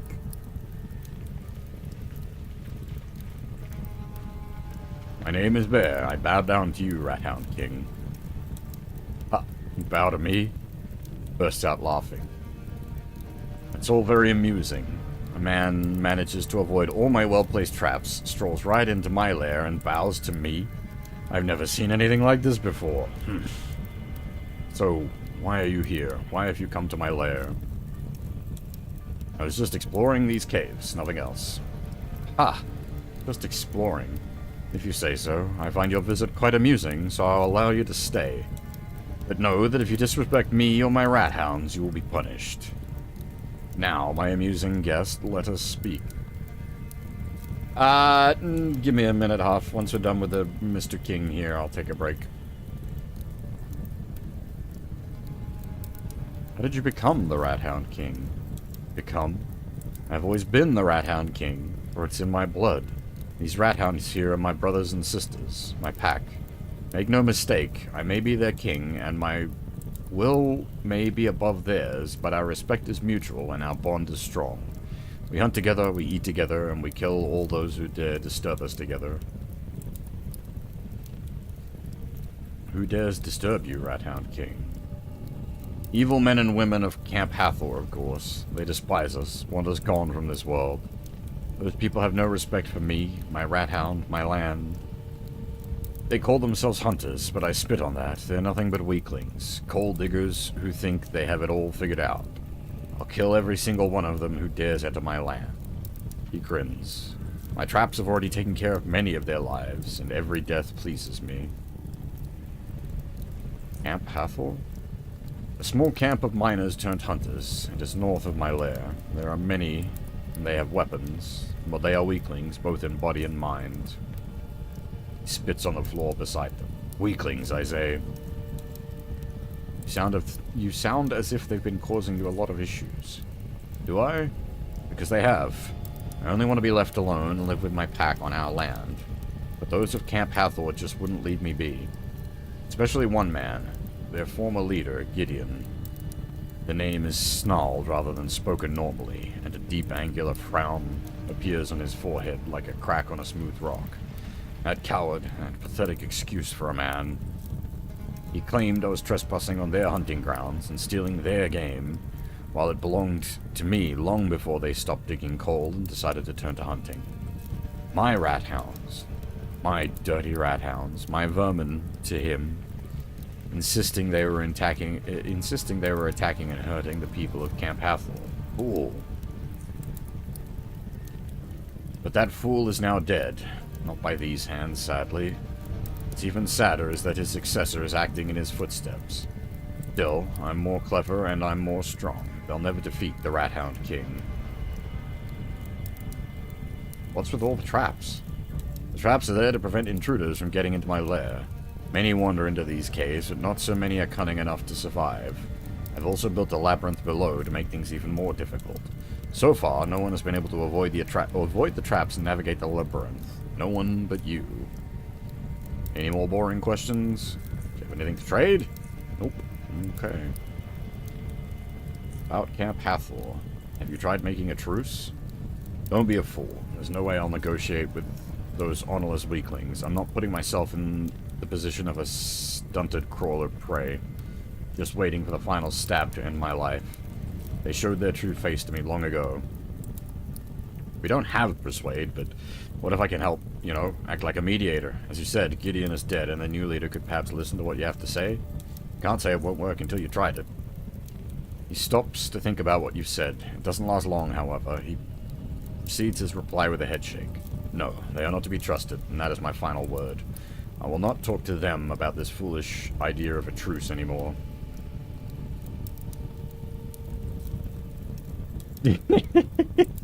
Rat hound rather than ratling.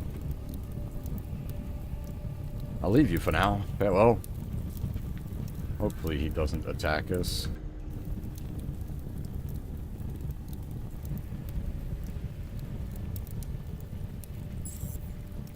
Okay. Does not want us going in his bedroom. Fair enough.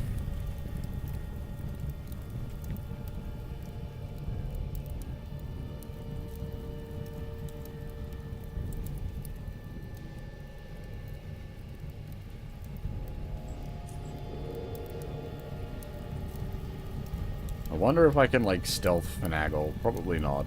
There's probably too much, too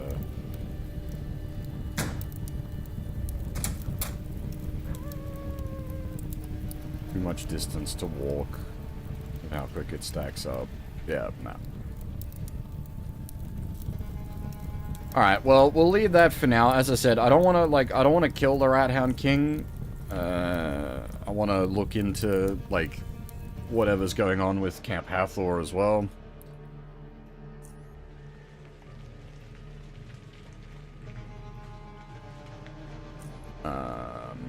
We only ended up out here by chance, so I have no wish to start a war. Not necessarily. I mean, who knows? We could survive. We could side with the Rat Hound and fuck up Camp Hathor? Question mark. That's probably not a good idea, though. As Camp Hathor is a food supply for SGS, and SGS is tentatively home.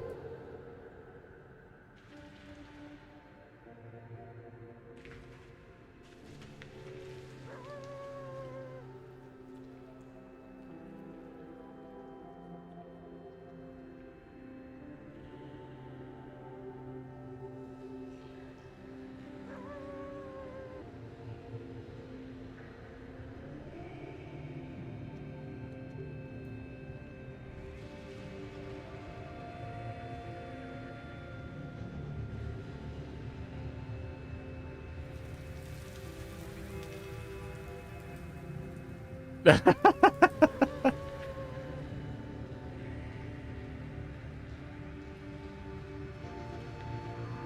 of a dog noise for a cat to be making.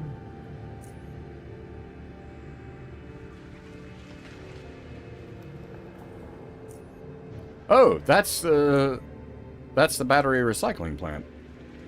That's the place we were looking for the other guy. Okay, we may need to flush these tunnels out then.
I didn't think this through. This is going to require us to just sort of sit here for a while and wait for the fire to go out. I mean, it did what I wanted it to. Because, yeah, we can just pistol snipe them.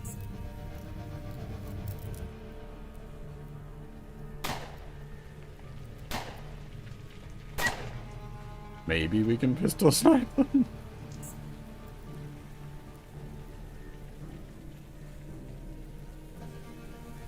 So when it's in combat mode, you do need to be more finicky about where you place your feet. It will just walk you into hurt.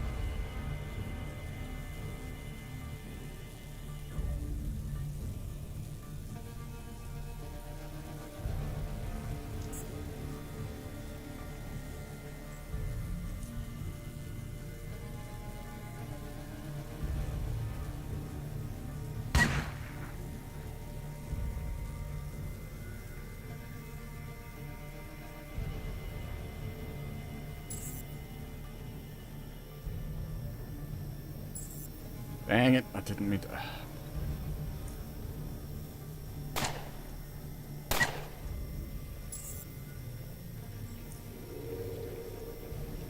Ah, that'd be the,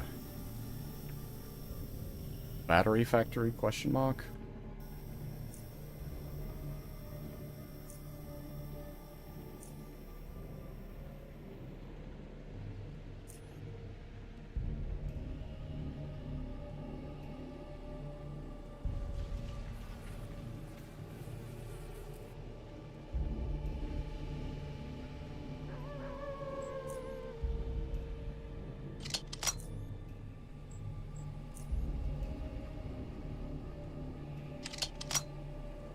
Good, firebomb here is gonna be... Oh, Jesus. Back up, back up.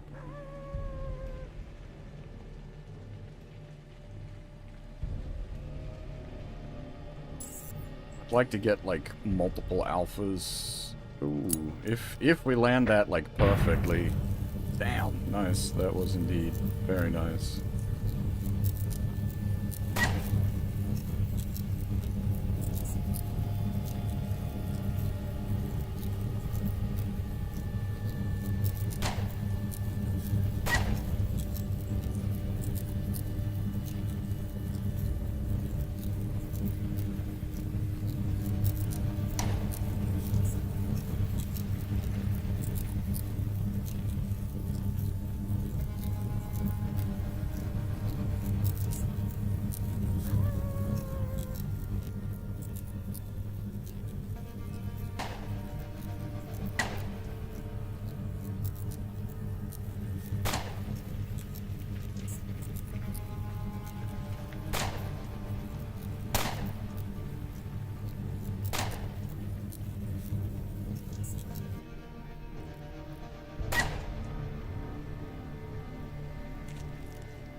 Flimsy ventilation shaft.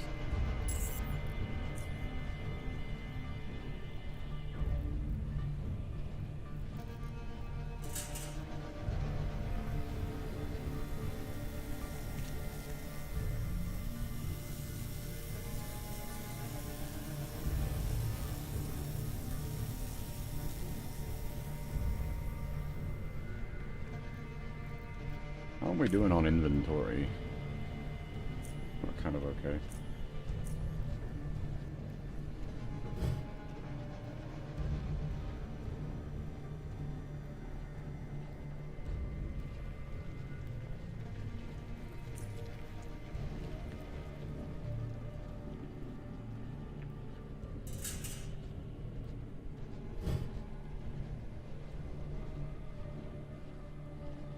Alright, we are... hang on.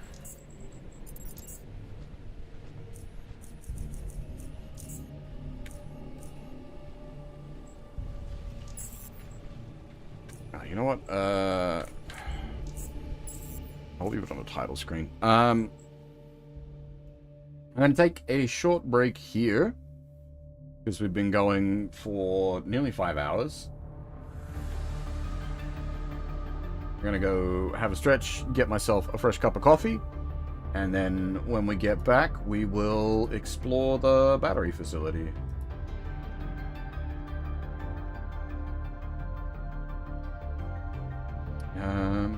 Yeah, if you need to grab yourself a drink or something to eat, or just have a stretch, now is the time. I will be right back.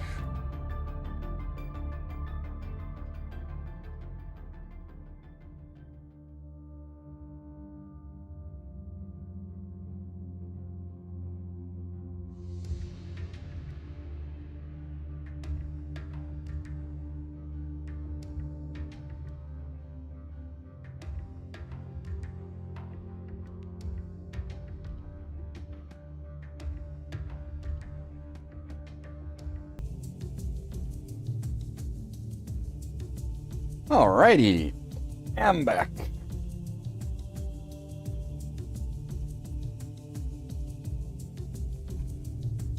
Okay, where were we?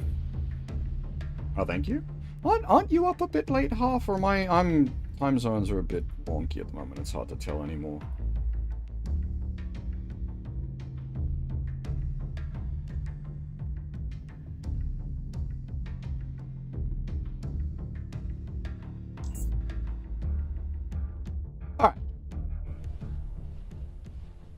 Oh, okay, yeah, no, that's not what I would consider late.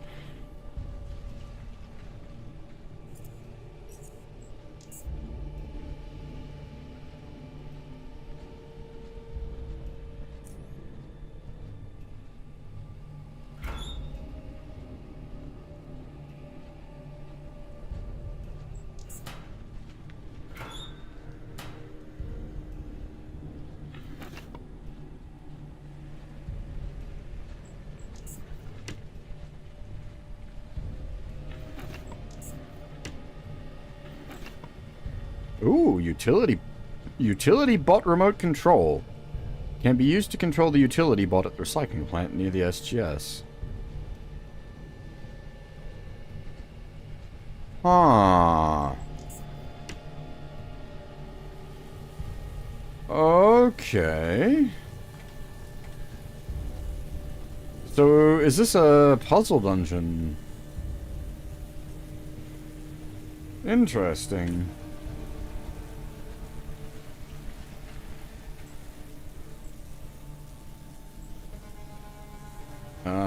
Is this gonna be better to just, like, put it on my shortcut bar? You're just gonna have to be clicking this a lot.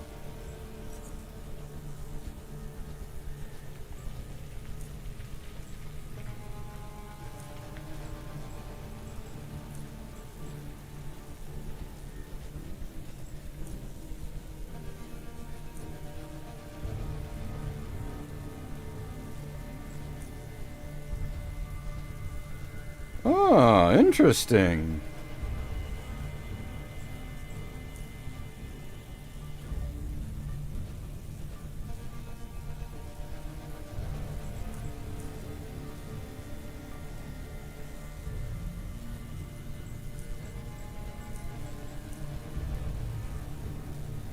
Oh, does it have to be... Ah, no, okay, you can do long distance.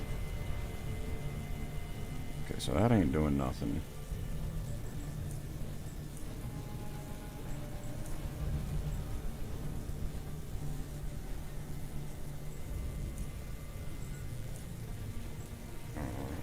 Can I set it as, like...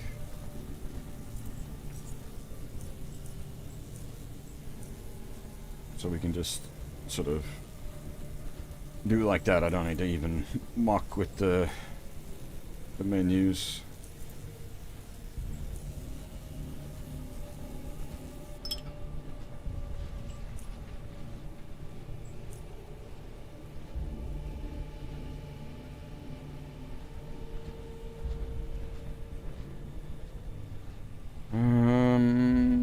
Alright, so then we need to... Hey, this is interesting.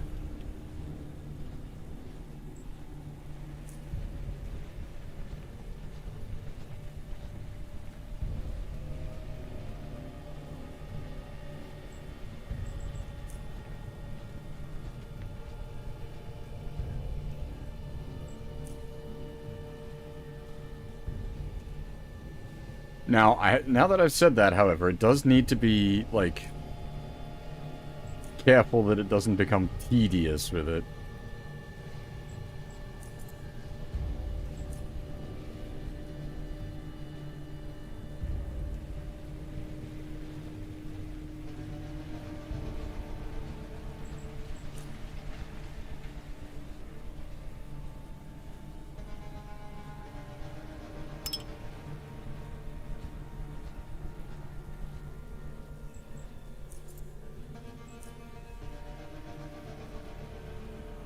I'm just wondering if they, like, the electricity, like, live updates, so I'm wondering if that means this is now off.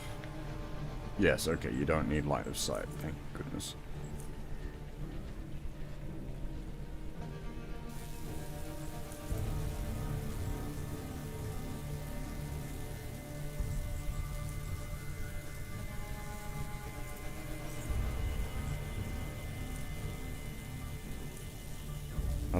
I don't even need to click on them. I've got them set to numbered shortcuts. I can just use the shortcuts.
We killed the little bot.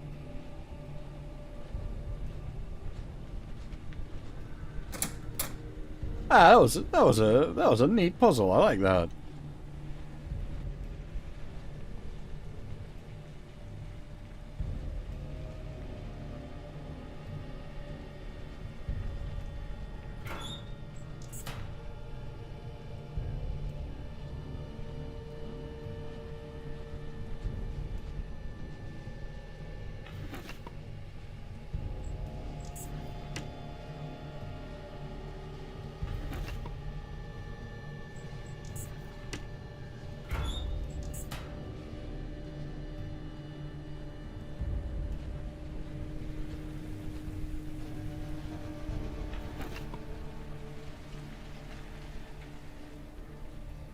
Nuclear battery blueprint.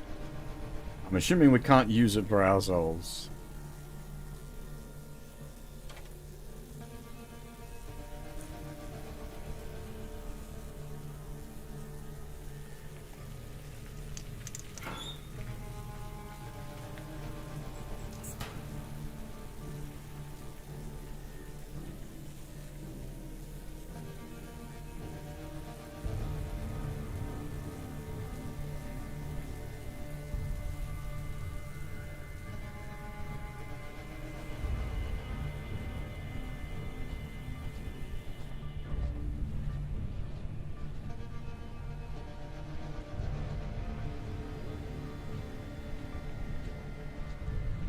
Yeah, that was good. That was a fun little puzzle.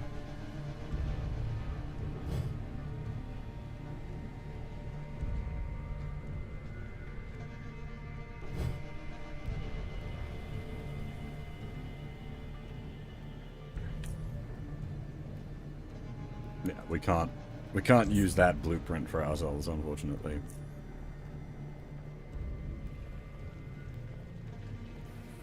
I think it's right here, however, so we can just go hand it in.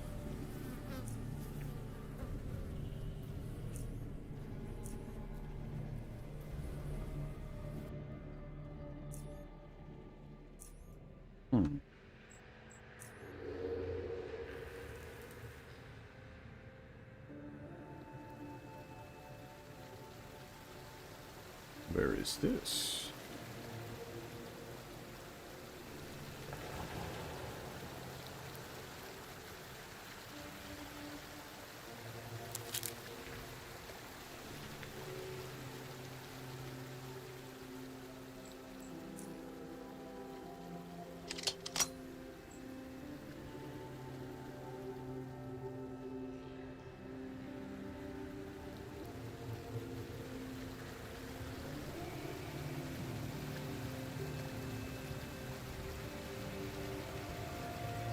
Is that crossable water?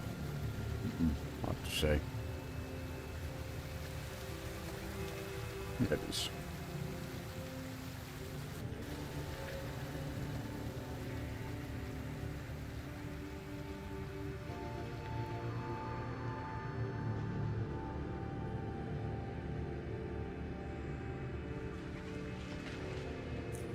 Once again, getting very off course.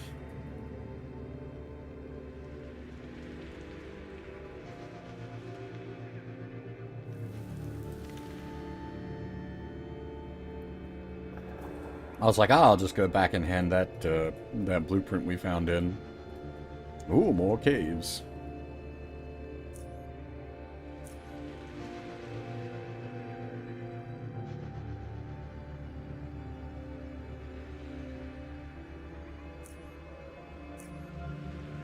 Ah, whoops.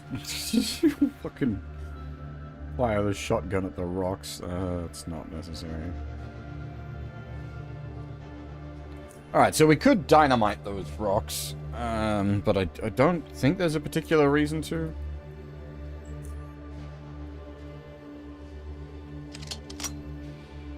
Unless we need, like, very quick access to this part in particular.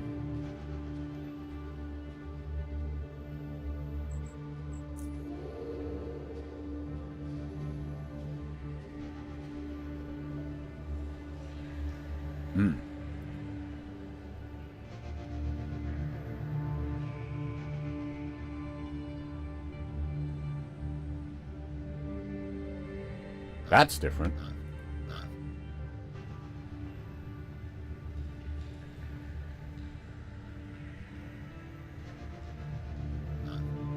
I kind of want to fight the pigs just to try and see.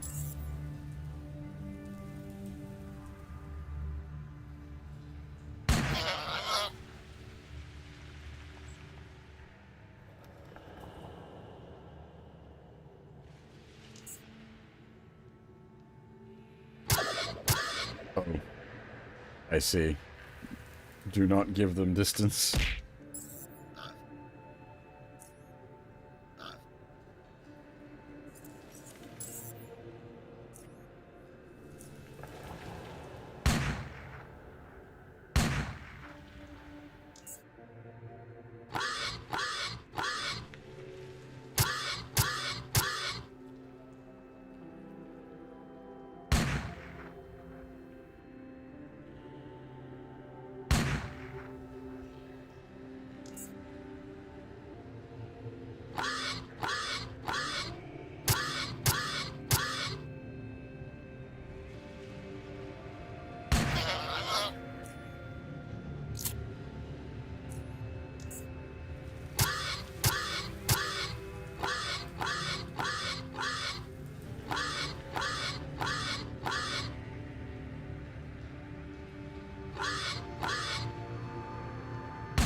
Oh!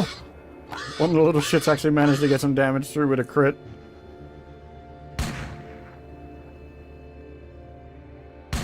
Oh, he's still alive! No, we die. It's got like 1 health. Bastard.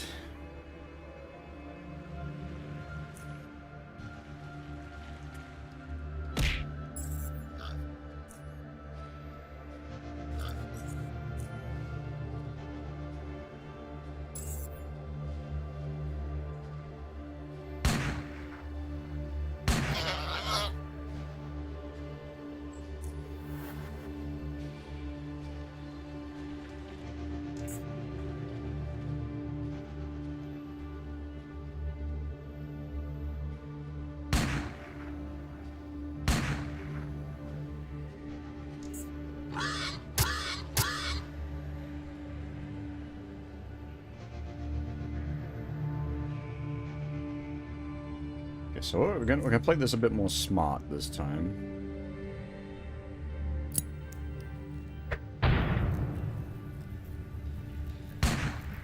Build ourselves a wall of fire. Hey, that's Eon, how's it going? We're fighting cave pigs. More dangerous than it sounds.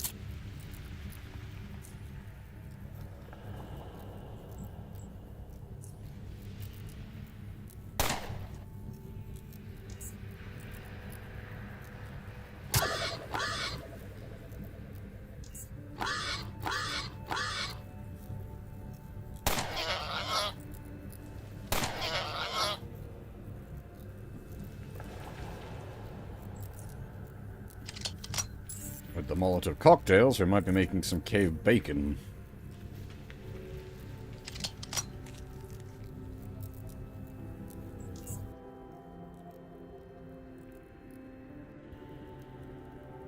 I'll leave the heavy armor on for the moment, because it basically makes us immune to damage from the little ones. Not so from the big ones, however.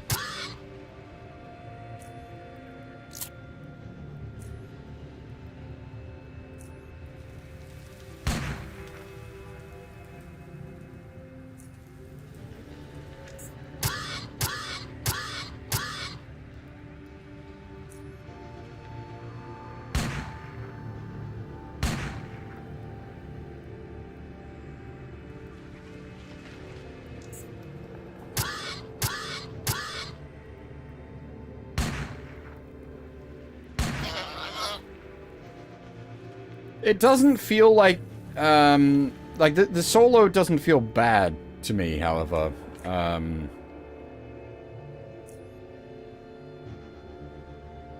It's not like when we were doing DQ1 HD, where the solo felt like they just hadn't balanced the game around the fact and you're just constantly getting out action economied.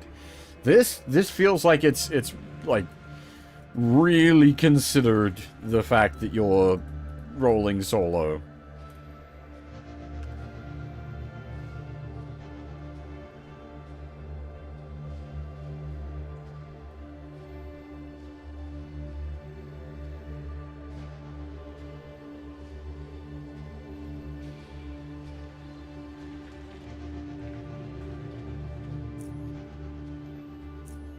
Which, given, like, they knew what they were designing, straight up. Okay, so there's another one where we could, like, bomb the rocks out, but we don't need to, so I'll conserve my bombs.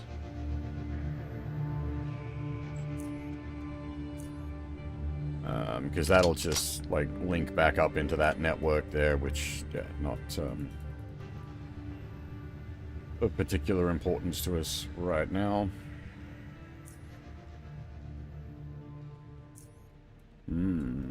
Might go stealthy again.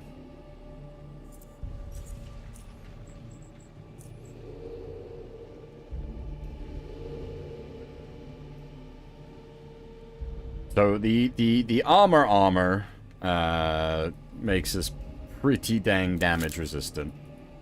That's why the little pigs couldn't even hurt us. But the armor also makes us basically it makes us impossible to stealth.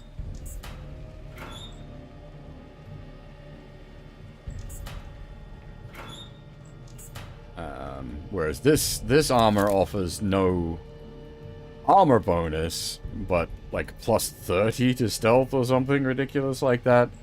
Our stealth is something obscene. 108 effective. So I got 60 stealth base, and then thanks to like equipment bonuses and such, we're at 108 effective.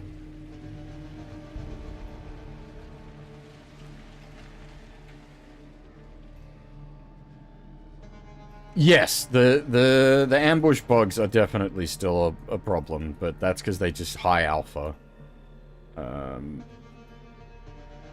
Like, they do such a high single smack, it doesn't matter.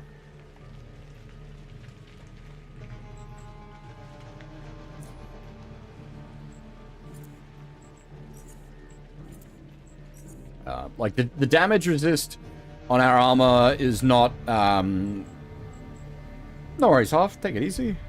Hope you have a good rest. The damage resist on our armor is, well, it's like 16, I think. So, mechanical damage reduced by 16. Which means things like, interesting. Things like the little piggies, or like the minor rat hounds,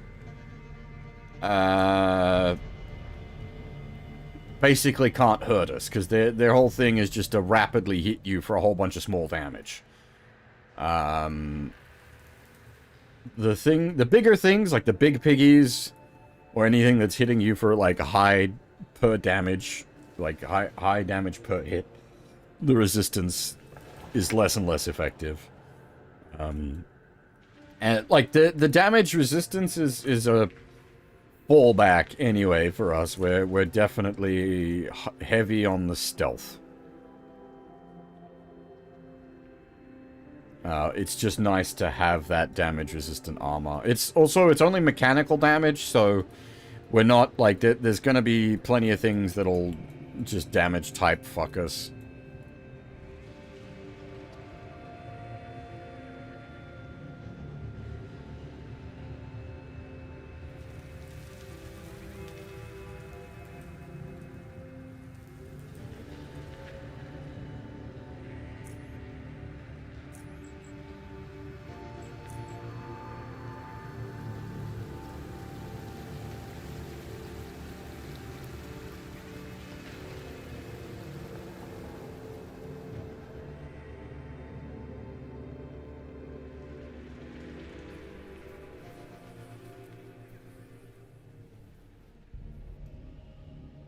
Yeah, enemy snipers would be a huge problem, but the hope would be with our stealthy setup, we could, like, sneak up on a sniper and take it out. If we're having to fight an enemy sniper in, like, a quote-unquote fair fight, we've probably already fucked up.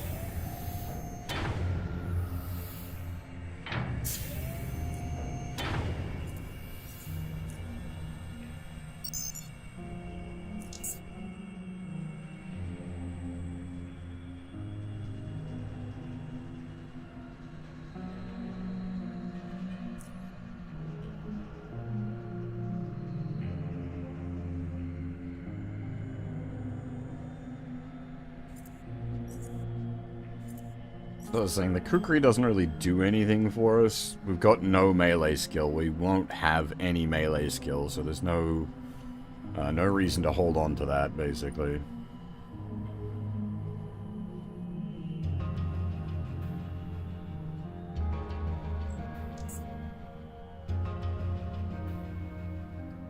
We did expend a ton of ammo, actually.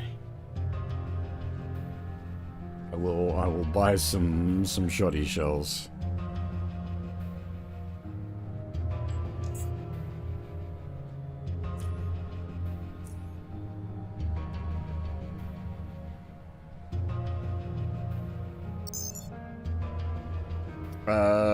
Is engineering that gave us the quest? This bloke.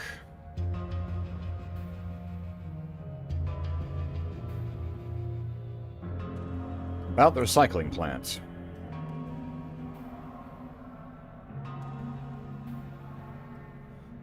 Yeah, you'll love this. Here's a blueprint that contains something about optoelectric nuclear batteries. I think you'll find it useful. Harold's eyebrows shoot up at the mere sight of the thing you brought him. Wow, what a lucky find. Great, let me take a look at it. He inserts the drive into his portable computer and takes a look at it. I was hoping for some info on how to make our own battery, but this has got information on how to revive dead ones. That's nearly as good. Ah, I never knew you could do that with a photovoltaic cell. Great, glad you're happy. As I promised, here's your reward, 300 credits. See you around.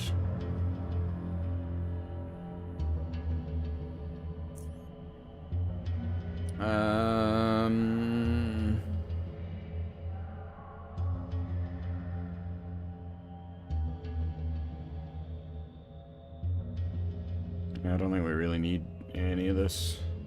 I wonder if it's been long enough that Buddy Boy down here has restocked his timer components. Wouldn't say no to another one of those. He has.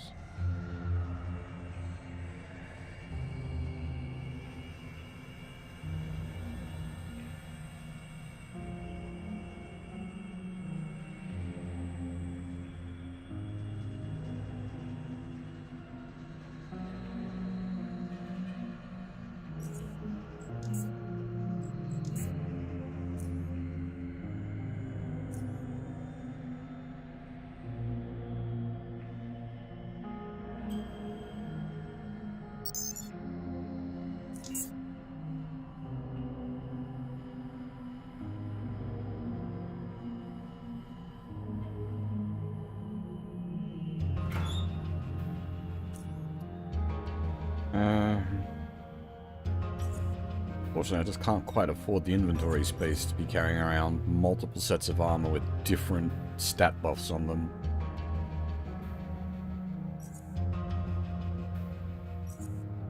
I'm already carrying around multiple pairs of shoes with different stat buffs.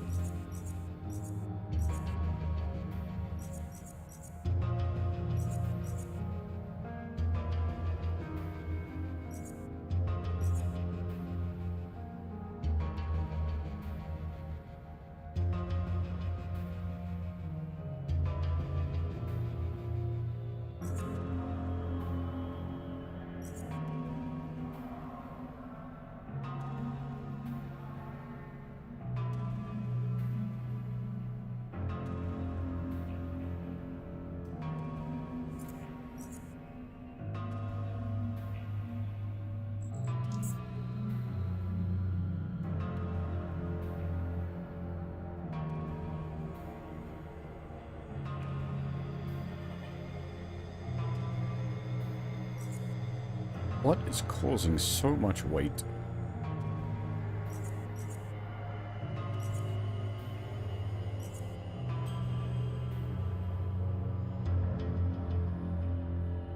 We have like an excess. I mean, we do. Do we have an excessive amount of bullets? It's not really excessive considering the situation, but it is a considerable amount of bullets.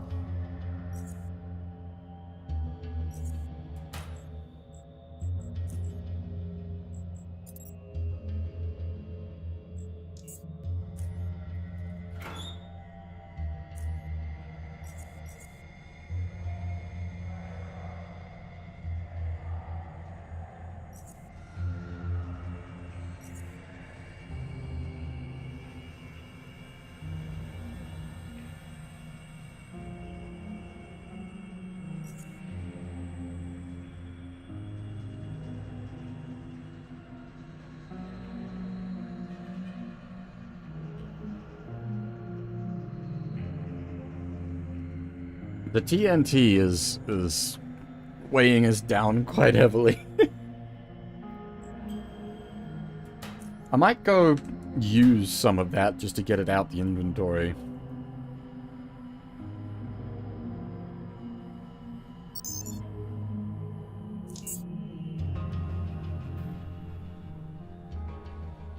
Oh, funny you say that. Can I bring it up?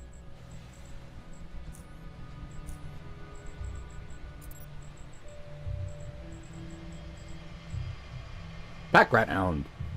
Increases carry capacity by 50.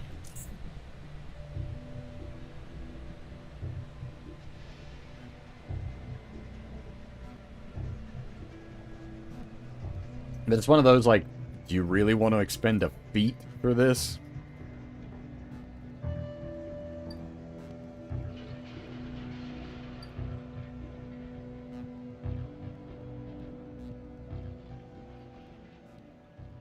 I'm curious if our friend here has anything new to say. We haven't spoken to Heartland in a while.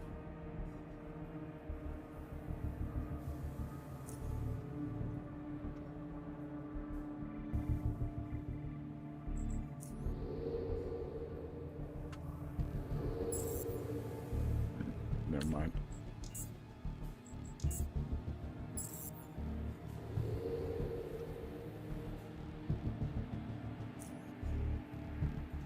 I'm just trying to remember where the cave-ins were out this way.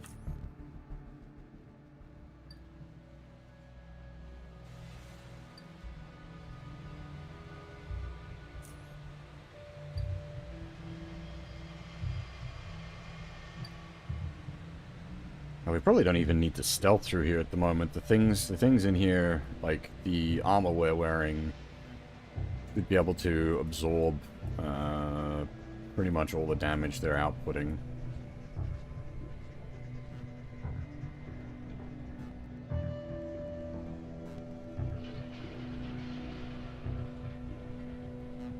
There was... I'm not going mad, right? I'm pretty certain there was bits where blocked off by... That... Actually, that might be it up there. So the rat hounds are probably respawned. That's going to be a bit annoying. Just because it's a waste of bullets.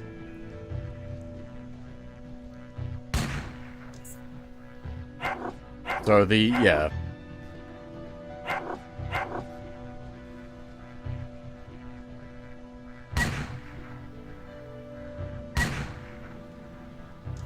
The armor makes these a non-threat now. They're...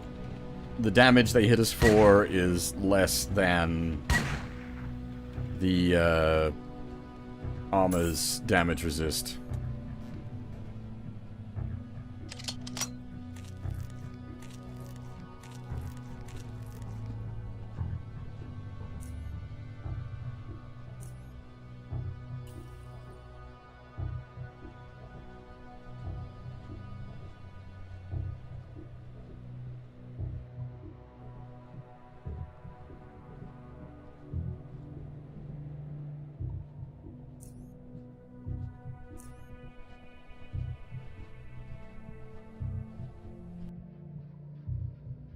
Yeah, these... So, I thought there was a bombable point up here.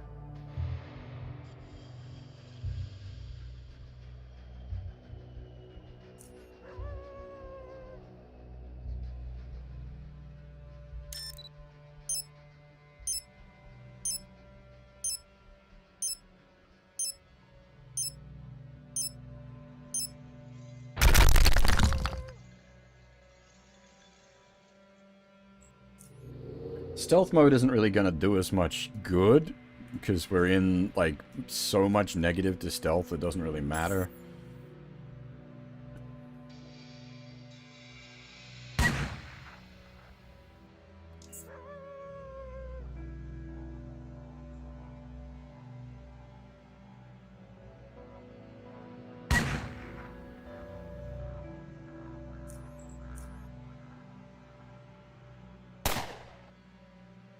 Missed.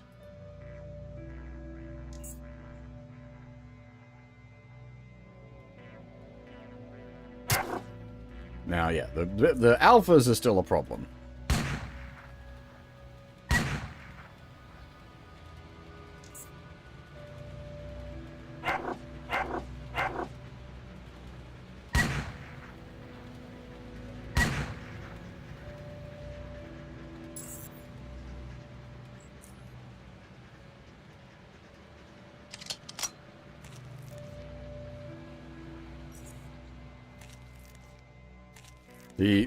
We don't get any more Oddity XP off of those.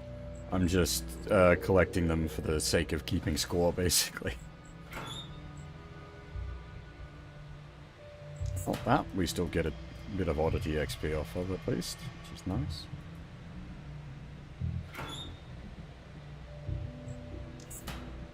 Hey, Snapperfish. Yeah, I've been really enjoying the Oddity XP.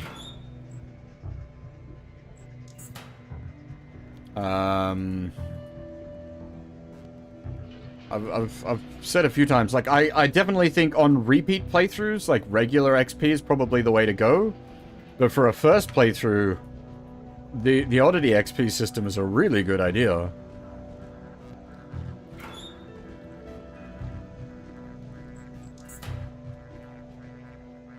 Because it encourages, not just encourage, like, it rewards exploration and taking your time to, like, poke around everywhere and do everything. And, like, the first time you're going through a CRPG, that's absolutely what you're gonna do, so... I really... And, like, the fact that it's also an option. That's the important bit as well. Like, you don't have to do it if you don't want to. You can just play regular XP. I think it's really good.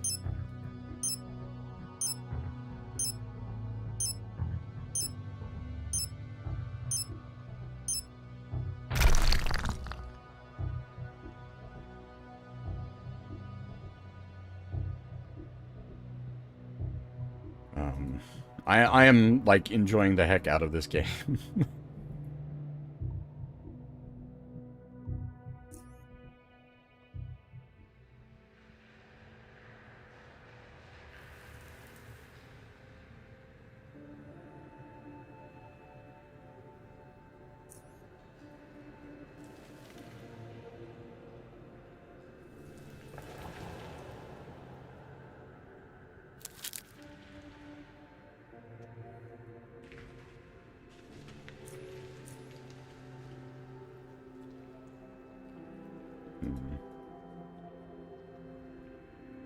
How wild do we want to go with the explosives? I think they should have restocked back at the thing so we can buy another 3. These just regular rat hounds, no alphas. I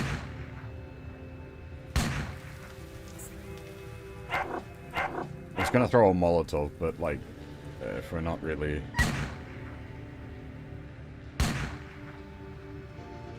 particularly concerned about the situation. Let's not use the shotgun, because that might shoot through and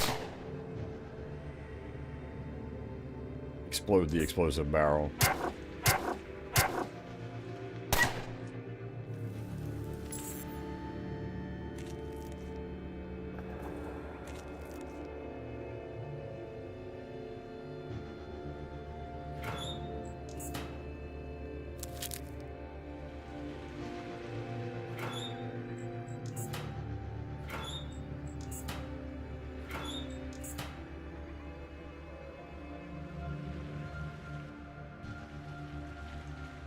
Yeah, like for the Oddity XP thing, people are like, oh, you gotta dumpster dive everything. It's like, well, yes, that's what you'd be doing on a first playthrough.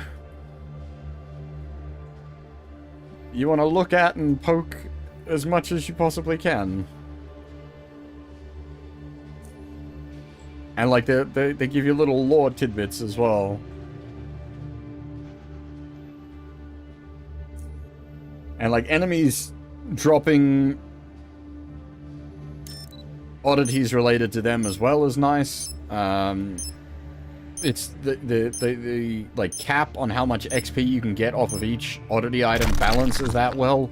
Like I have a lot of positive feelings for how this system is. It might be that it goes bad end game. I don't know. Like, it might be that the oddity system doesn't scale well into the late game. I haven't heard anyone put forth that opinion, and I certainly think the way it's been handled thus far is good.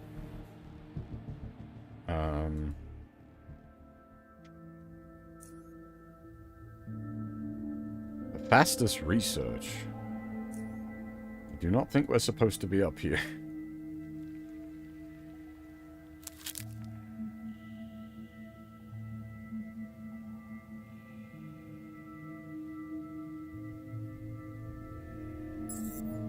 Oh, what have we found? Oh, shit. Alright, I'm just not going. I'm just not going to. I don't yet have a way to deal with those, so we'll just sort of...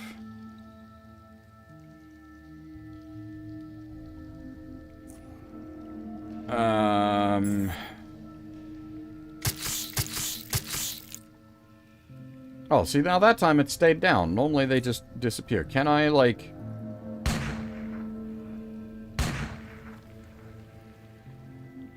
Nope. Alright.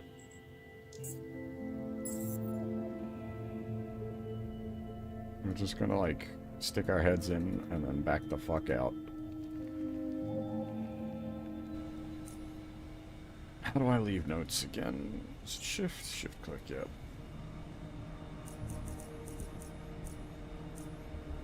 Not... We just don't have an answer for crawlers yet, so not dealing with that.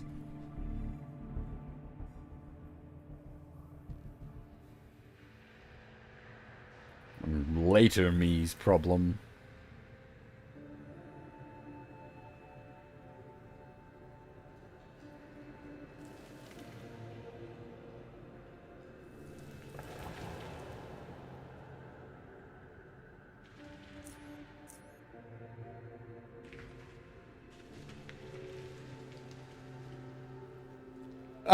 Currently we're off in the middle of fucking God knows we're doing something unrelated.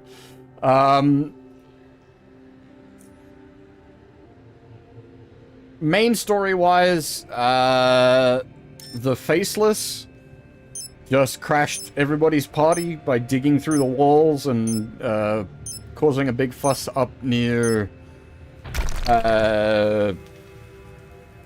the central city.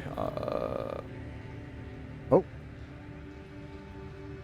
The lone man approaches you. His camp, the lone man notices you approach his camp and swiftly responds by aiming his gun at your head. It takes him but a few moments to address you, and does so with a voice that seems rather calm and relaxed considering the tense situation. Don't move, buddy. Don't even think about moving, or else you'll find yourself obliterated on the spot. Now, who are you, and what are you doing in these caves?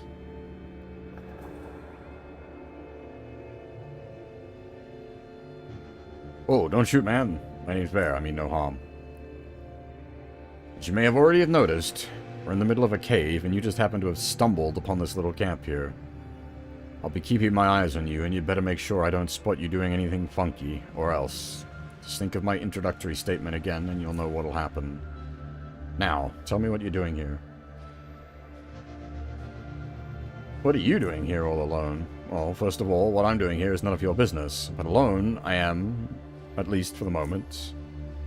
Yet, you are here too, somehow. He makes a brief pause before continuing. By the way, did you happen to notice anyone else in these caves? Oh, sorry, just passing by. Curses. Listen, I'm looking for 2 men in these caves. Don't ask why. I need something from them. A small footlocker key. If you meet them, find their bodies or whatever, just get me that key. I'm even willing to pay for it. 50 charons, as a matter of fact. Why do you need that key? Is it for a locker? None of your business, buddy. Why are you looking for those men? I told you not to ask that, are you deaf? Alright, I'll search for the key.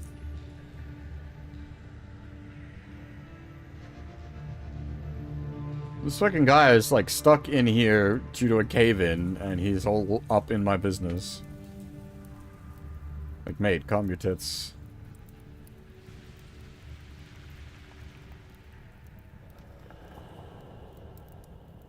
I'm gonna assume that's the footlocker that needs the key. My worry is that the men here he's looking for are probably dead to lurkers.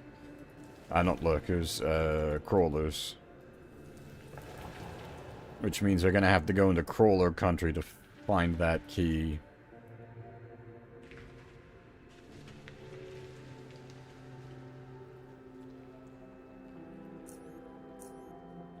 But yeah, like, current task-wise, quote-unquote, we are exploring for the sake of exploring, basically.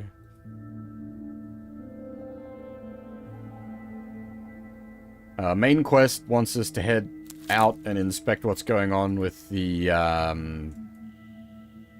faceless attack. We've got a bunch of, like, sort of quests there in related.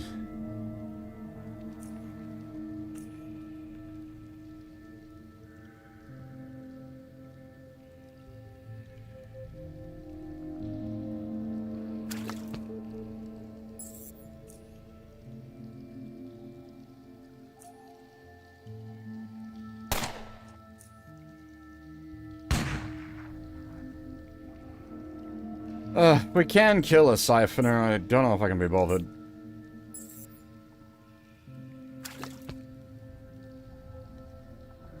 It's a lot of firepower to take one down, and we'll take a bunch of damage in return as well.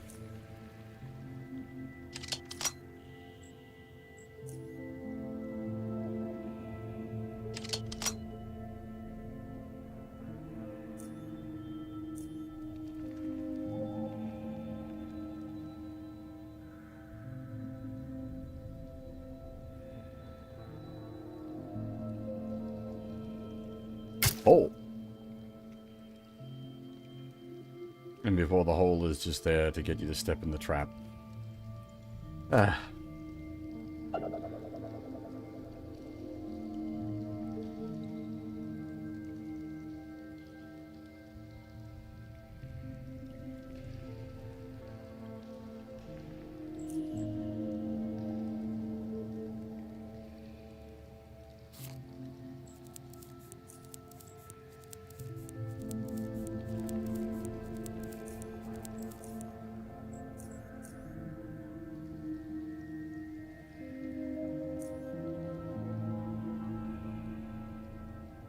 Huh.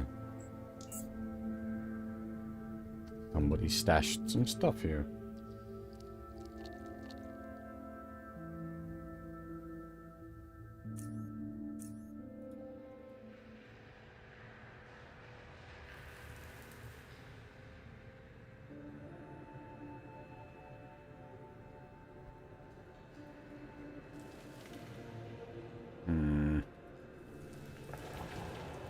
Pack of rat hounds.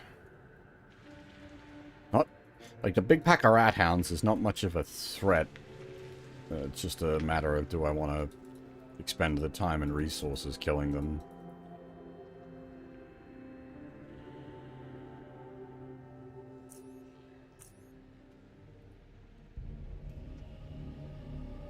I think we're officially out of TNT, so this wall will have to wait.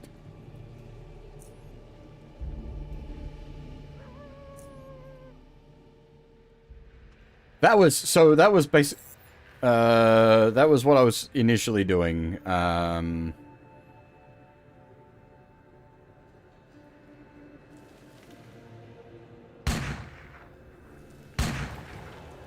We'd come out here to use our TNT.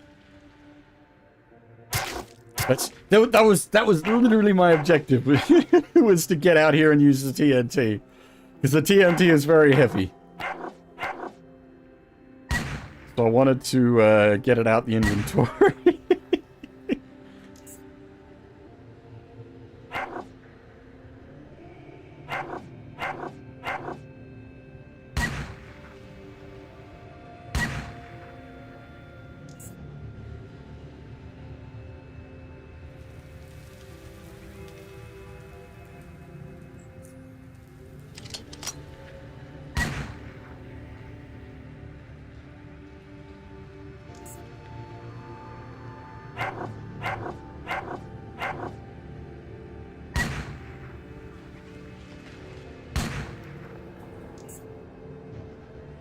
The Rat Hound alphas can still definitely hurt us, but the Rat Hound basics are effectively a non-threat at this point.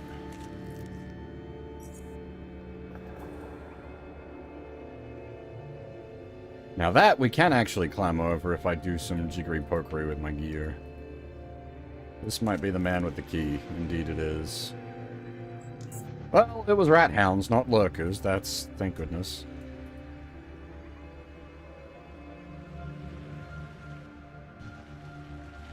Not Lurkers, Crawlers.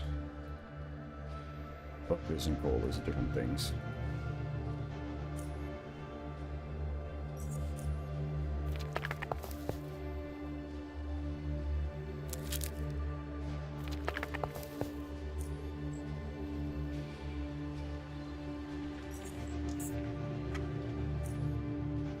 Now, the question is, do we give the guy the key, or do we find out what's in the lockbox ourselves and eliminate the guy?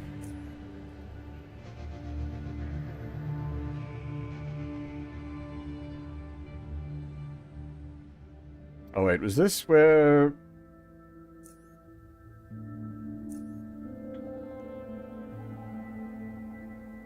the siphoners were?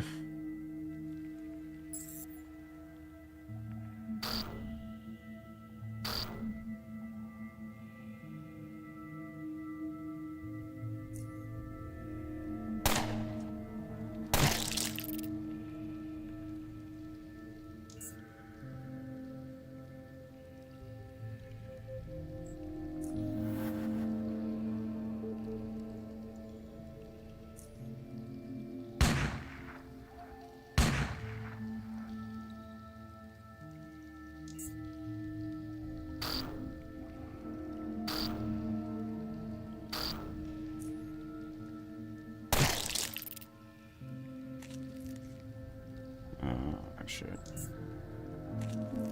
Yeah, we don't need the carapaces, but the other bits are useful. We can make insect extracts out of them.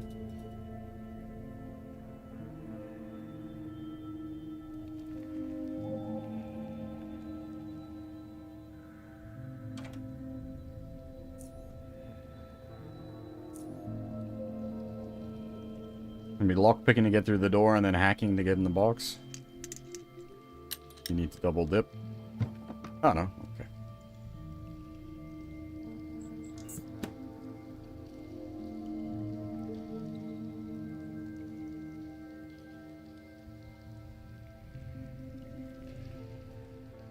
Oh, what the heck's going on here?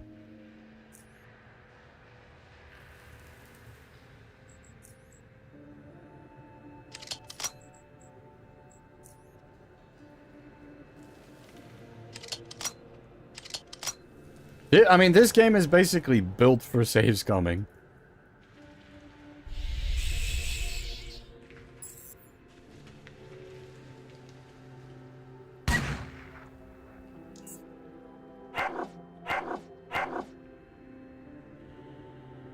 It's just sort of assumed that you'll save scum.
Ooh, gasoline. Hey, a level up. Nice.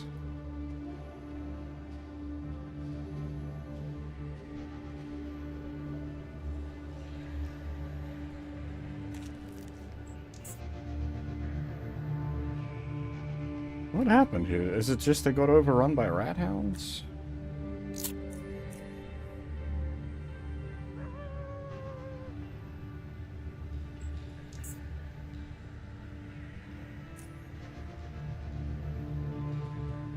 I'll do a level up once we're done sort of poking around in here. There's no, like, you're not at a, well, there's obviously the advantage of whatever stats you get from the level up being, like, immediately put to use, but,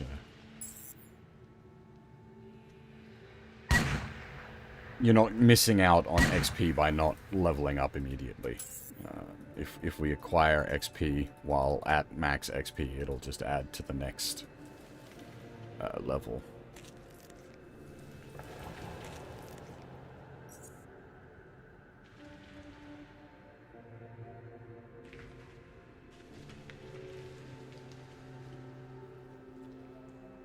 Well, this was an interesting little aside.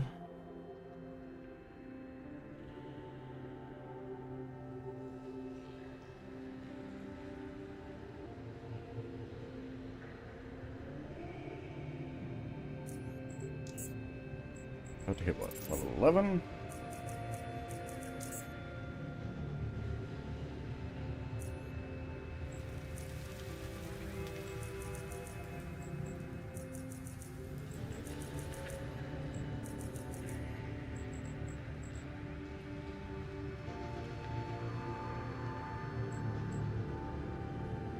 I keep forgetting which of the crafting skills I need to be raising.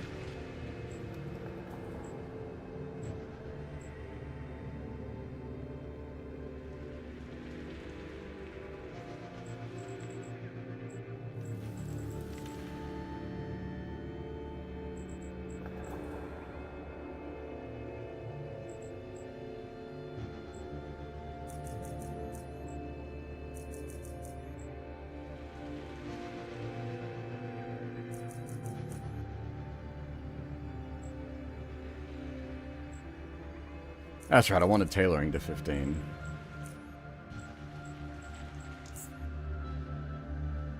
So that we could make our own,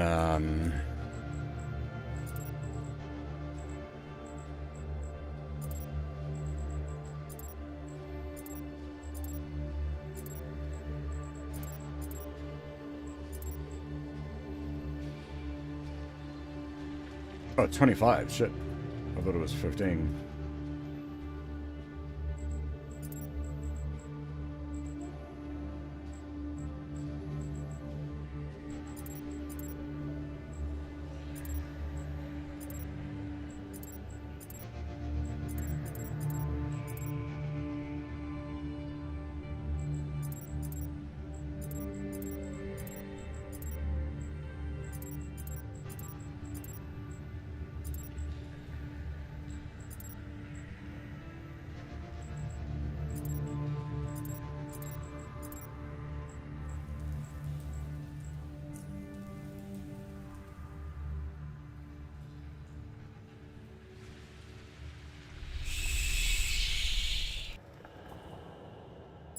Oh, shit, pigs.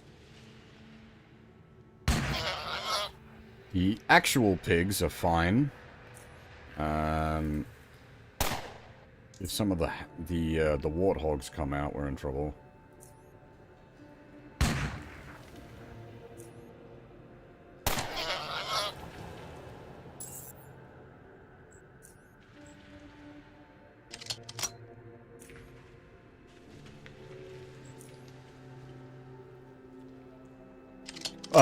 So the little piggies aren't a concern because we're in the heavier armor. They can only hurt us on a crit. The big piggies can still hurt us. Like that. It's a sort of dangerous situation because they can do a charge attack which stuns you for a turn if they can get a run up.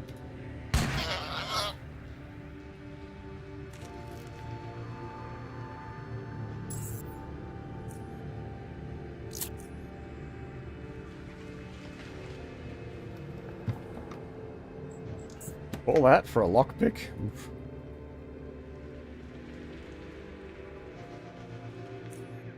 The stun is concerning.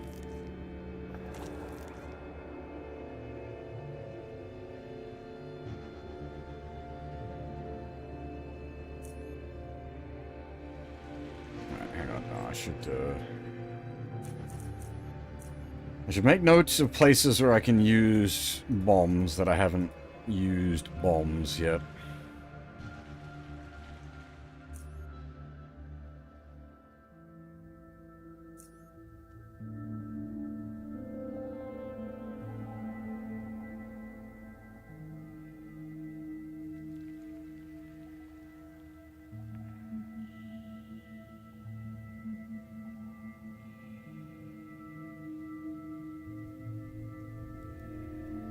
I was gonna say, that looks like human light. Ow.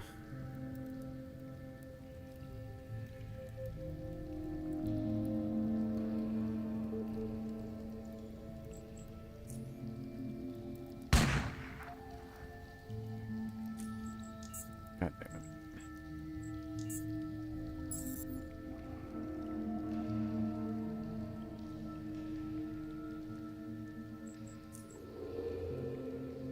The stealth ain't gonna do much for us here against that.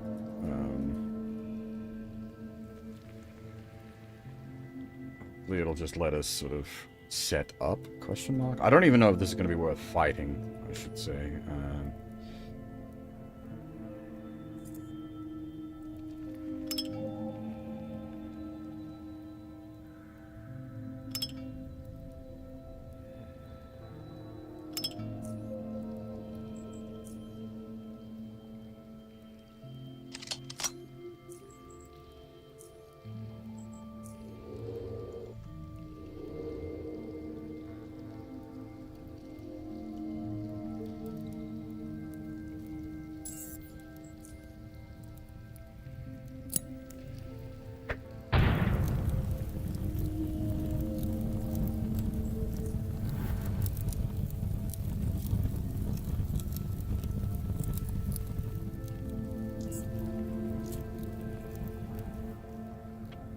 Oh, where'd he go?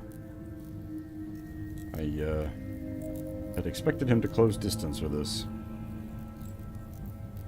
It's just a Molotov cocktail, nothing so fancy as thermite.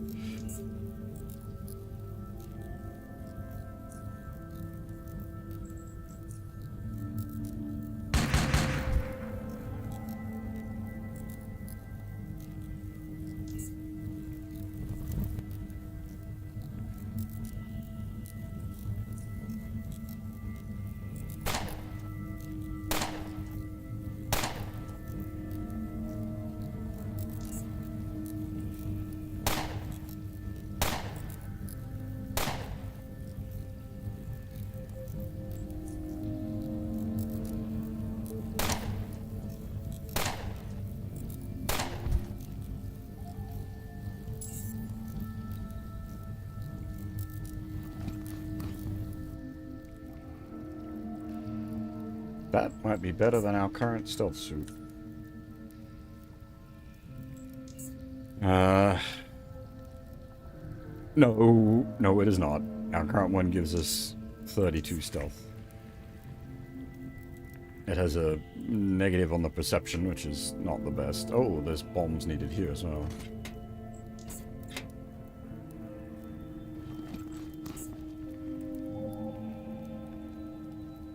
Lots of bombs needed here. Alright.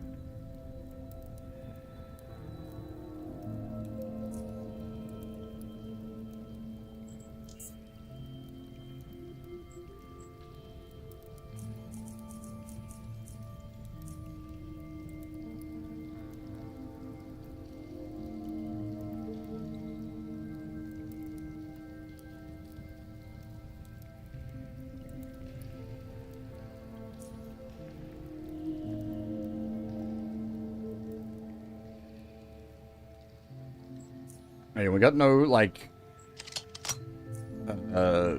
story reason as such to be out here. We're just out here exploring for the sake of it.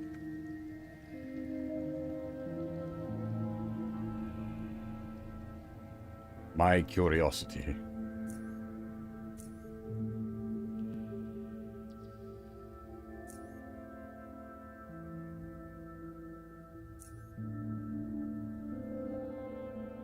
Is this the lad with the locker?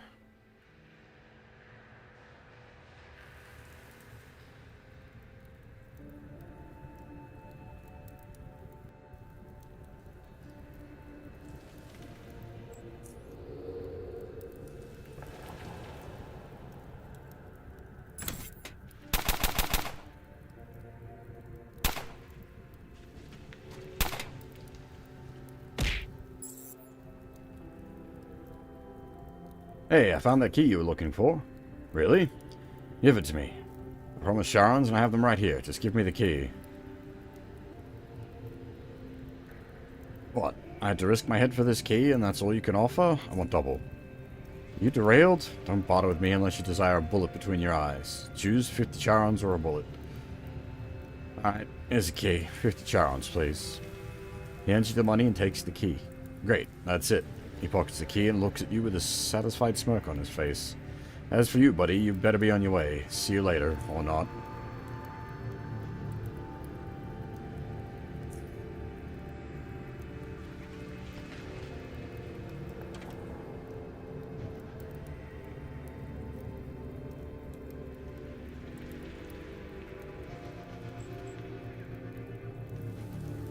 $55 lockpicking, we could, like... Oh yeah, the laser gun that's in there is worth a fair bit more than 50 Charons. 50 Stygian.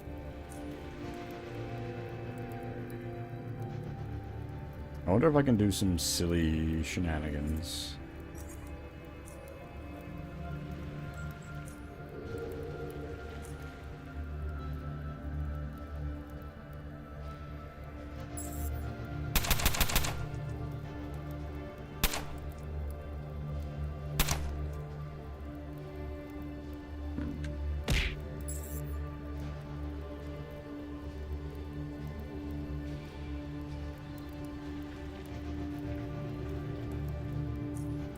Here's the thing. We could just kill him and take it.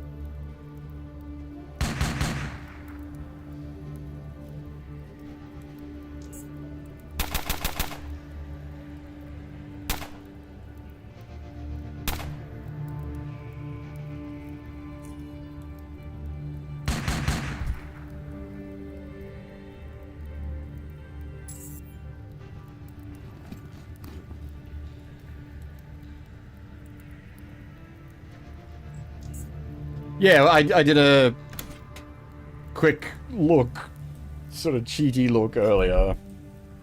It's a low power laser pistol. Like when I still had the key, I did a quick sneak look.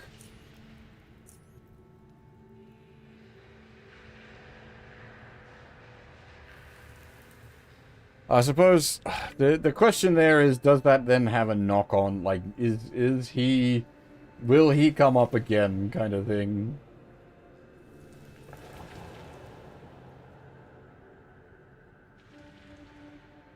Yeah, it is like, does he have a...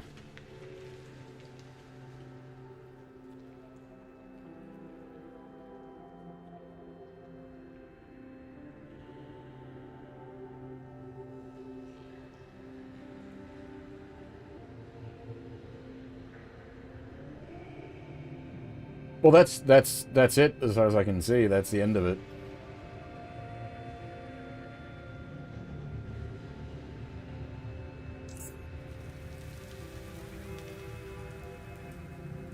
We got... It is a very... Very... the bad way of looking at it, but, Oh. Shit. Here there be lurkers.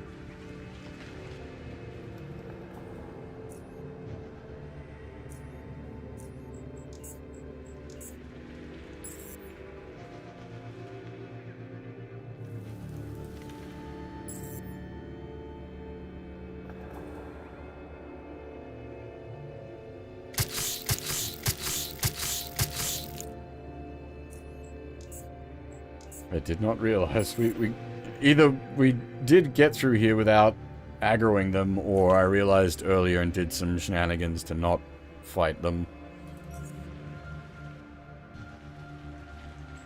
Also, we are over capacity.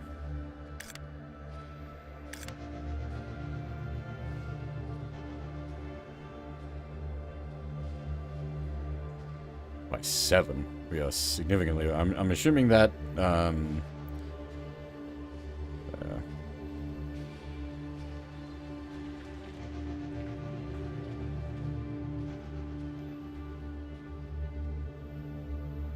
the thing with the laser pistols is, oh, 19 on that.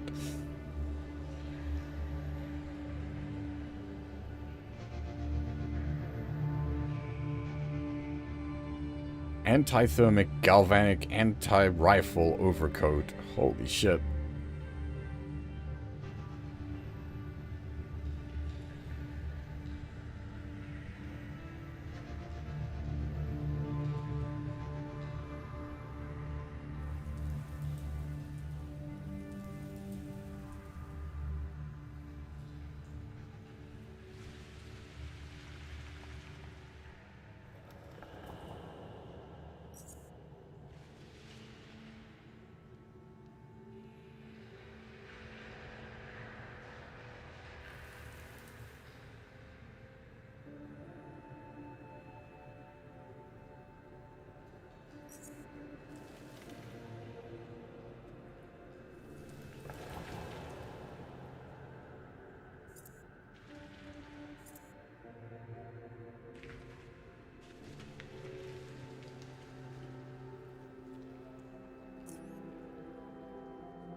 We may be in trouble. It may have tracked us to the zone line, but because we can't see it, we're screwed.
Yeah.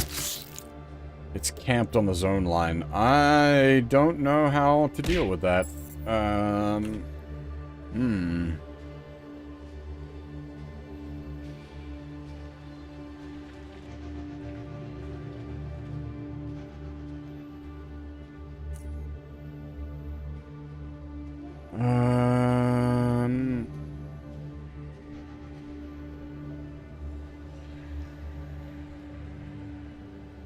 So I don't think, like, we can't really, like, run past.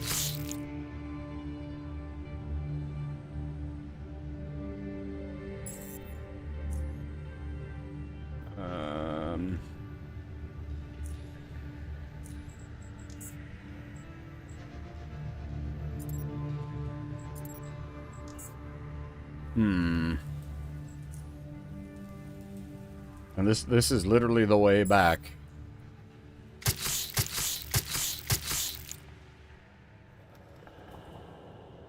So the problem is it inflicts you with a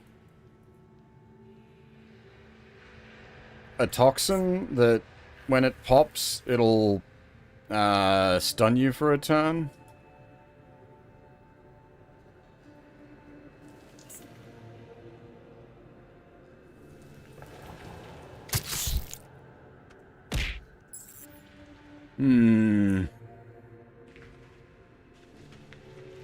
So I could put the heavier armor on for more, Oh! Now, alright, that might work. We have avoided the,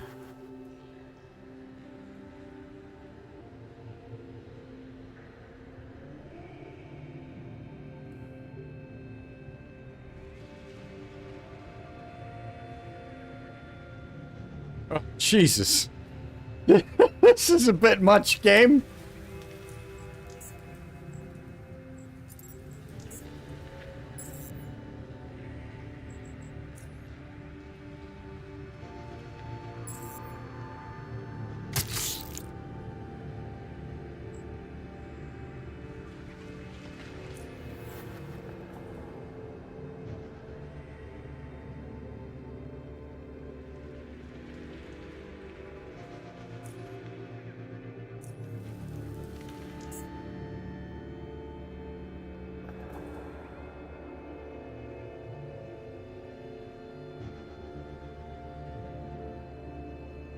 Oh, for fuck's sake.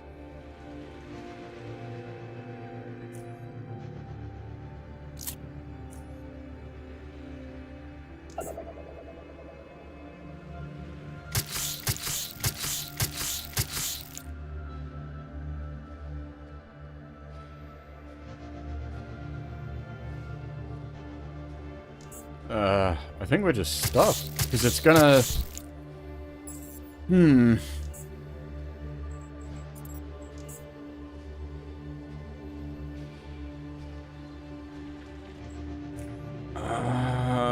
I don't have a way to fight them.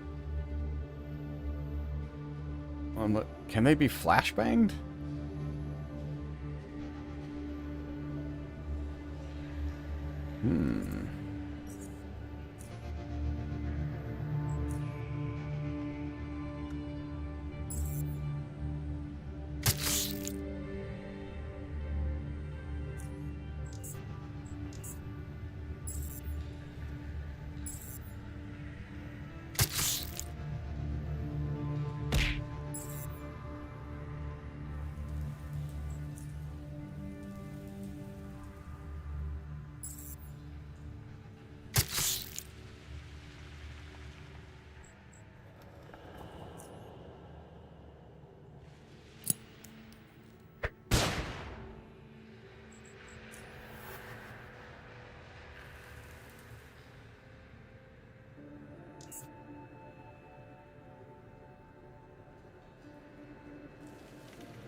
Oh my god, this is insane.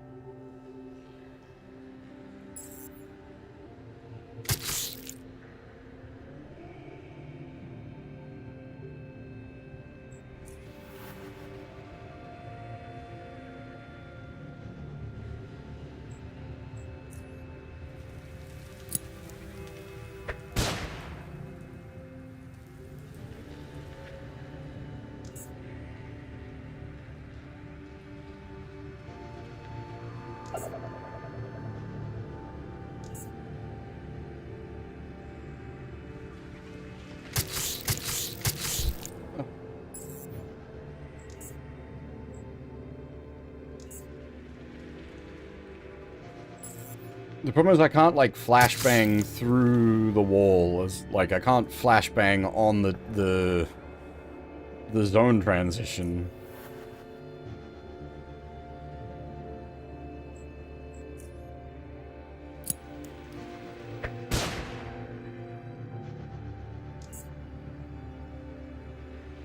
And then I gotta take two like, I'm out of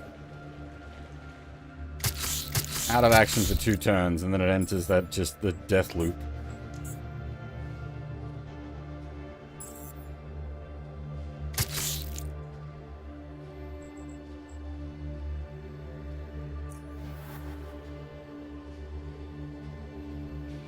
Wonder if they're in here. Can I, like,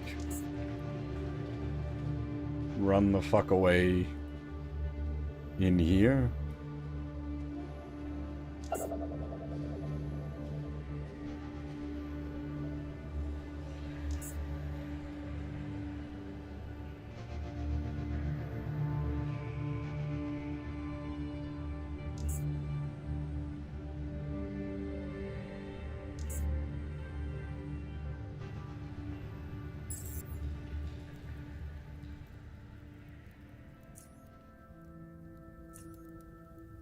I don't know if I've achieved anything. And I've found more lurkers. Lovely.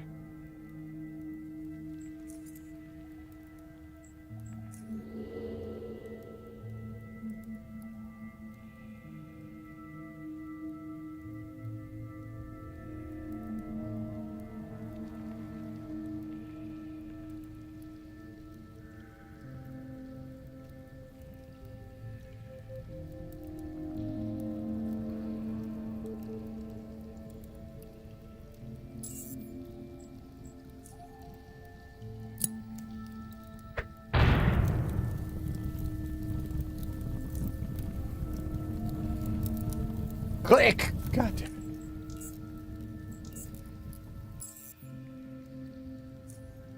it. Forgot to reload the gun.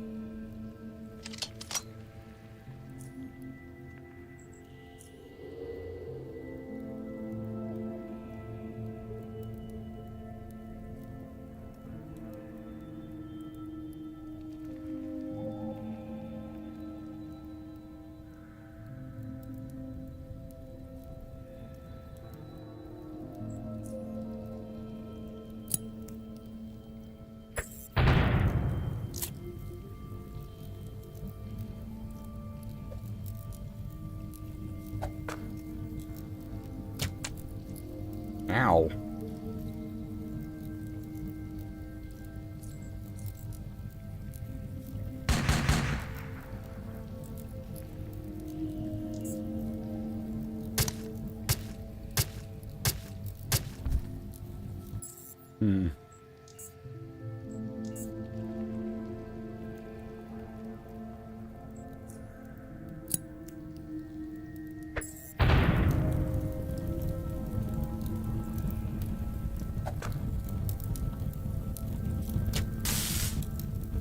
Oh. I don't even... Is this even worth dealing with right now? Probably not.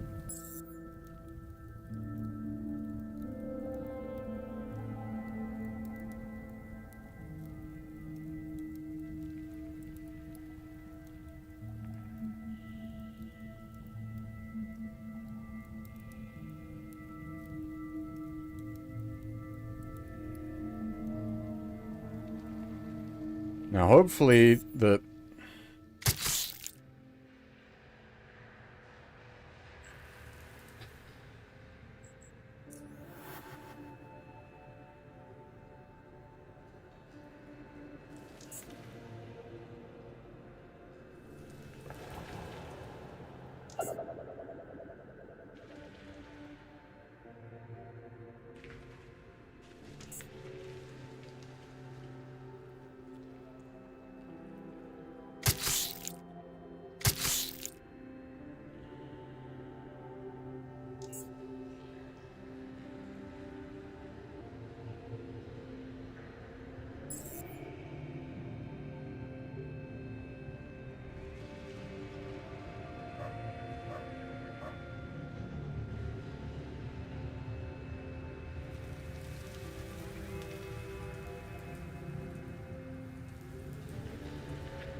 This is some shit, yo.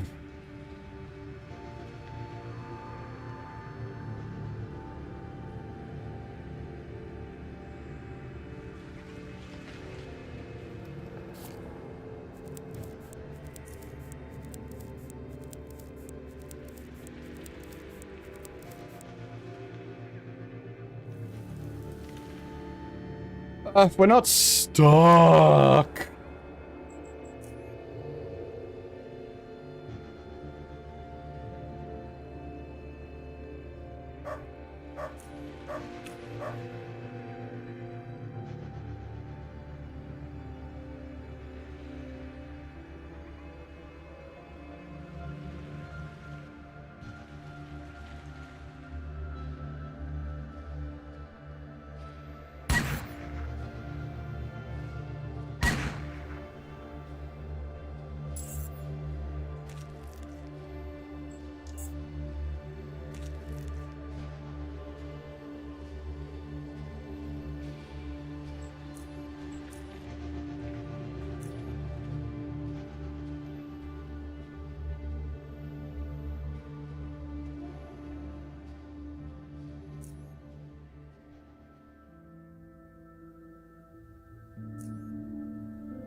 Dead man is usually a sign of a trap or something.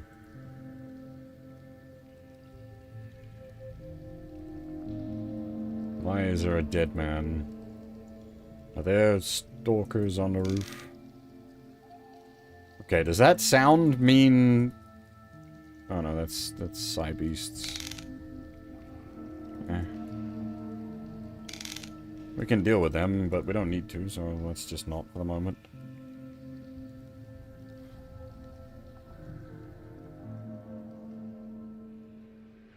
Hello? What have we here?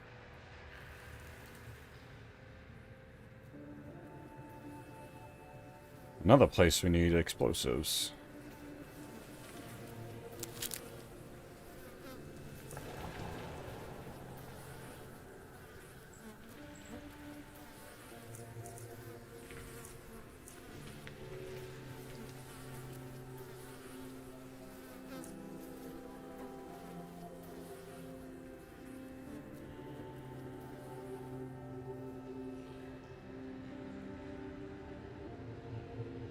Probably better to label it like explosive or something like that, but just bombs because it's the Zelda mechanic.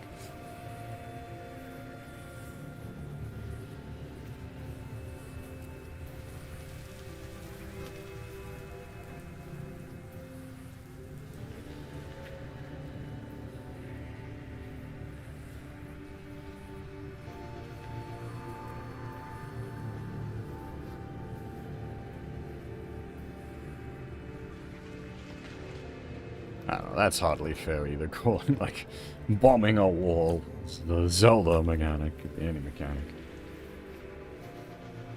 Plenty generic mechanic, that.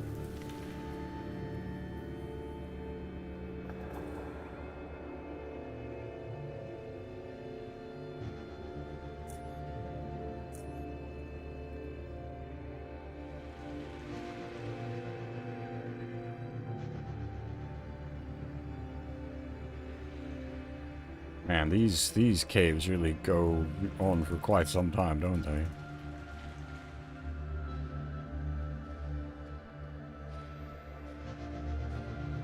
And I'm still just like out here exploring for the sake of exploring. I'm not really like, I don't have an objective out in these caves. I'm just here for the sake of it.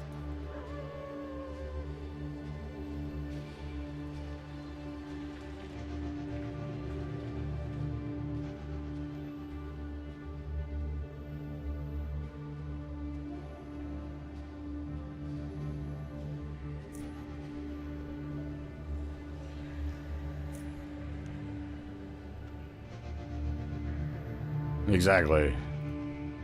I'm here to spelunk.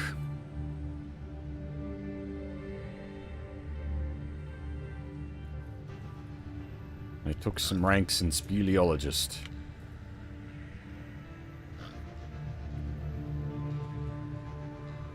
And here are the grunty piggies.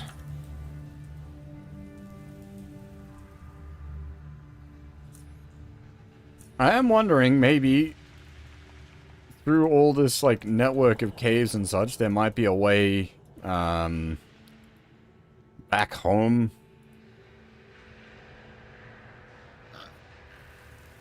Without having to go through that stalker pit. Stalker, crawler? Crawler? Crawler.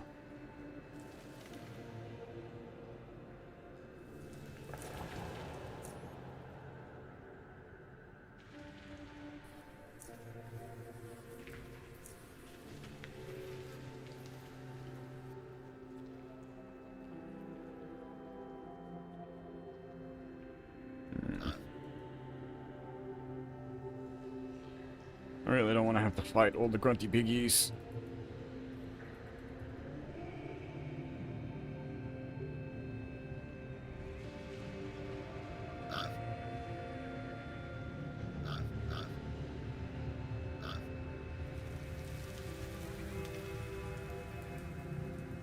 Oh, oh, oh, oh, oh.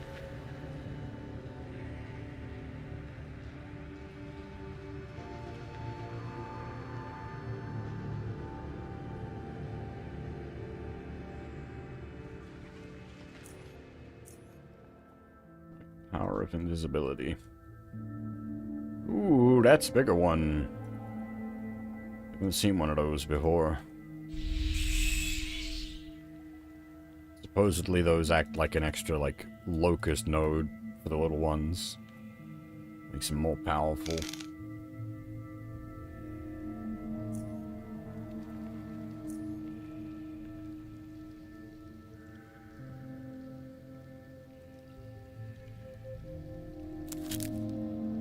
Guys are like, we could yump over there, but that's just nasty bugs. Why would I want to yump over there?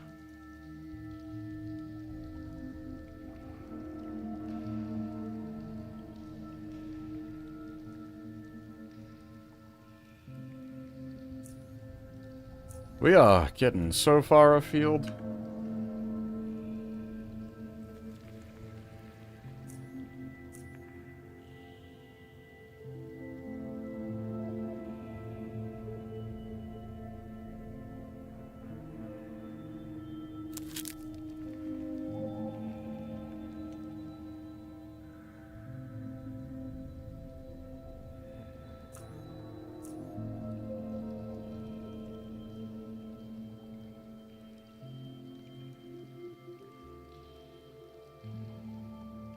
I'm probably gonna need to stop soon, because, oh,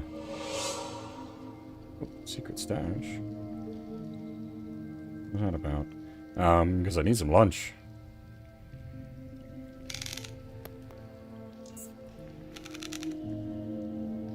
Oh, I've got too much crap. We're encumbered. Do we have anything very heavy that doesn't need to be held onto? Blue.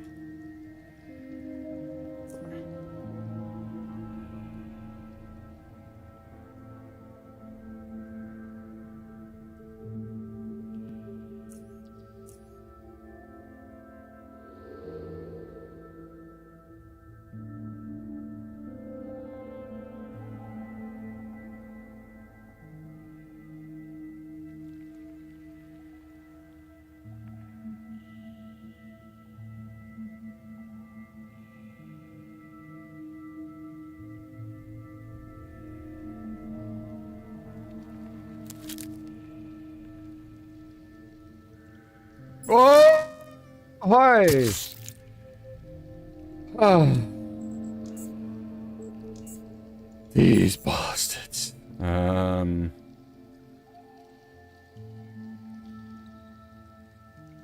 Is it just guaranteed, like, once we're out here? Yeah, that's where he's at.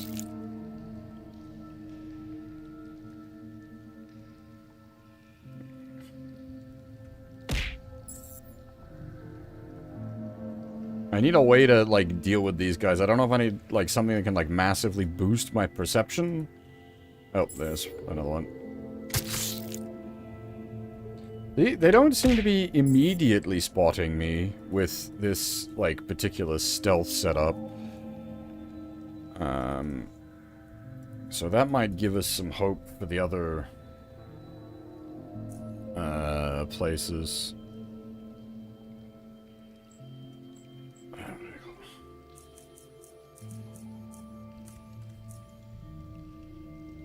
Alright, well, our exploration out that way stops thanks to the crawlers. The crawlers are basically, here be dragons. Do not go. We ain't got a way to deal with them yet. I don't know if we can get some sort of, like, anti-venom or resistance thing for them. Or just some way to make them, like, show up in a way that we can, like, reasonably deal with. Our inventory was getting pretty full, wasn't it? If I collect a bunch of mind shrooms, I'm likely to just overstack myself. Yep, there we go. We're literally overstacked.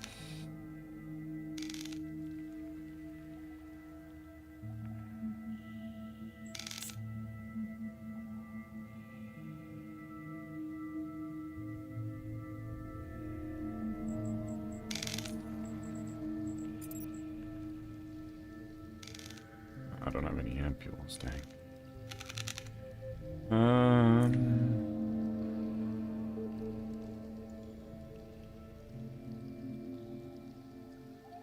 Yeah, fuck it. Not worth it. There's these friggin' mushrooms everywhere and I just don't need them.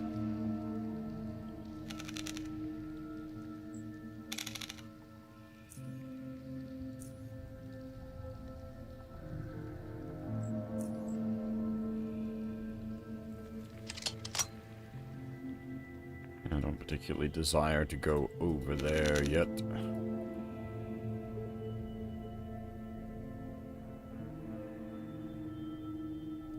I will make a note on the map, though.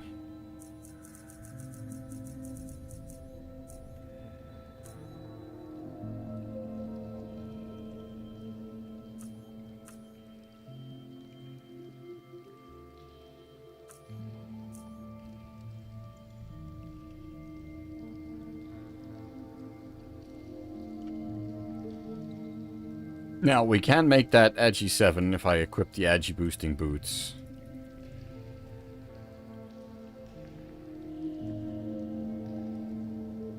I just don't know if there's any point to doing that.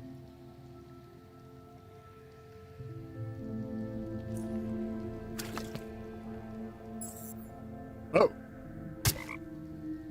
Hello, there's a siphoner.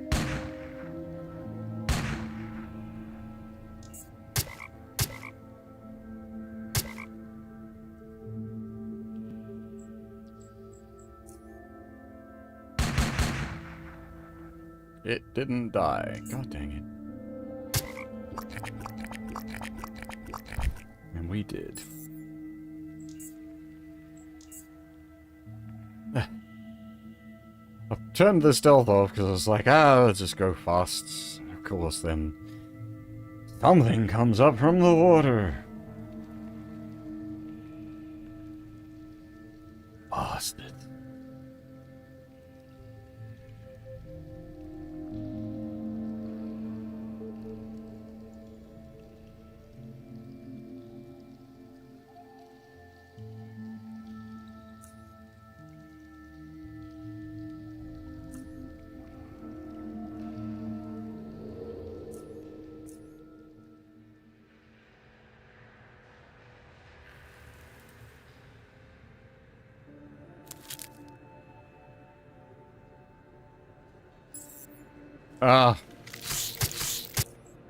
More of these cunts.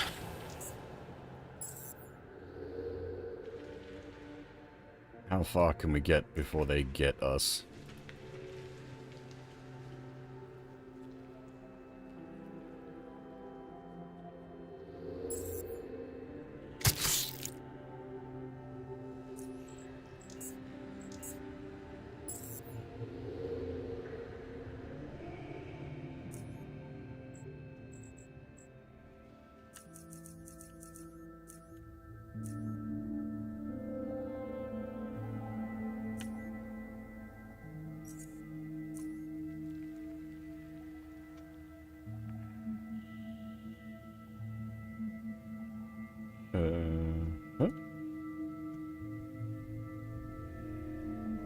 Where'd the jump point go?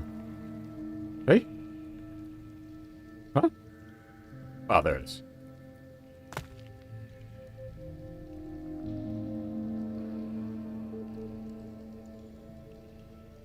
We want to be careful because we know there are spookers out here. This just sort of allows us to navigate around them a little bit.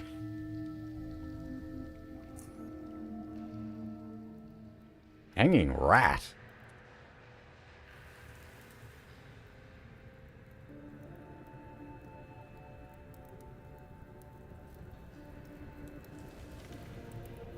Huh.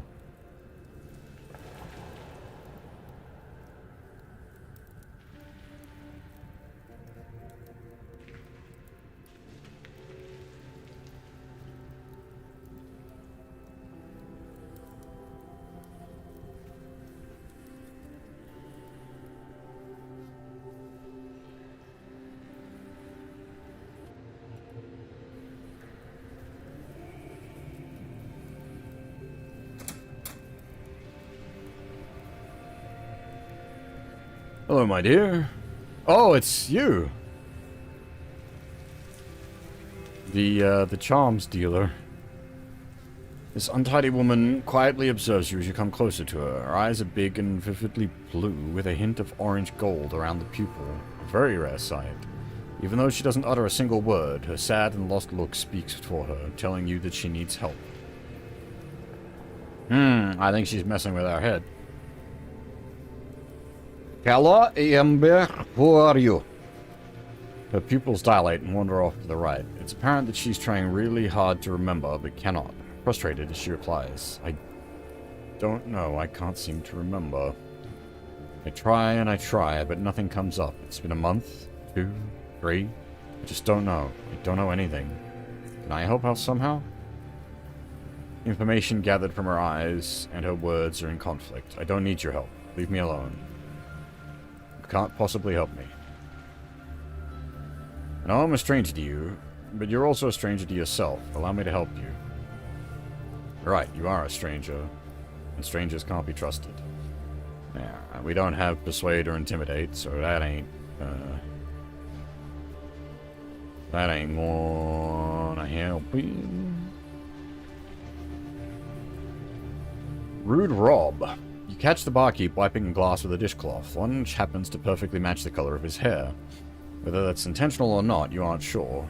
Here's one short but wiry man, covered in tattoos. He wears a number of rings on his fingers, with most of them looking like they were made from silver. There are a few gold-colored ones among them as well. After he sets the now shiny glass on the dishcloth aside, and he speaks to you. Hey, you must be new around here, because I ain't seen your ugly face before. I'm Rob. I'll call you Ugly Joe from now on. What do you want?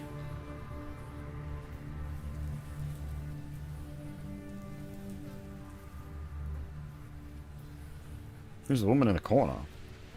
He quite obviously points at the woman with his index finger. That one? Yes, that one. Listen, Ugly Joe, I don't talk about my patrons. How'd you like it if someone came in and asked about your ugly face? I'm like, hey, who's that guy with the ugly mug? How about that? Don't ask me no stupid questions no more. Where does the elevator outside go? It runs straight down to the deep caverns, apparently. Hasn't been operational in decades, though, so if you want to go down, you should just jump. Might rearrange that face of yours into something better looking. But no, seriously, the fence is unstable. We already lost Mad Killian cause of it. So, Ugly Joe, is there anything I can get for you? How'd you open a bar here? Long story. Want to hear it? Sure. Take it away from your ugliness. Now what do you want, Ugly Joe? What is this place? Are you blind as you're ugly? It's a bar, for rat's sake. This is the famous Hangin' Rat. Why Hanging Rat? I like the sound of it. It's got hanging in it, and rats. Yeah, just say it. Hanging Rat, Hanging Rat. Do you hear it? Nah. You're ugly and have no sense of what a good bar name should sound like.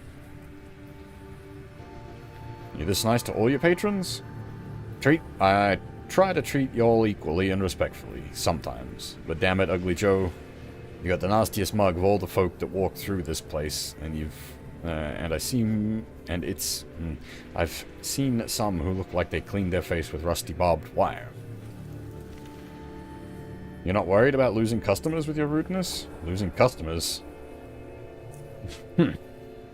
Haven't laughed like that since Joel tripped over a chair and broke his nose. Show me what you got. Foodstuffs, organ, fungi. You'll buy our brain!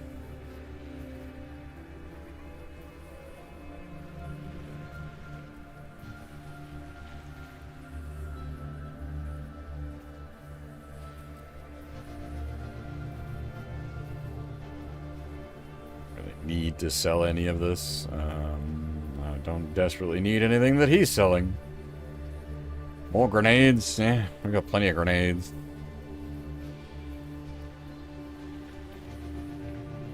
Molotovs, I could probably do with more Molotovs. Everything else, not really interesting.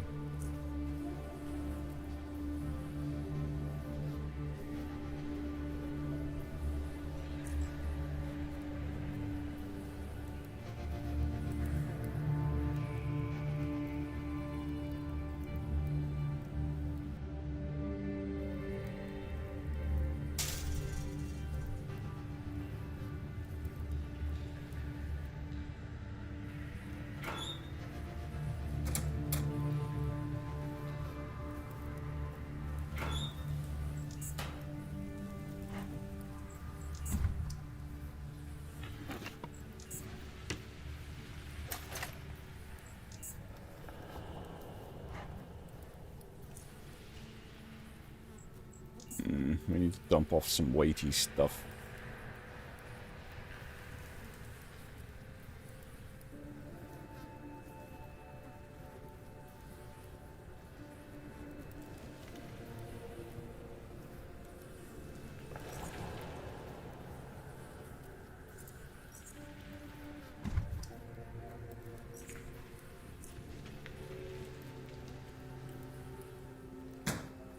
So what happens if I turn the power off?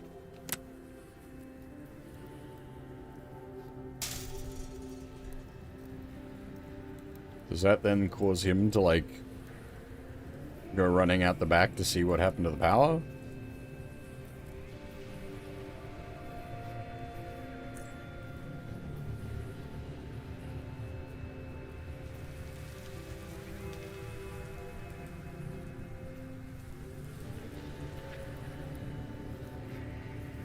I wonder if turning the power off to that turned the power on to this. Nope.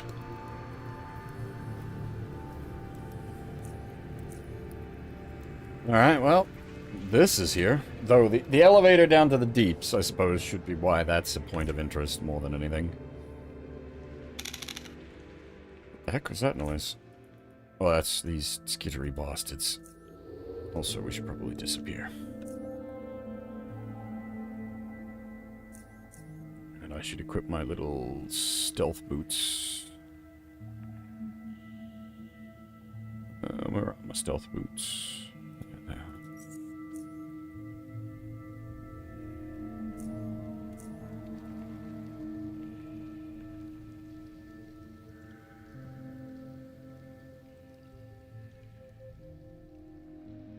That's just ominous. Jesus.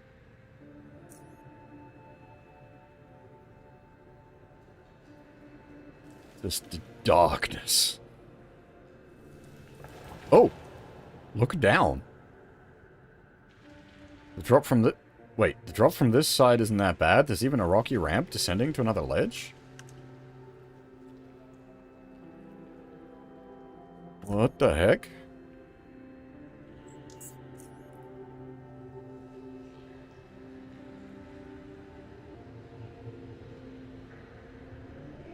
Huh. Oh, of course.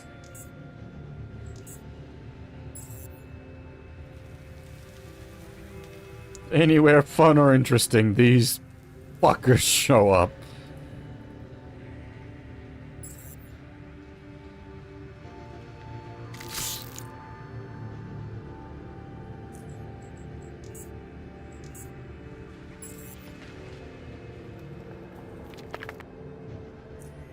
Alright, that's for later.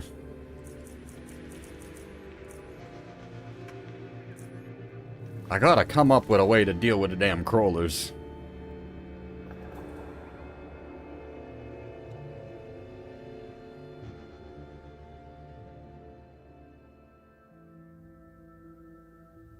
Oh, it's just a dead end over here.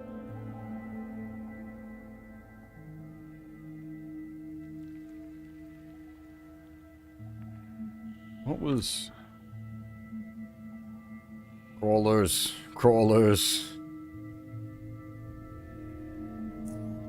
Like I said, everywhere ends with damn crawlers.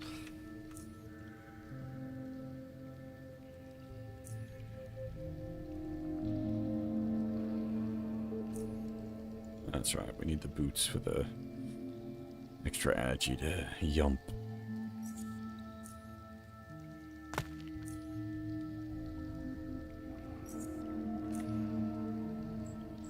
What is our effective stealth at the moment? 113. We ain't. I was gonna say we ain't good at much else. That's not true. We are actually pretty good at some other stuff. But holy fuck balls, we're good at being a stealthy boy.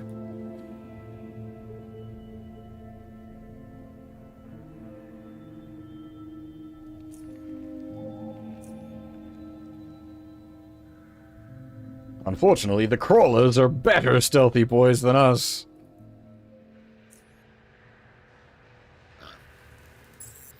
Oops. I was trying to read the map and I walked into a guy.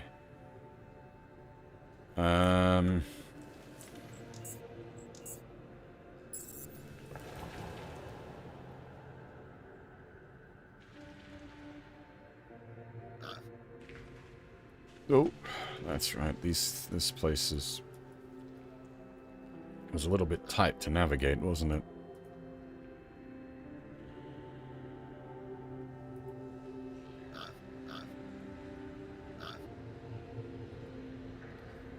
Well, I guess we are still going back to crawler country. God damn it. Okay.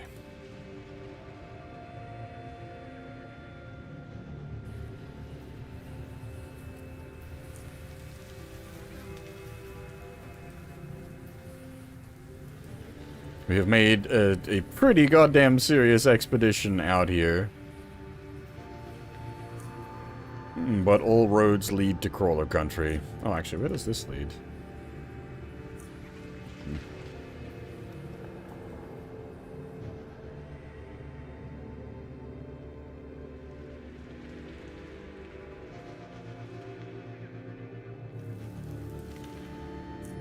Somewhere new? Or, no, back entrance to somewhere we've already been? I really don't want to fight the...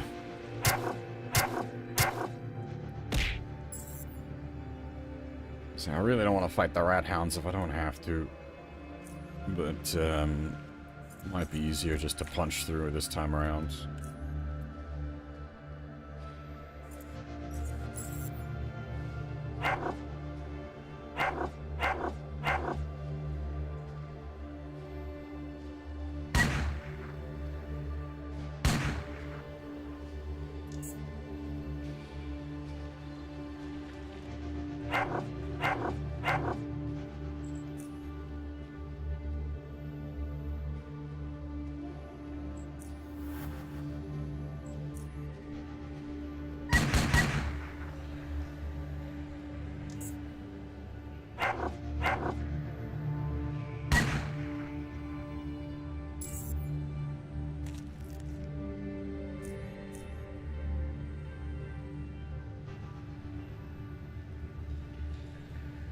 Well, if nothing else, we've gotten good at fighting rat hounds.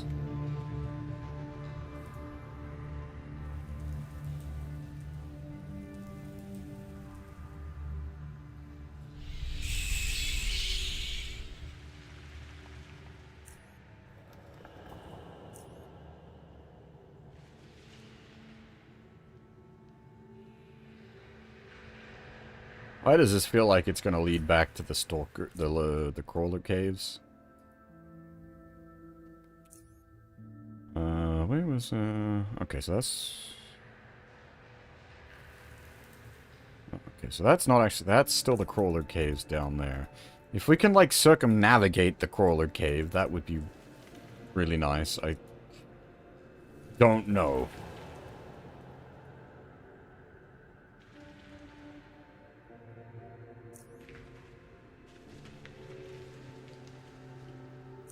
Oh, this is another fucking crawler cave, but from the other direction.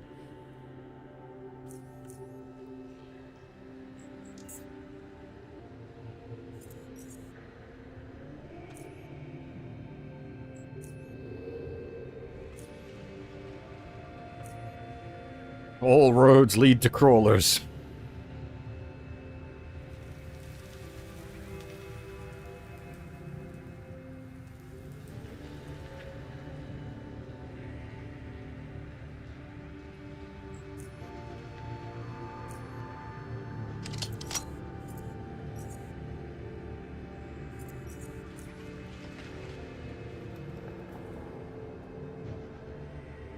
Where are we?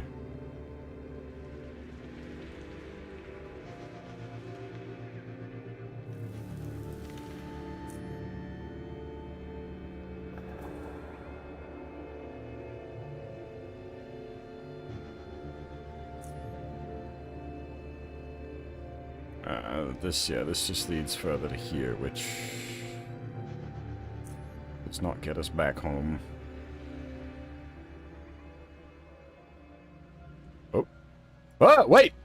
This is home? Ah! Ha ha! We're out! Holy shit! We're out!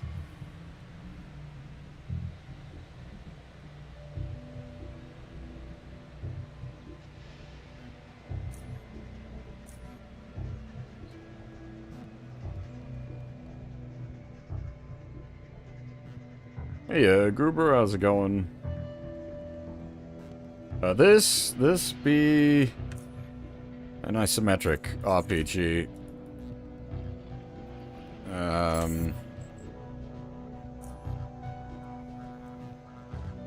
Think,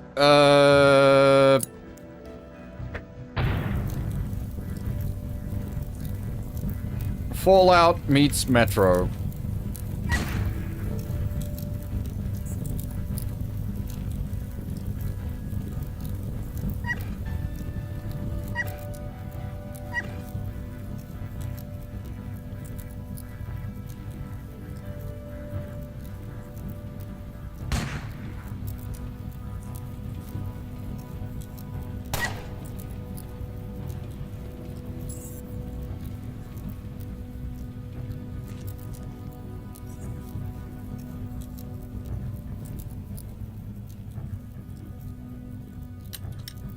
Oh, I could have totally just, like, stepped out the back here and closed the gate behind me and used that to pick them all off. Oh, ho, ho, ho.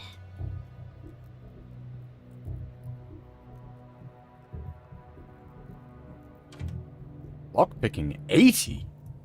That's pretty substantial. What is our current, 81.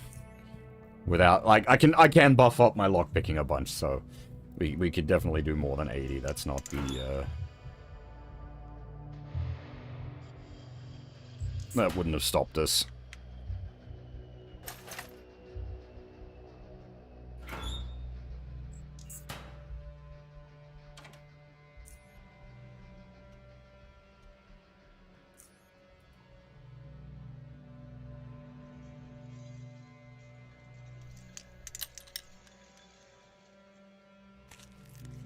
Ooh. How to Tame a Rat Hound by James S. Stupid. Are you tired of not being able to control your rat hounds? Well, this little book will teach you how to become the greatest rat hound master in the universe. Control rat hounds with only your mind. Don't wait. Try it now. This in front of a dead guy surrounded by rat hounds.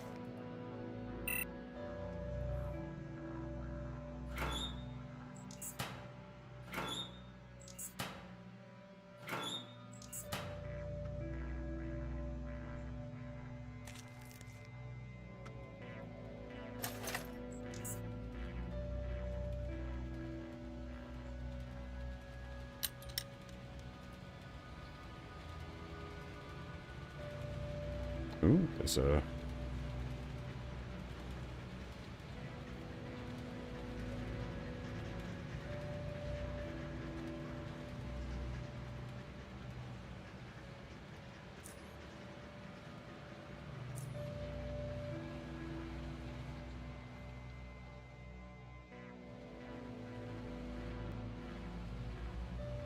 I feel like maybe we should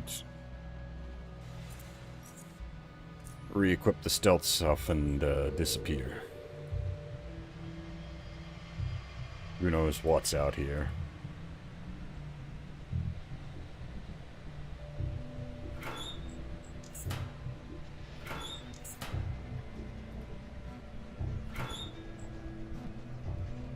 We are very close to the inventory going over capacity. Ah, dang. You know what? I'll break some of those knives down. They ain't worth shit.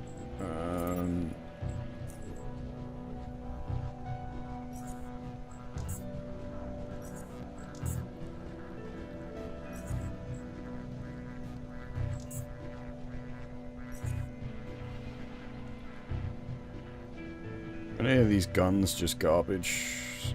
Like less than 1,000, just break them down.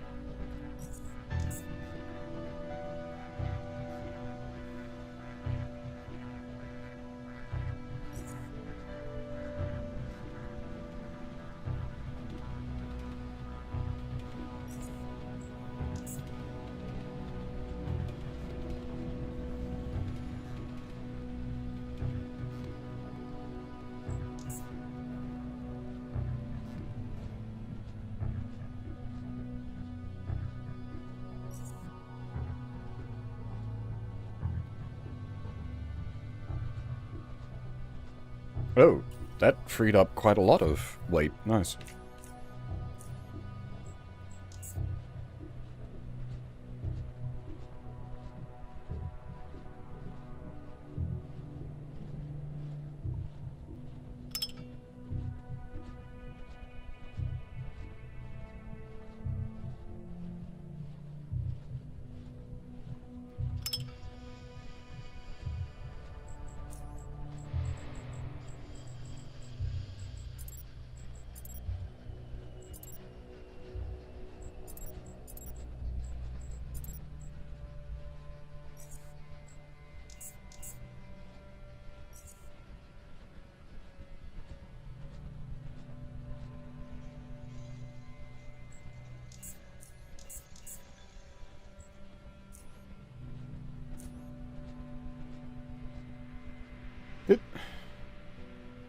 Hang on, did the weight massively go up from the...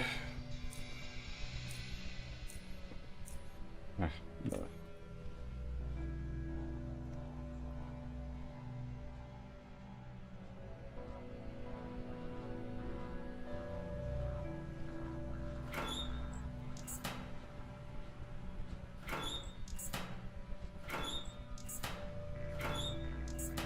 Oh, the steel plate's gonna be way too much. Actually, but I can craft that into something, right? Like grenade cases.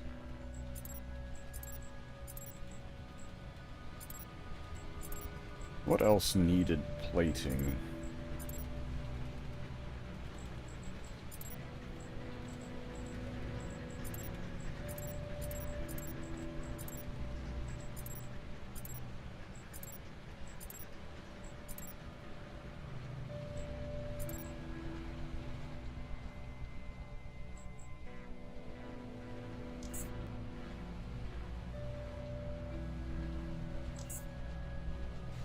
Okay, so that converts into 5 grenade cases. I don't have the rest of the stuff I need on me to make hand grenades, unfortunately.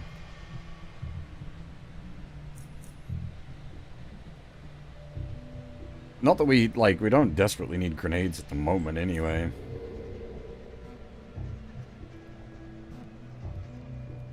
I wonder if I'm like accidentally walking myself to one of the other stations.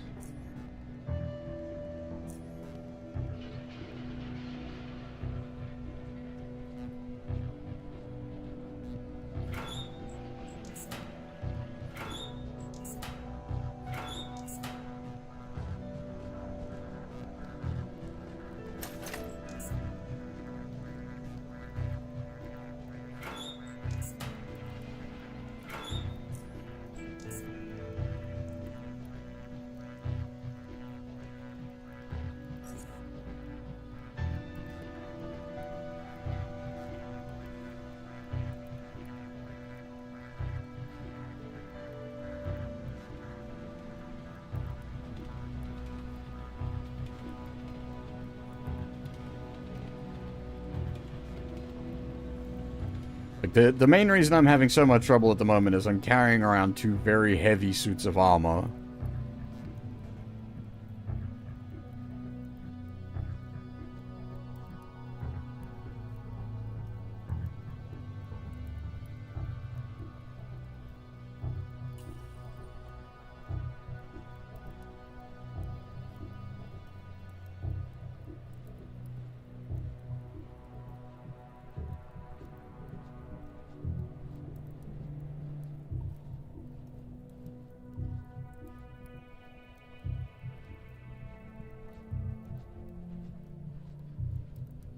And, like, just a bunch of other crap as well. It all kind of adds up.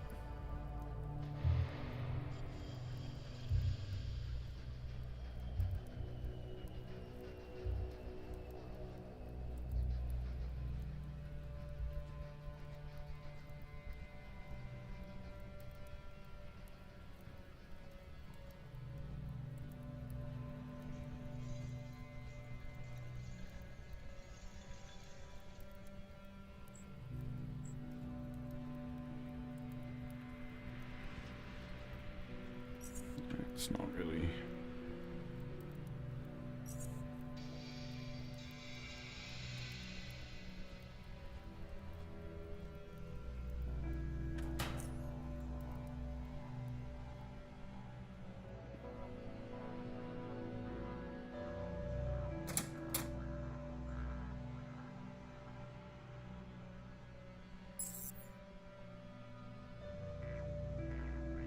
I don't know who these lads are, so I don't know if I want to, like, be just starting a fight with them randomly. This appears to be their country, as it were. I've never even heard of the Iron Heads, so I don't want to just start killing them all for giggles. And then it turns out, like, well, you're supposed to make friends with them.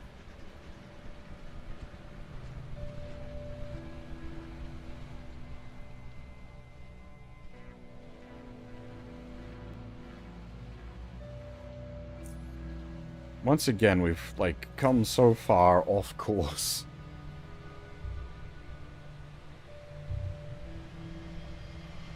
There's so much to explore.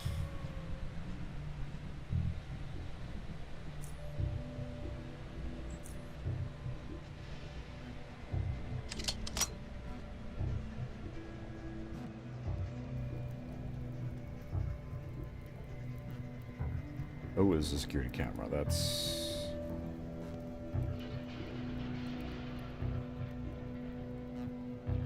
okay.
That's suspicious. Why is there a lit flare here?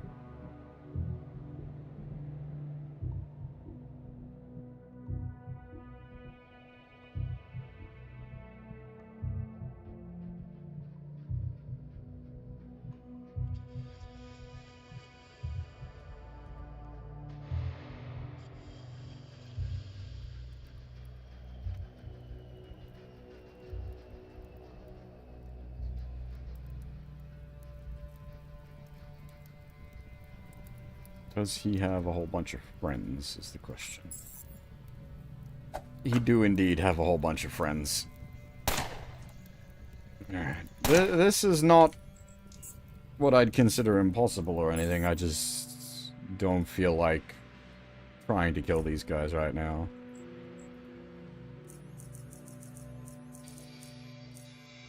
We'll just take note that they're there and go on our way.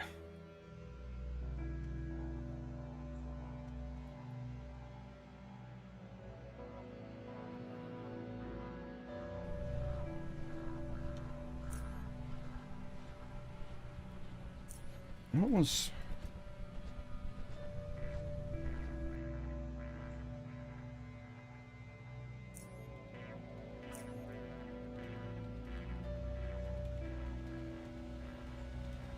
the Omega compounds.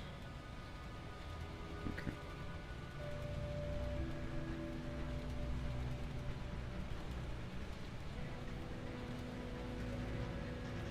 Actually, I wonder if our,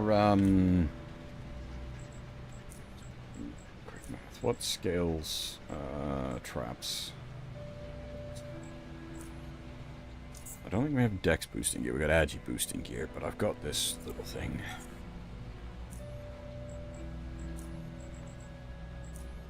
So what our effective traps at the moment is 88. Can we disarm and collect explosive mines yet?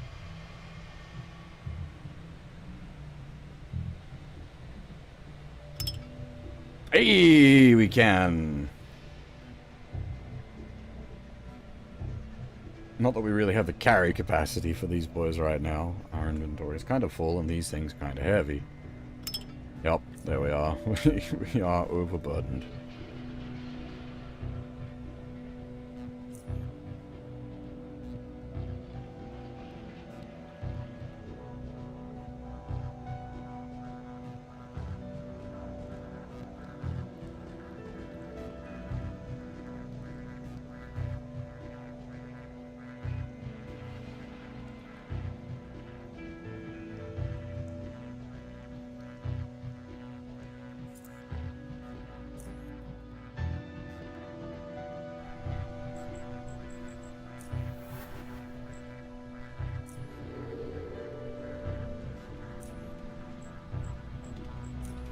What does our lockpicking look like with that equipped? 88. And then we can boost that by a further 5 by using the Mark II lockpicks. We get 90-some lockpicking if we need it.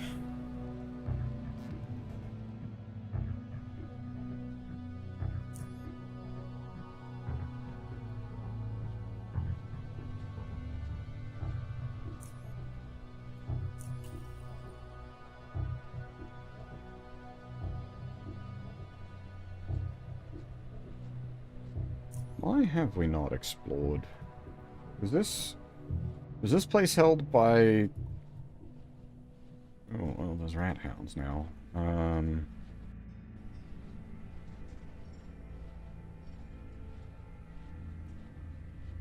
Out the other end was, that place was guarded by guys.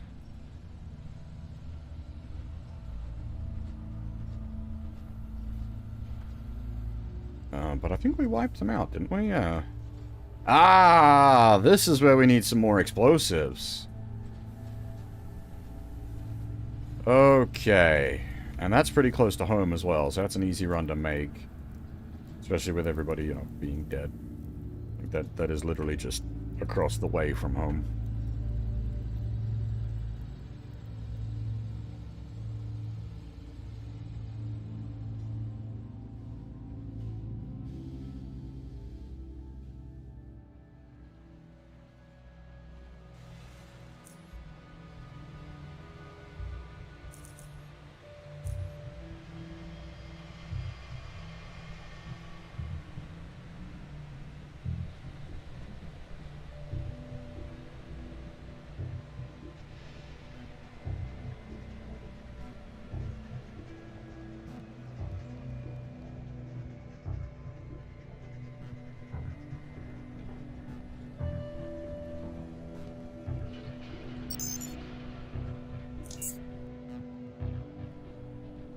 Now, you should have restocked explosives by now. Hopefully. Yes, excellent. I will take explosives.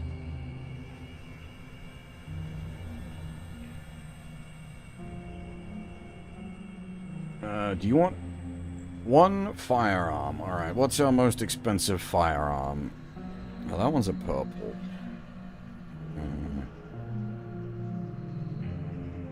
Purples are something funky. We want to hold on to them until later.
Alright, so stuff to dump off.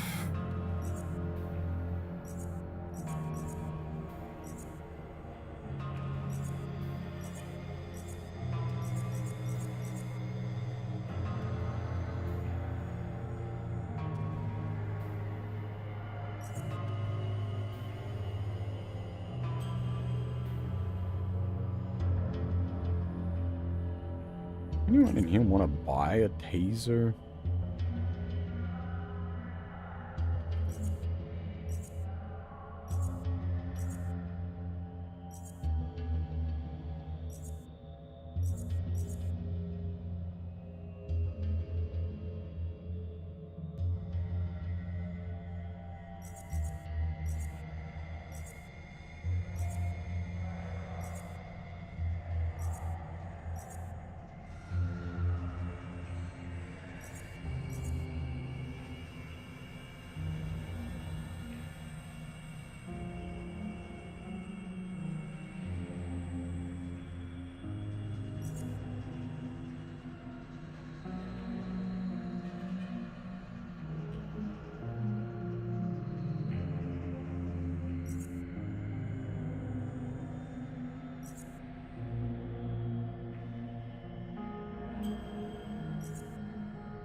Actual human brain in a jar.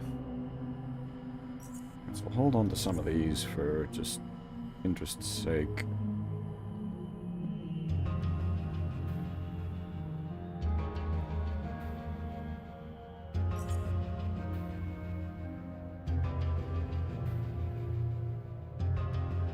It's my usual pistol, isn't it? Yeah.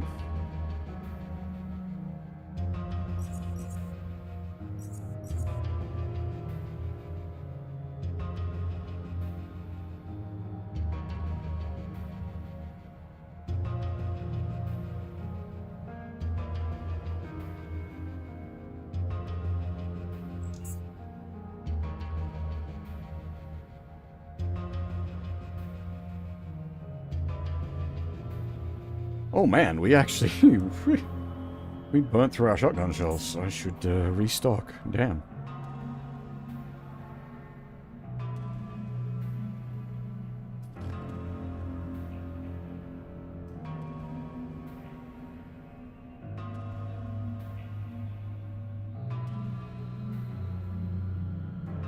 All right, do we?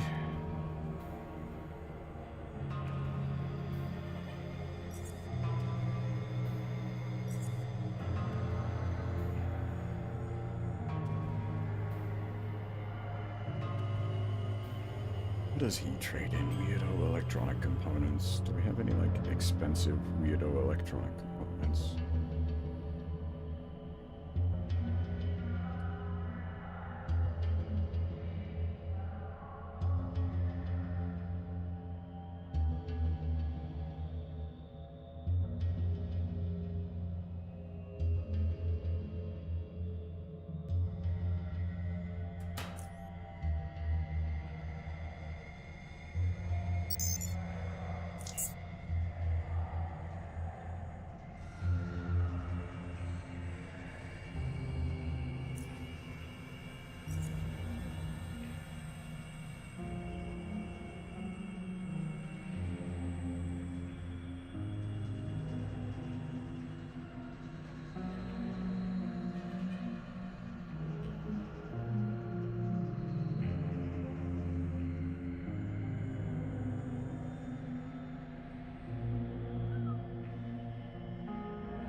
wonder, could I just, like, buy them with Stygian?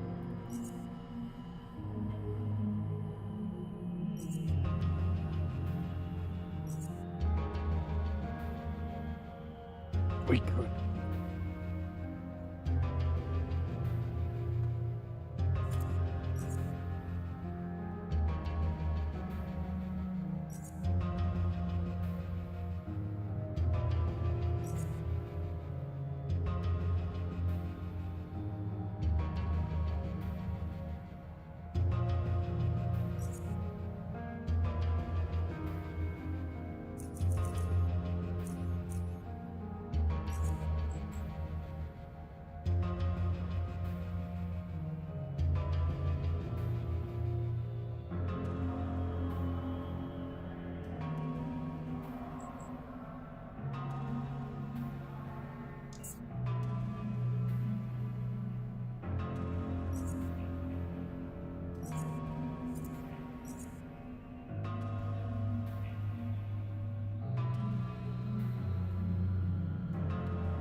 I do wish Sword would, like,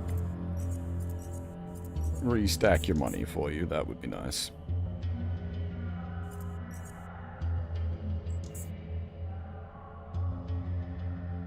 But still, like, big weight issues, though. Oh, okay, some of it's due to, yeah, I see.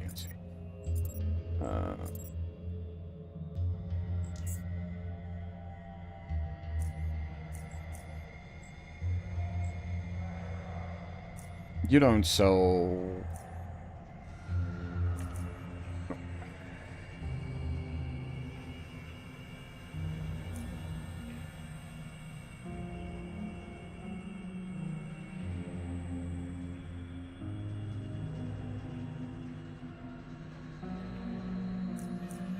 Not really interested in any of that. Oh, actually, hang on.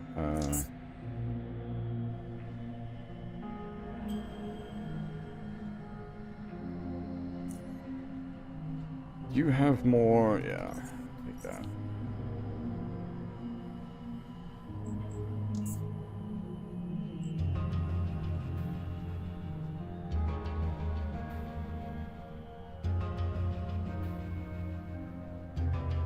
Oh!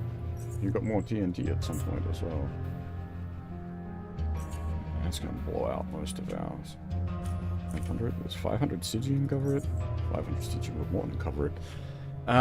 Do you have Molotovs? I could do the restock in some of those. We went through a lot.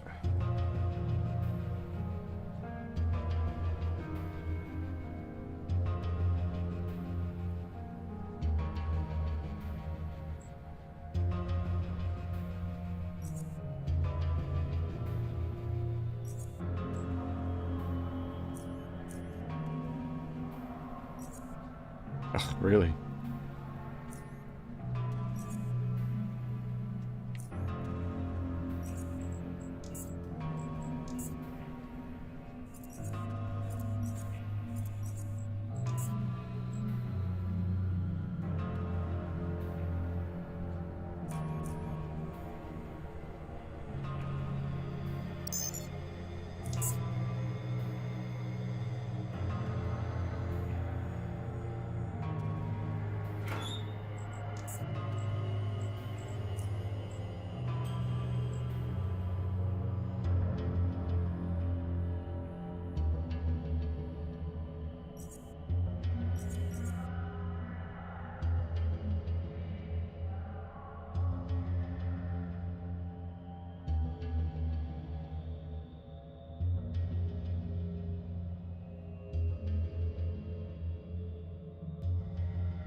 That's right, we need shotgun.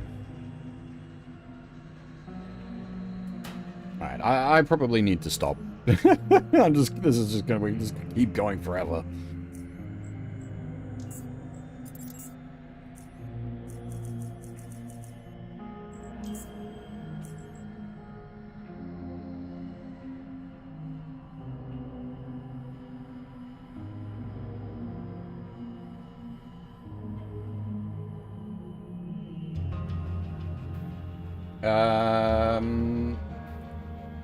Right.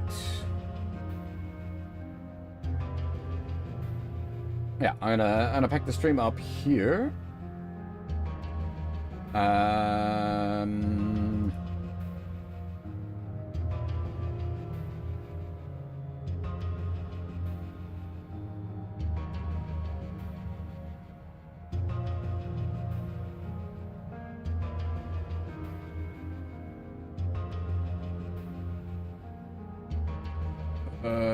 Yeah. I don't know when the next stream will be. It sort of depends on work. Work's going to be pretty busy for the next couple of days. So it just depends on how exhausted I am after work.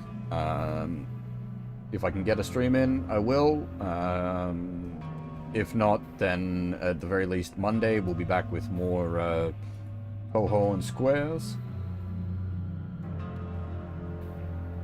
Which I have been enjoying the heck out of. We also will be finishing at least one ending of Silent Hill F. I'm not sure if I'll end up doing multiple endings on that. That'll depend really. And then yeah, there'll be more UnderRail. It's kind of gonna just be sporadically UnderRail will happen. I'm gonna be playing it on my own off stream anyway, so it'll just be something that pops up every now and again when I feel like it. But yeah, for now, that is all. Thanks for watching, everyone, and hopefully I'll see you all next time.